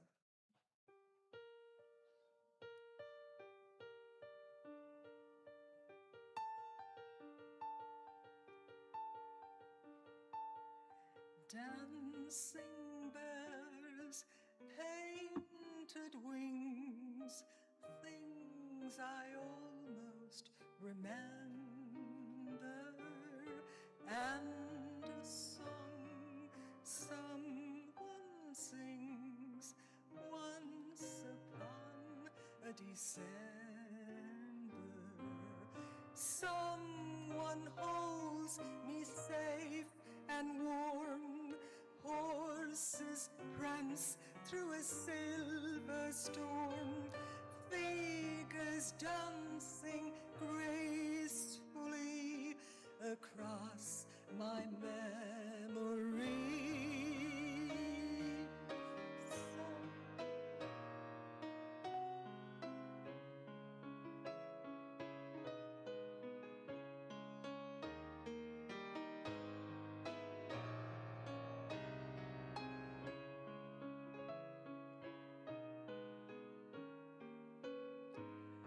Someone holds me safe and warm. Horses prance through a silver storm. Figures dancing gracefully across my memory. Far away, long ago, glowing dim as an ember, things my heart used to know, things it yearns to remember, and a song someone sings once upon a December.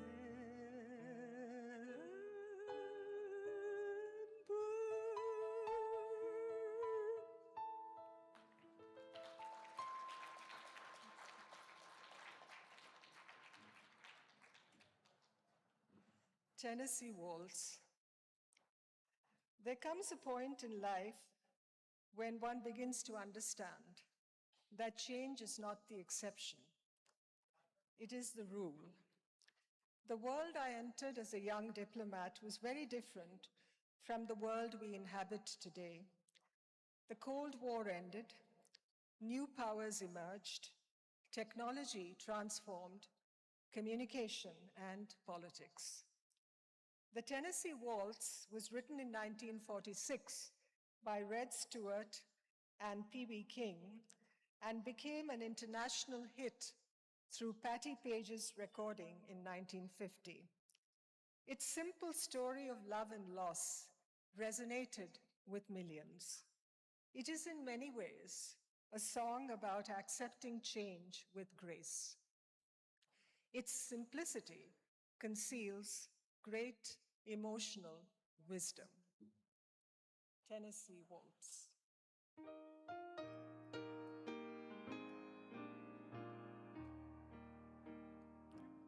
I was dancing with my darling to the Tennessee waltz when an old friend I happened to see introduced her to my loved one, and while they were dancing, my friend stole my sweetheart from me. I remember the night and the Tennessee waltz. Now I know just how much I have lost. Yes, I lost my little darling the night they were playing the beautiful Tennessee waltz.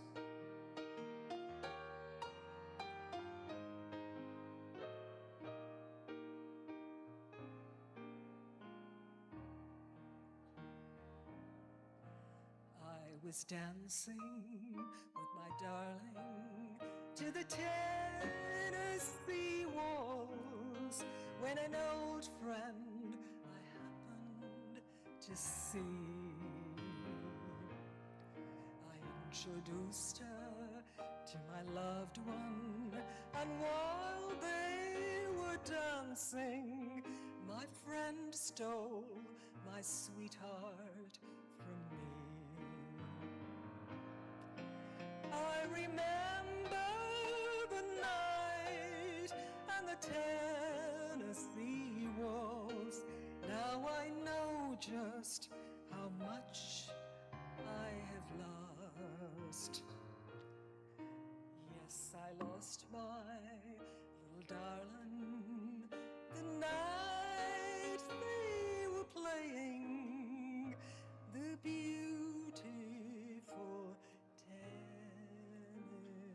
Tennessee waltz.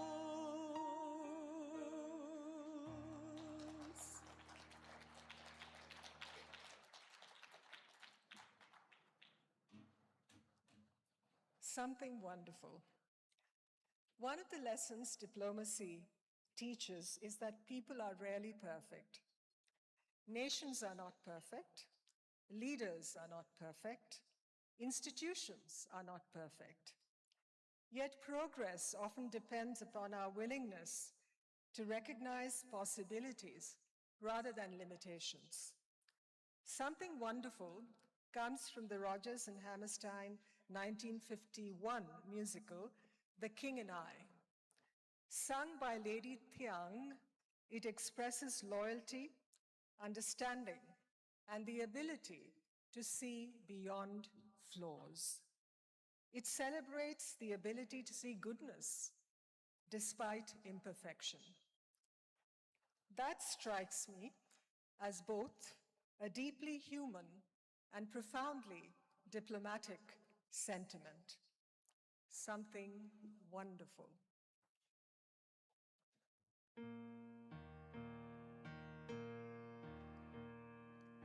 This is a man who thinks with his heart. His heart is not always wise. This is a man who stumbles and falls, but this is a man who tries. This is a man you'll forgive and forgive and help and protect as long as you live.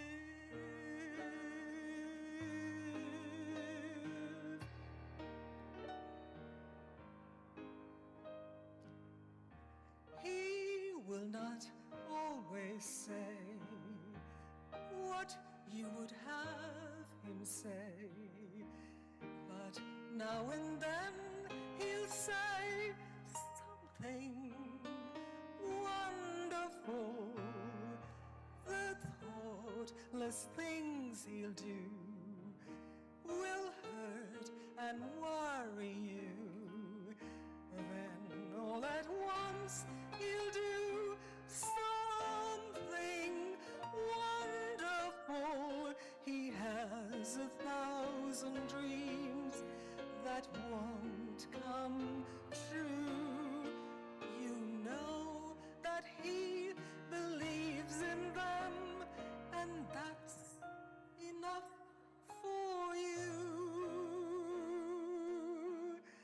You'll always go along, defend him when he's wrong, and tell him when he's strong. He is wonderful. He always needs your love, and so he'll get your love. A man who needs your love can be wonderful.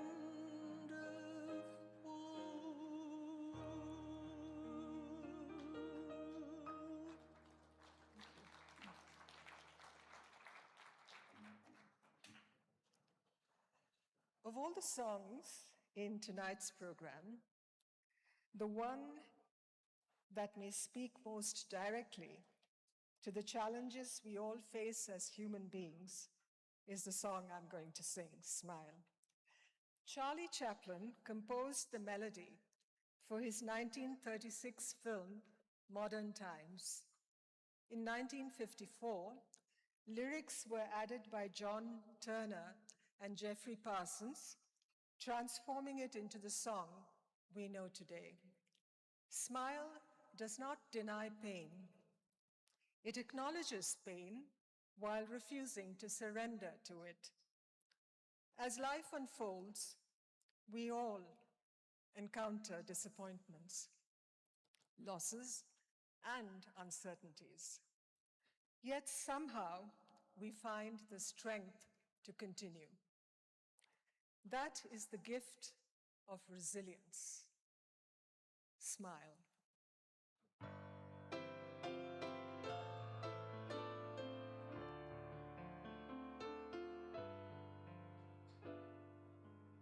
Smile, though your heart is aching. Smile, even though it's breaking. When there are clouds in the sky, you'll get by. If you smile through your fear and sorrow, smile, and maybe tomorrow you'll see the sun come shining through for you. Light up your face with gladness, hide every trace of sadness. Oh, though a tear may be ever so near, that's the time you must keep on trying. Smile, what's the use of crying? You'll find that life is still worthwhile if you just smile.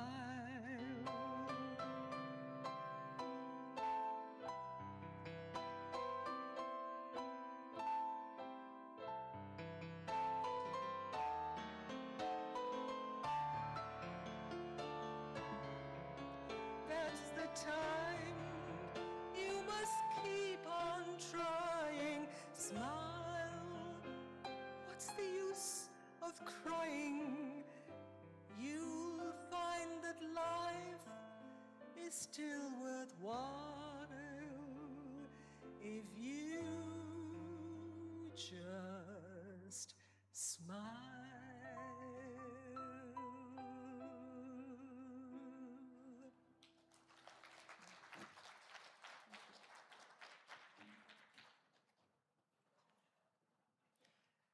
Farewell, Angelina. I first encountered this song through Joan Baez, whose music and commitment to peace deeply influenced my generation. Bob Dylan wrote Farewell, Angelina in the mid-1960s, though he never released his own version at the time. Joan Baez's recording introduced it to a wider audience and helped establish it as one of Dylan's most evocative compositions. Its lyrics create a surreal landscape populated by kings, pirates, machine guns, clocks, and erupting skies. The imagery is strange, unsettling, and often mysterious.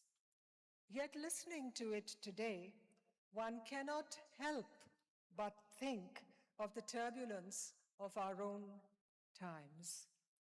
Throughout my diplomatic career, I have witnessed wars, crises, political upheavals, and moments when the international order itself appeared uncertain. And yet, diplomacy endures because it is ultimately an act of hope. It is the belief that conversation remains preferable to conflict, that understanding remains possible, and that humanity is capable of choosing cooperation over confrontation. That belief may sometimes appear unfashionable today.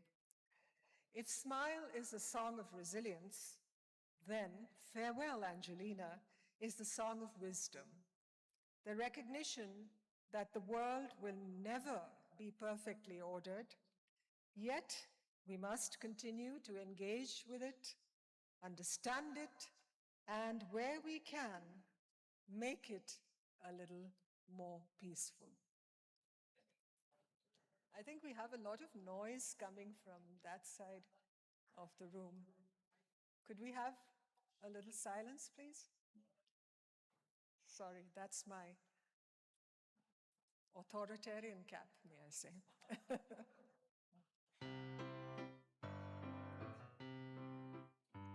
Farewell, Angelina, the bells of the crown are being stolen by bandits. I must follow the sound. The triangle tingles and the trumpets play slow. Farewell, Angelina, the sky is on fire and I must go. There's no need for anger, there's no need for blame. There's nothing to prove, everything's still the same. Just a table standing empty by the edge of the sea. Farewell, Angelina, the sky is trembling and I must leave. The jacks and the queens have forsaked the courtyard. 52 gypsies now file past the guards. In the space where the deuce and the ace once ran wild. Farewell, Angelina, the sky is folding. I'll see you in a while. See the cross-eyed pirate sitting, perched in the sun, shooting tin cans with a sawed-off shotgun. And the neighbors, they clap and they cheer with each blast.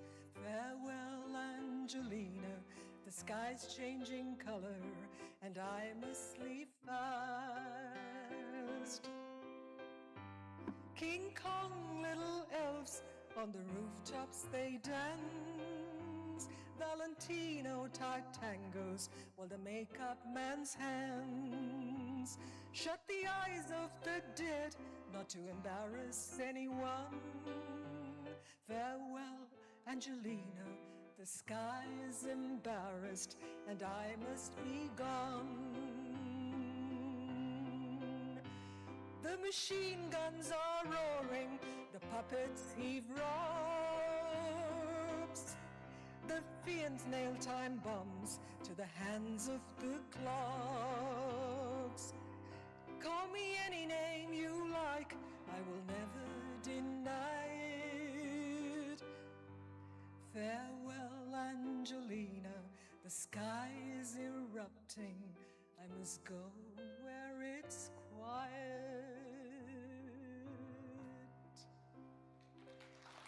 Thank you. So my closing reflections.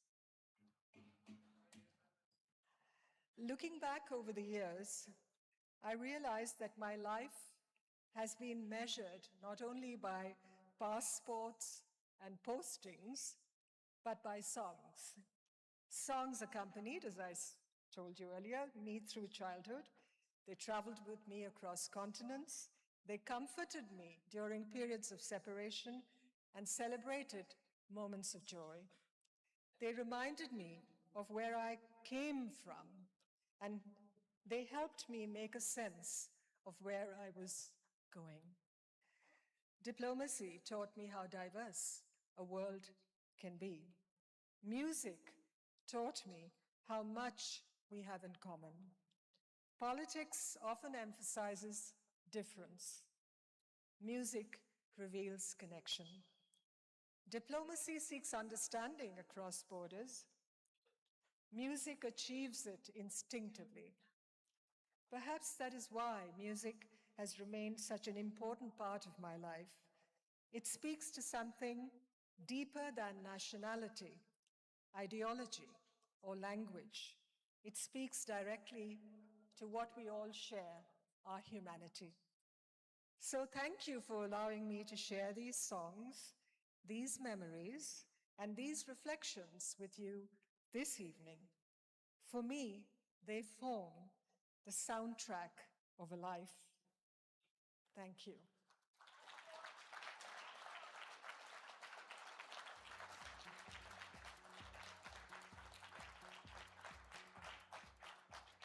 Well, we do have an encore, I believe, something that we prepared for you.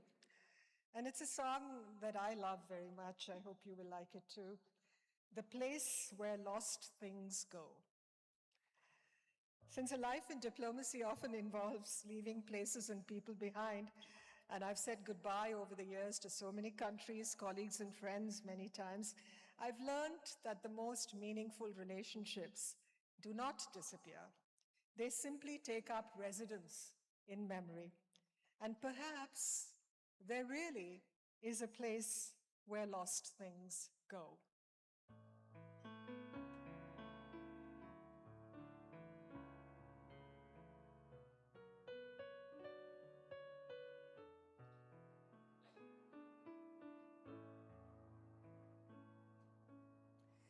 Do you ever lie awake at night, just between the dark and the morning light, searching for the things you used to know, looking for the place where the lost things go? Do you ever dream or reminisce, wondering where to find what you truly miss?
to close your eyes so sleep can come around.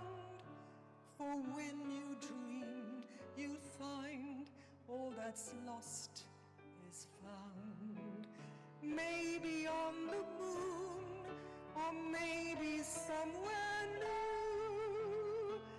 Maybe all you're missing lives inside of you.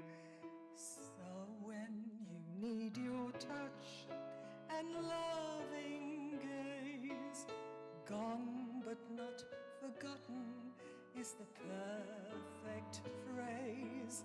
Smiling from a star that she makes glow. Trust she's always there, watching as you grow. Find her in the place where the lost things go.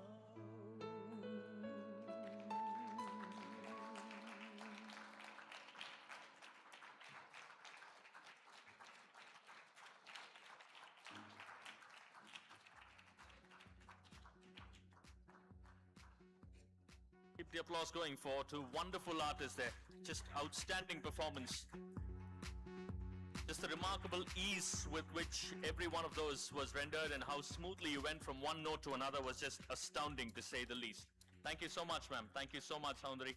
Really appreciate the masterful performance here. Thank you. Thank you very, very much.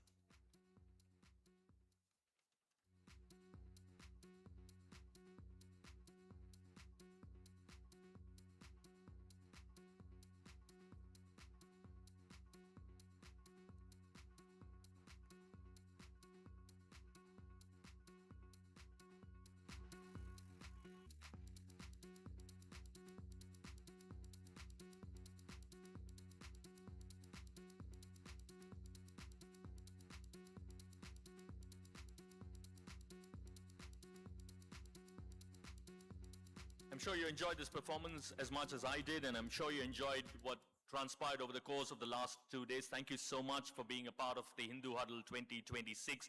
May I kindly request Mr. Vidhu Shankar, who is the Vice President, Advertisement, the Hindu Group, to come forward to deliver the vote of thanks. Thank you so much.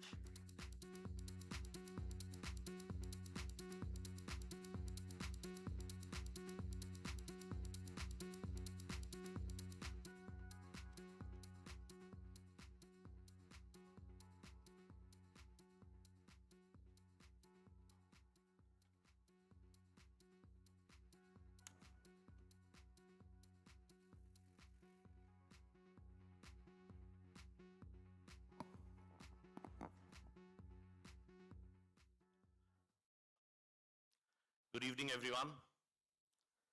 As the Hindu Huddle 2026 draws to a close, we leave with more questions than answers, and that is perhaps the true measure of a successful conclave. Over the last 2 days, we have challenged assumptions, examined competing ideas, and explored forces reshaping our societies, institutions, and economies at a time of profound global transition. In a world marked by rapid technological disruption, shifting geopolitical realities, and evolving social priorities, meaningful conversations have never been more important. Through this edition of the Hindu Huddle, we have brought together diverse voices and perspectives to better understand the complexities of our times and the choices that will shape our collective future. I would like to begin by expressing our deepest gratitude to all our distinguished speakers, thought leaders, policymakers, diplomats, business leaders, academicians, artists, journalists, and change makers who generously shared their insights and perspectives. Your participation has truly elevated the quality of discourse and enriched every conversation. We are particularly grateful to thank our esteemed chief guests and speakers. Mr. Omar Abdullah, Honorable Chief Minister of Jammu and Kashmir, Mr. D.K. Shivkumar, Honorable Chief Minister of Karnataka, Mr. A. Revanth Reddy, Honorable Chief Minister of Telangana, Dr. K.G. Arunraj, Honorable Minister for Health and Family Welfare of Tamil Nadu, Dr. Tamarchi Tangappandian, Honorable Member of Parliament, DMK Lok Sabha, Mr. Shu Fehong, Chinese Ambassador to India, Mr. Jairam Ramesh, former Union Minister and Honorable Member of Parliament, Rajya Sabha, Ms. Sagarika Ghosh, Honorable Member of Parliament, TMC Rajya Sabha, and Manoj Bajpayee and Huma Qureshi, the actors, and the many distinguished voices who joined us from across sectors. My sincere thanks to our audience, both those present here at the Taj West End and those who followed the conversations through our digital platforms. Thank you, Hyperlink, for fabulously executing the event. Many thanks to our creative and social media agencies. Your ideas, commitment, and participation are what made the Hindu Huddle a vibrant forum of ideas. A special word of appreciation to all our partners whose support has made this edition possible. Thank you for putting together a fabulous show, Dr. Narayan Lakshman, curator, the Hindu Huddle, opinion editor, the Hindu. Thank you, sir. We thank Sami Sabinsa Group, our presenting partner, for its steadfast support. We are grateful to the Government of Telangana, our co-powered partner, and are in association with partner Khaja Bande Nawaz University. Our sincere thanks to our associate partners, Bank of Baroda, Larsen & Toubro, Apollo Hospitals, IIM Siramur, ICFAI Group, TEFE, Vizamoni, and Uttarakhand Government. We thank our reality partner, Kesagran, luxury car partner, Toyota, university partner, Amity University, education partner, Harrow International School, Bengaluru, state partner, Meghalaya Tourism. Thank you for coming on board NDTV 24/7, our television partner, and help us reach these important conversations to audiences across the country. This year, though, the Hindu Huddle on campus, we had the opportunity to engage with students at Khaja Banda Nawaz University and Amity University. We thank both institutions for partnering with us in bringing the spirit of inquiry and informed debate to the next generation. The Hindu Huddle has sought to create a space where ideas can be debated with depth, nuance, and respect. As we conclude this edition, we remain committed to fostering conversations that are insightful, inclusive, and future-facing, in keeping with the Hindus' enduring commitment to credible journalism and meaningful public engagement. Thank you all for being part of the Hindu Huddle 2026. We look forward to welcoming you again next year. Thank you so much.